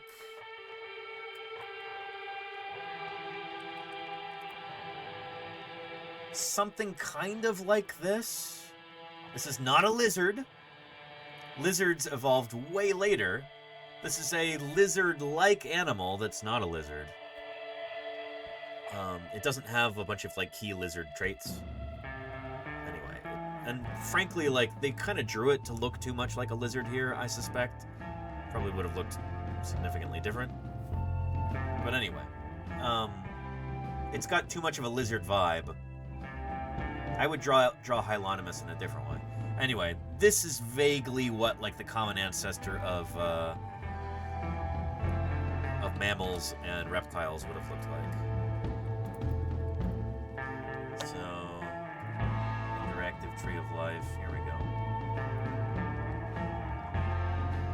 So, mammals and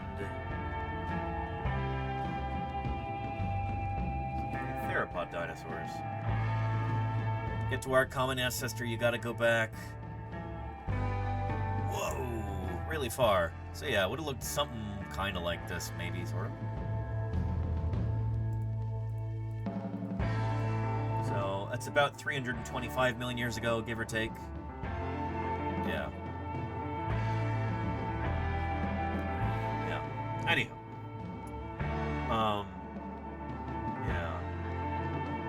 It's not a lizard, but it's like a lizard, says Just Floof. Well, that's the thing, is that when we're talking about groups of animals,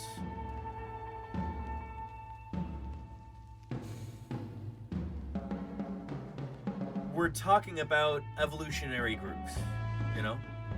So, like, a whale might look like a fish to some people, but it's not a fish. It's not a ray fin fish, at least. Oh boy, now we're gonna talking about lobe fin fishes. That's a bad example. Bats. Bats are not birds. Sure, they fly. Sure, they're warm-blooded. They have powered flight. But they're not. They're mammals, you know? They produce milk for their young. They have fur or hair. They have external ears, the pinnae like that. Birds don't have any of those things. And it's because they have different ancestry. They evolved from different ancestors. Lizards are descended from this creature right here, and you could maybe make the case that, like, lizards have retained this body plan all the way up until the present. But this animal is not a lizard. It evolved way before the first lizards. It is an ancestor. It is the ancestor of lizards, going back far enough, but it's also the ancestor of dinosaurs and of humans and other mammals. Oh yeah. Yeah. And Casey Snowart says, I had literally never heard of people legitimately thinking that bats were birds until the stream. Mind-blowing. I mean, Rhacodactylus was talking about that in his stream last night. Yeah. Anyway. Yeah. Anyway.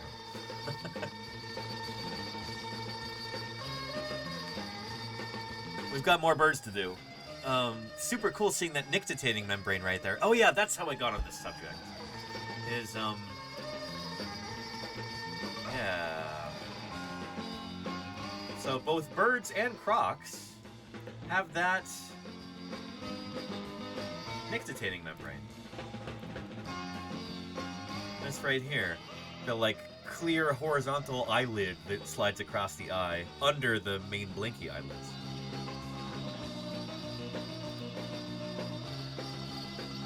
Birds and crocs, you might think that they're very different from one another.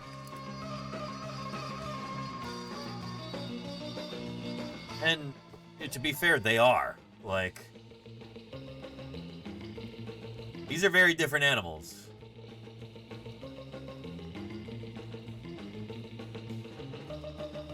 But this crocodile is more closely related to this heron than it is to a lizard or a turtle. because they share a more recent common ancestor with each other. That's why birds and crocs are allied together. And you might think, well, they're so disparate, they're so different looking. Like, shouldn't there be some sort of in-between? Shouldn't there maybe be an animal that walks on two legs, like a bird, but it has scaly skin and claws and teeth in its mouth? And you're describing a theropod dinosaur like Allosaurus. The in-betweens are extinct now, you know?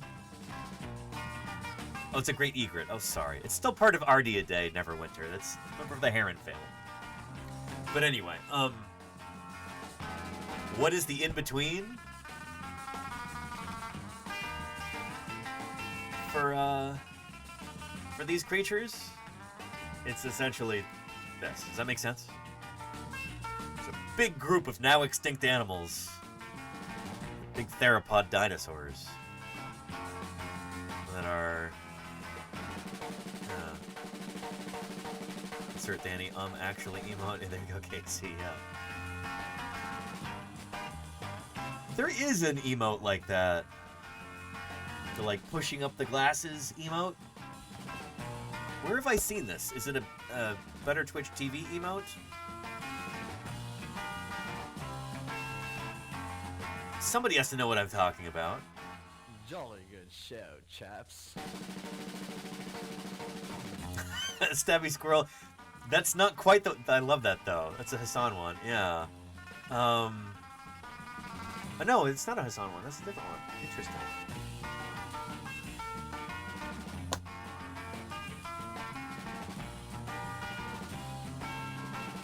There's the Hassan one, Stabby Squirrel. Yeah, yeah. Not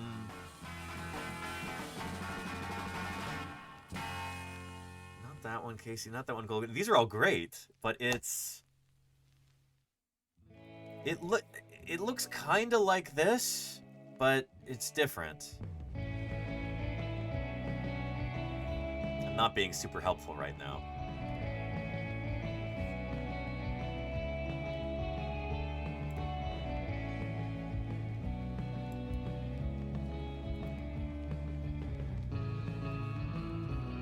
Is it this? This is not animated. I feel like...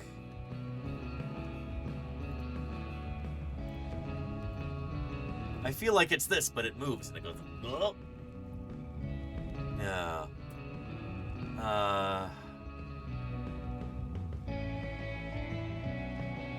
Yeah. What's it called? Is that a BTTV emote?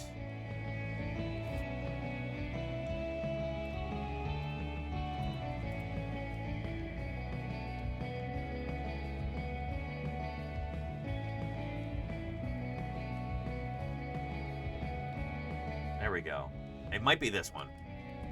I seem to remember it slightly different, but this is probably it. Yeah.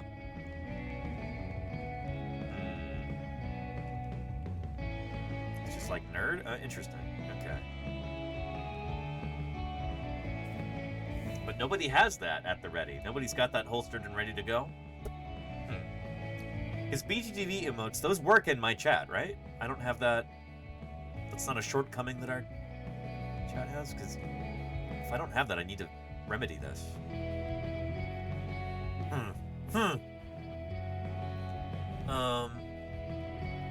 You have to add them? Do I not have them, Sloppy Salamander? Omega lol? Maybe I don't. Shoot. Those are my only ones. Interesting. Yeah. Well, I might have to fix that. Yeah.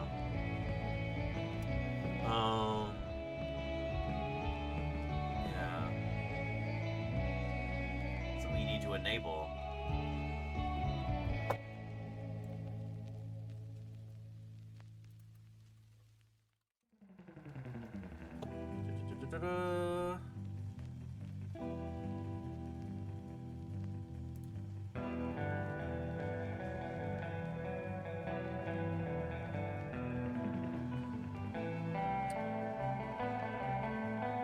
Give me a second here. Settings. Settings. Channel.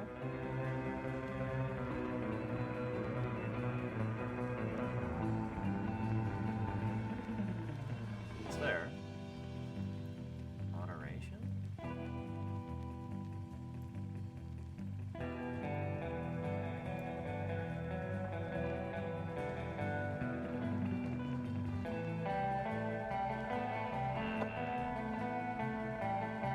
No, I know, Sammy Beans. I know. I appreciate your conscientiousness there, Sammy Beans.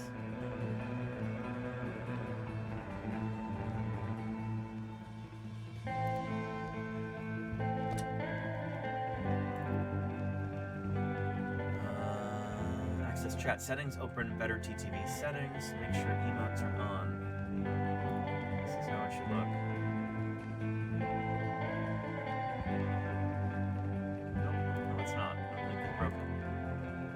Oh, well, we'll figure this out another time, maybe.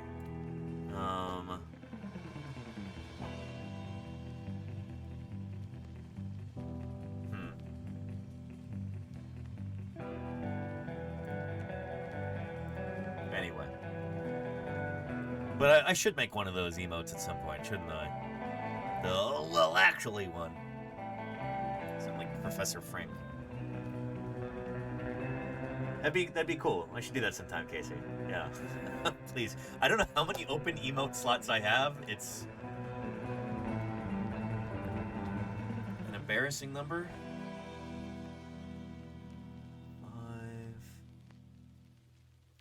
5 plus 19 plus 2 plus 5 plus 1 plus 5. Too many. The bits, tiers. Oh shoot. Yeah, too many. I have too many open slots. Yeah.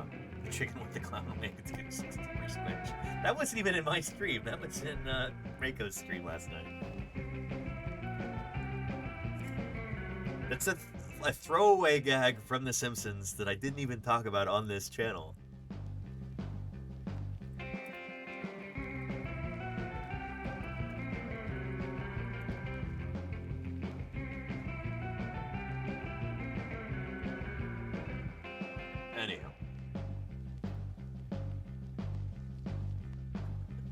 Jim emote.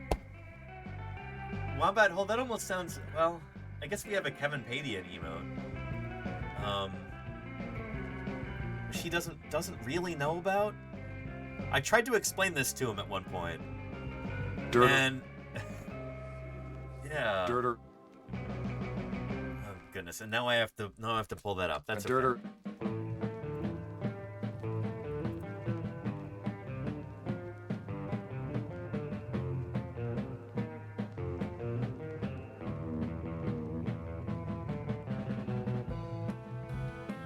I got to explain this emote to everybody now. Esteemed paleontologist Kevin Padian was in an old episode of Paleo World, which is this documentary series. Some of you are familiar with this, including some of the new folks, I think. Yeah. Scant clues about how they live. These flying... All rise for the Paleo World anthem. Salute.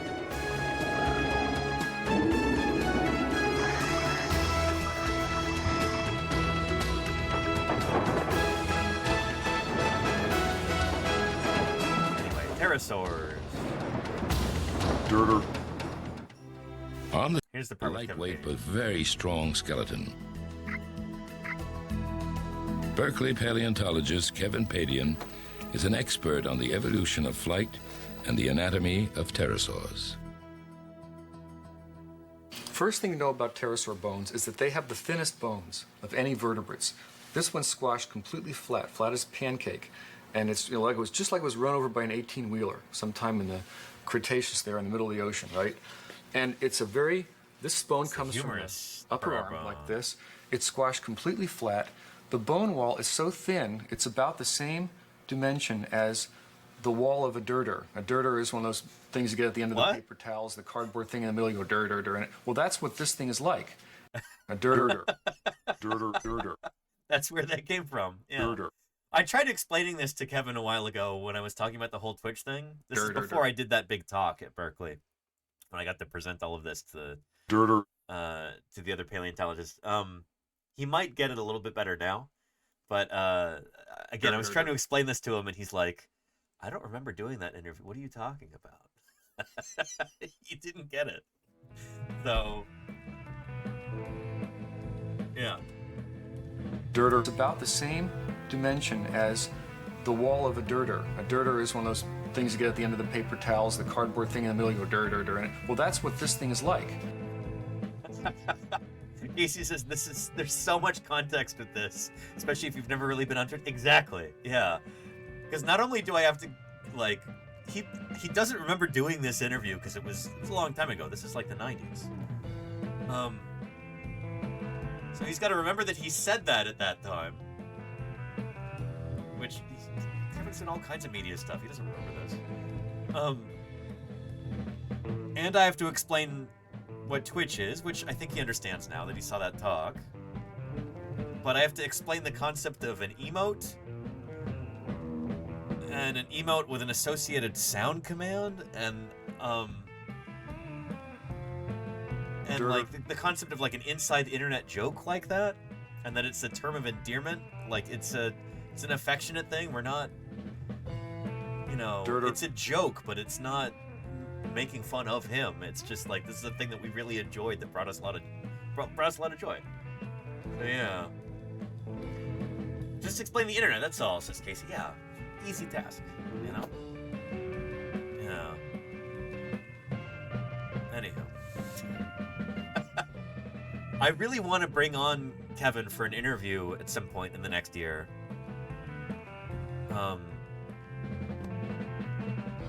So we'll see. We'll see. Maybe I can give him a golden dirter as a token of our appreciation.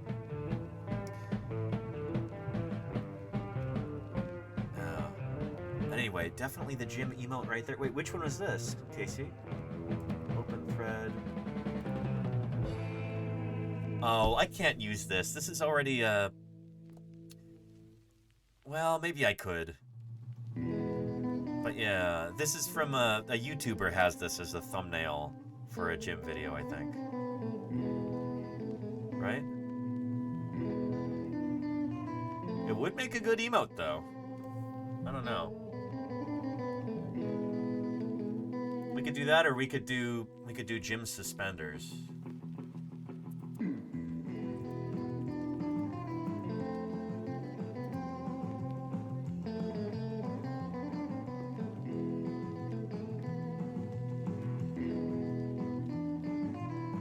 Yeah.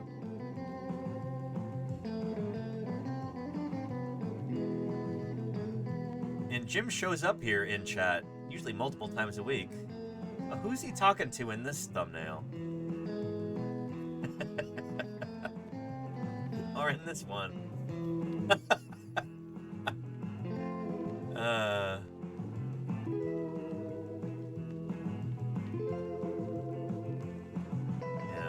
Oh shoot, there's Jim with Cope's skull right there. Wow, I didn't know this photo existed outside of Louis Cihoyes' book. That's so cool. Huh. Wow.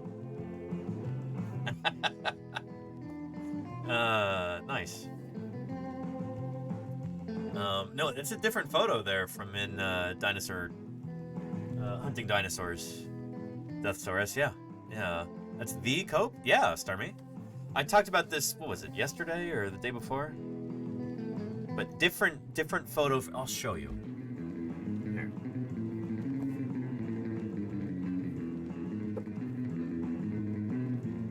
Okay, Louis Cihoyes' book, Hunting Dinosaurs.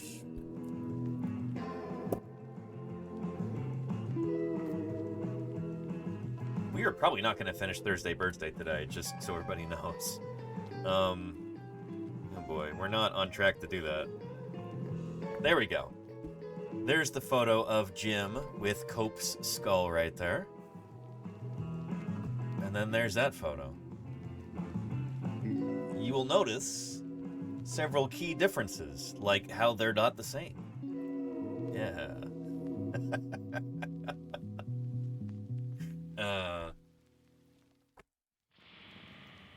Yeah.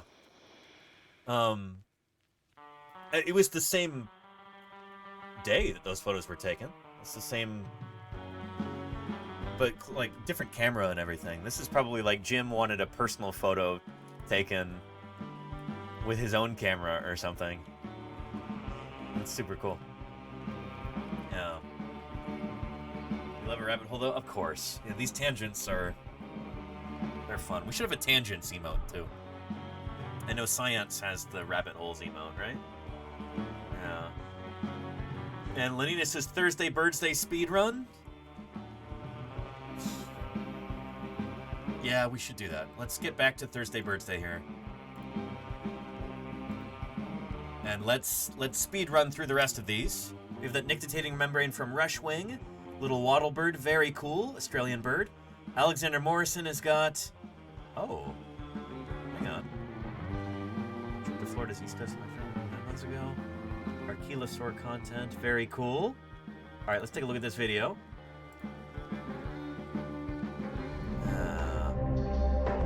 The Living Archelosaurs, music by Brian Eng. We've got an American alligator. Ooh, and we've got some Polonians. From a tortoise. So Archelosaurs are the birds and the crocs, and they're outside that, their closest living relatives are turtles. So turtles, birds, and crocs together are the Archelosaurs. There we go. There's a peacock. Nice.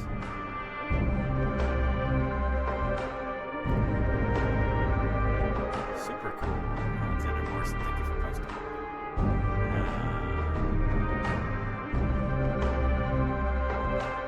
And an emu. Oh, nice. One of the largest living dinosaurs today. I think second only to the ostrich. Yeah. So again, Archelosaurs are, you zoom out just a bit from the Archosaurs, and then you have Archelosauria. That's the Archosaurs plus turtles. So yeah. Anyhow, good stuff. Thank you, Alexander Morrison, for posting. Excellent. Here's a bird song clip from May that I never got around to posting, says the Lenina. So peaceful. Oh, you weren't kidding. It is peaceful.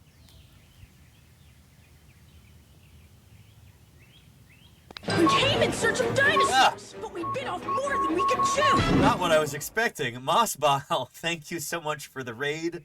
How are you doing? We were just trying to listen to some peaceful bird song from Lenina.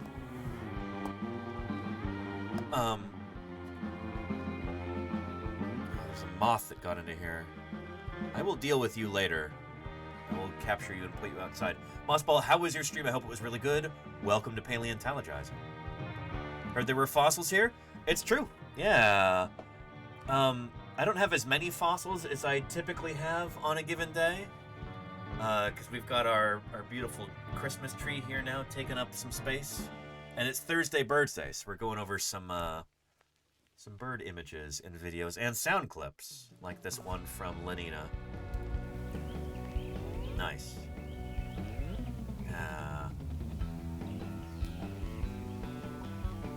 Good stuff.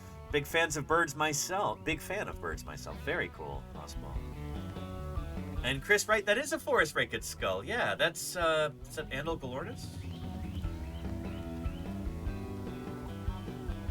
I think it's Andal Galornis. Yeah, it is. The terror bird.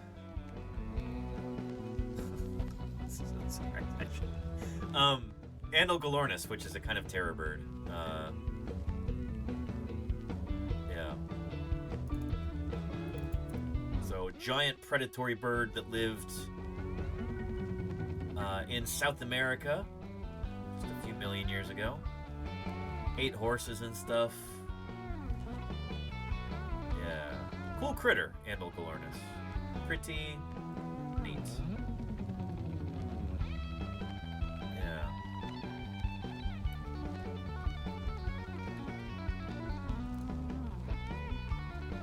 Anywho, yeah, that's called our 3D print.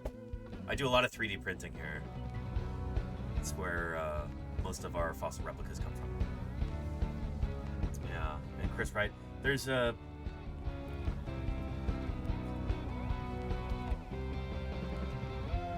few places you can get it. If you just search Andlogornis skull 3D print, you can find it. Yeah. And that is life size, yeah. Sammy Beans, it's not a small skull. It's decent size. There's my hand there next to it.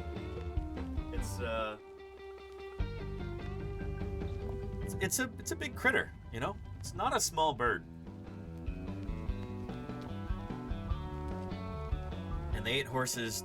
Horses were a bit smaller back then, which is true, Wombat Hole, yeah. Yeah. And you have the Ios. That's great, yes. Do you have the other Ios horse one?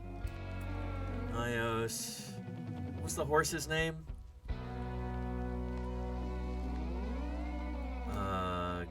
Gamblor? No. Gamblor with his neon claws. What was the horse's name?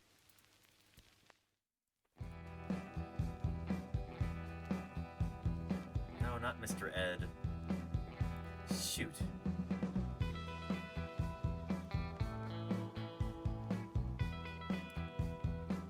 Gabden. Thank you. She changed it out. Thank you, Wombat Hall. Yes. So a member of my stream team, Ios, she was reading this book on stream. It was like a daily feature on the stream. Every stream she did, she would like read another chapter. Was the book called Horse Girl? What was it called? No.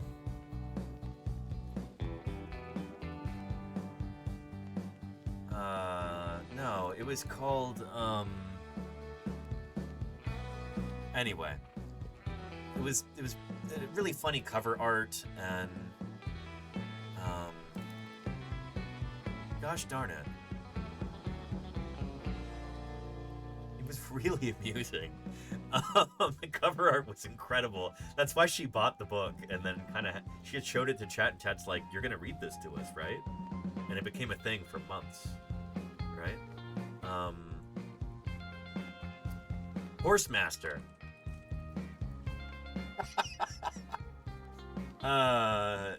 Yeah, there we go.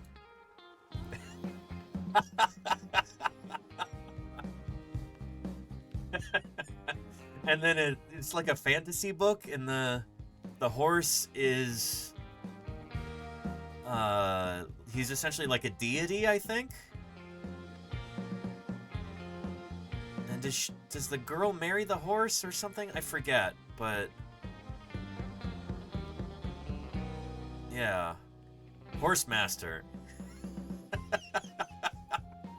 It's a lot to digest here, says Casey's art. Yeah. Oh man, it was a whole thing. A whole thing. You should go follow Ios and ask her about this when she streams. The forehead laser has such aura, says Chris. Right? It really does, you know. Anyway, how did we get on this? I don't even know, but yeah.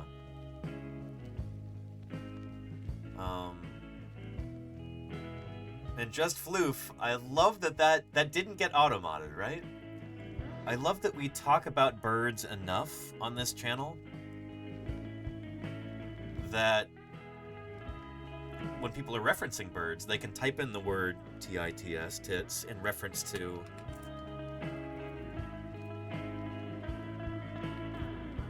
these guys and gals, without it getting flagged by Automod, I guess. Excellent. That makes me happy, you know? We're all mature adults, or close to it, here on Paleontologizing. And aren't they a type of chickadee? Let's look that up, Casey.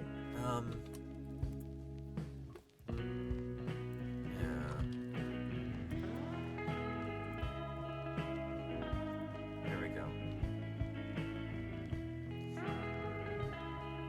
Might be on the list of allowed words. I think it probably is. Yeah.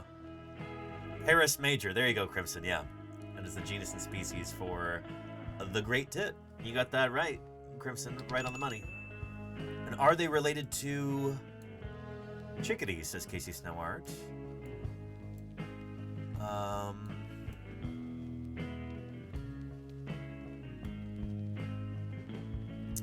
They are.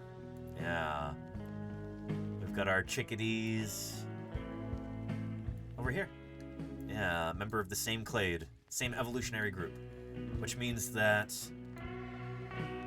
the great tit and the black-capped chickadee had a common ancestor something like 16 million years ago. So yeah, pretty cool.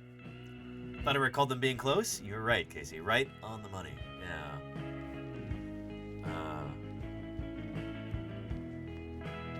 Anyhow. I remember when we raided into I Paint Burbs a few weeks ago, he said something very disarming about these birds. I was kind of half listening and I said, I'm sorry, what? I'm not going to repeat it. But yeah. And Rakimo says, do any dinosaur birds still exist? Yes, a few of them. How many? How many different species of dinosaur birds? Over 9,000! Goodness, that's loud. But yeah. All birds literally are dinosaurs.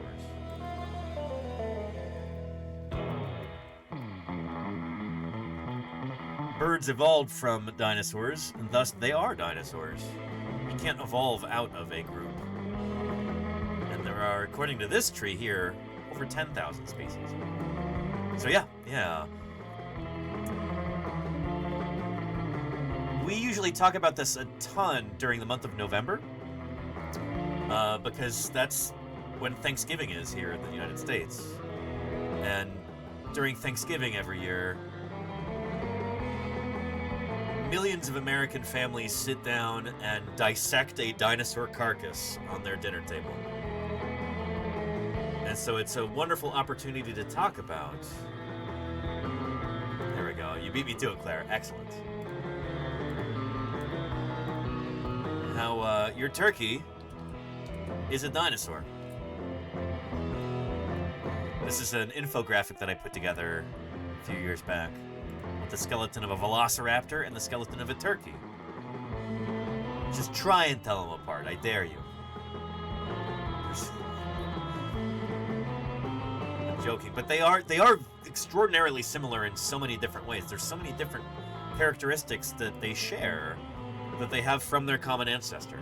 Since birds evolved from dinosaurs, from a dinosaur probably a lot like Velociraptor, there's so many different features in the skeleton that they share.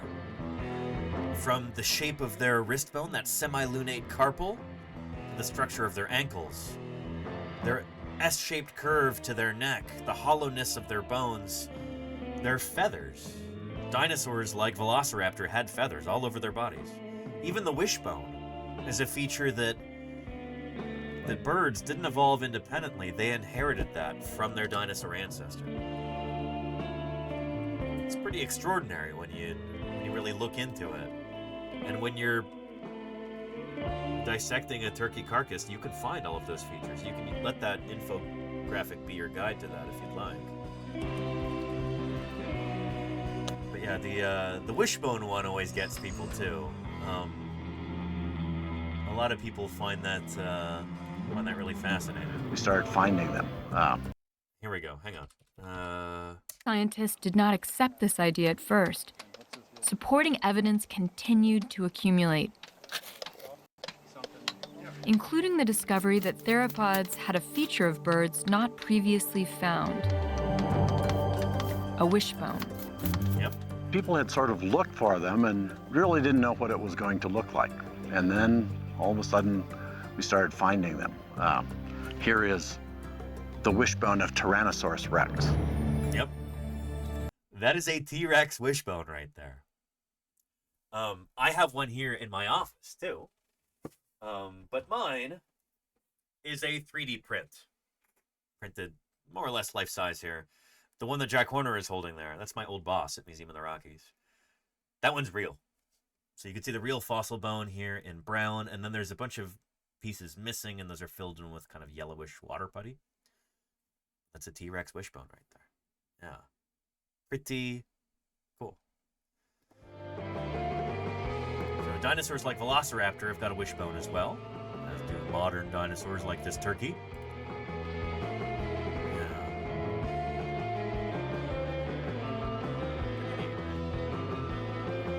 So strictly speaking, dinosaurs never went extinct. And this is not just me saying this. This is not just Jack Horner saying this. Ask any paleontologist, any evolutionary biologist, any ornithologist, bird scientist. She will tell you the same thing. Birds are living dinosaurs. Birds are part of the dinosaur family tree. They are dinosaurs. They're the only dinosaurs that survived when that huge asteroid hit the Earth, wiped out like 70 or 80% of species on our planet. Birds are the only group of dinosaurs that survived that. And we still have them around today. Just super cool. And Erychimosis, so then why are we taught that they went extinct? Well, if people are still being taught that, then it's just way out of date. Yeah. We've basically known this since like the late 1990s, that birds are a kind of dinosaur. It took a long time for us to realize that that was the case, but now it's a done deal, you know? We've got so many different lines of evidence that all point to that same conclusion, that birds are a kind of dinosaur. So yeah.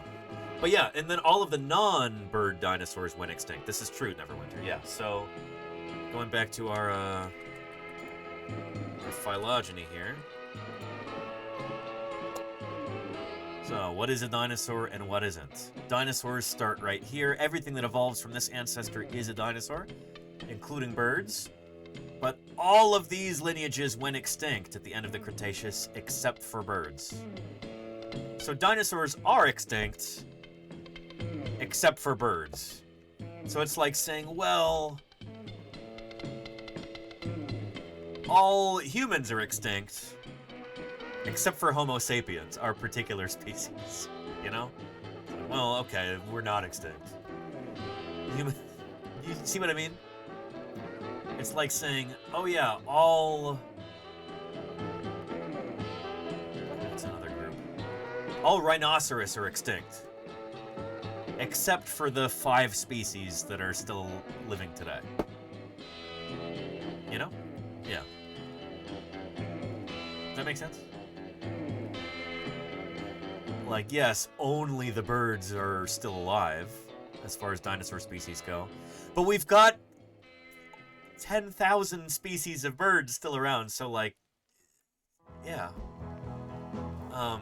Here, to go back to the video here. Co-option of feathers for flight enabled Archaeopteryx and its relatives to take to the air. Back. And other features also evolved. When we look at evolution millions of years, an assortment of scaly dinosaurs, feathered dinosaurs, and many types of birds lived together. Then, 66 million years ago, almost all of these creatures died out. A 6-mile-wide asteroid slammed into the planet and triggered a global mass extinction.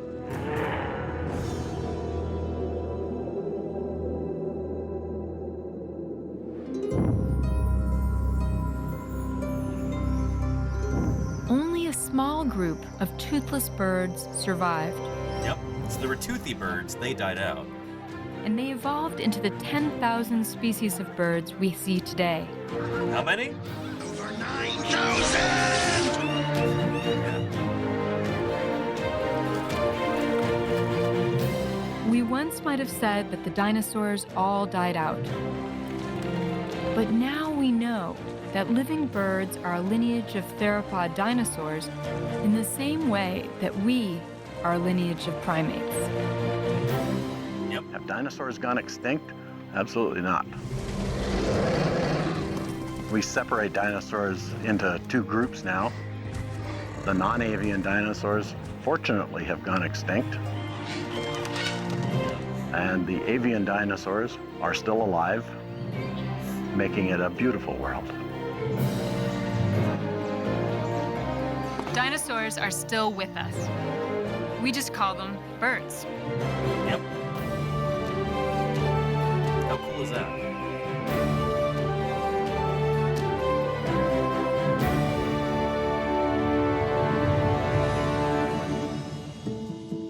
I'll give you a link to this video because it is really good. If you want to watch the whole thing. We watch this before Thanksgiving every year on this channel. But, yeah. Anywho, and I think it's just about time for dinner. We did not get through Thursday BIRDSday today.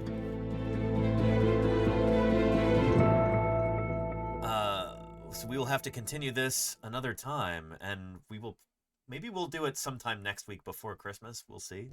But I think Christmas is Thursday, isn't it? I'm not going to be streaming then. So, yeah.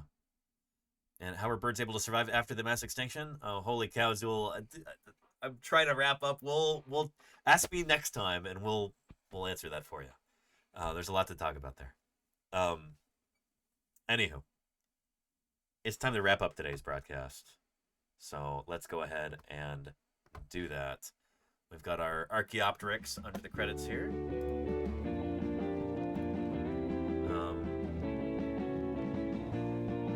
Another credits jump thing on like that. Anyway, don't go away just yet. We're going to go right into somebody else doing some science here on Twitch, if at all possible.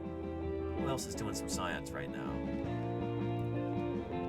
Let's see here.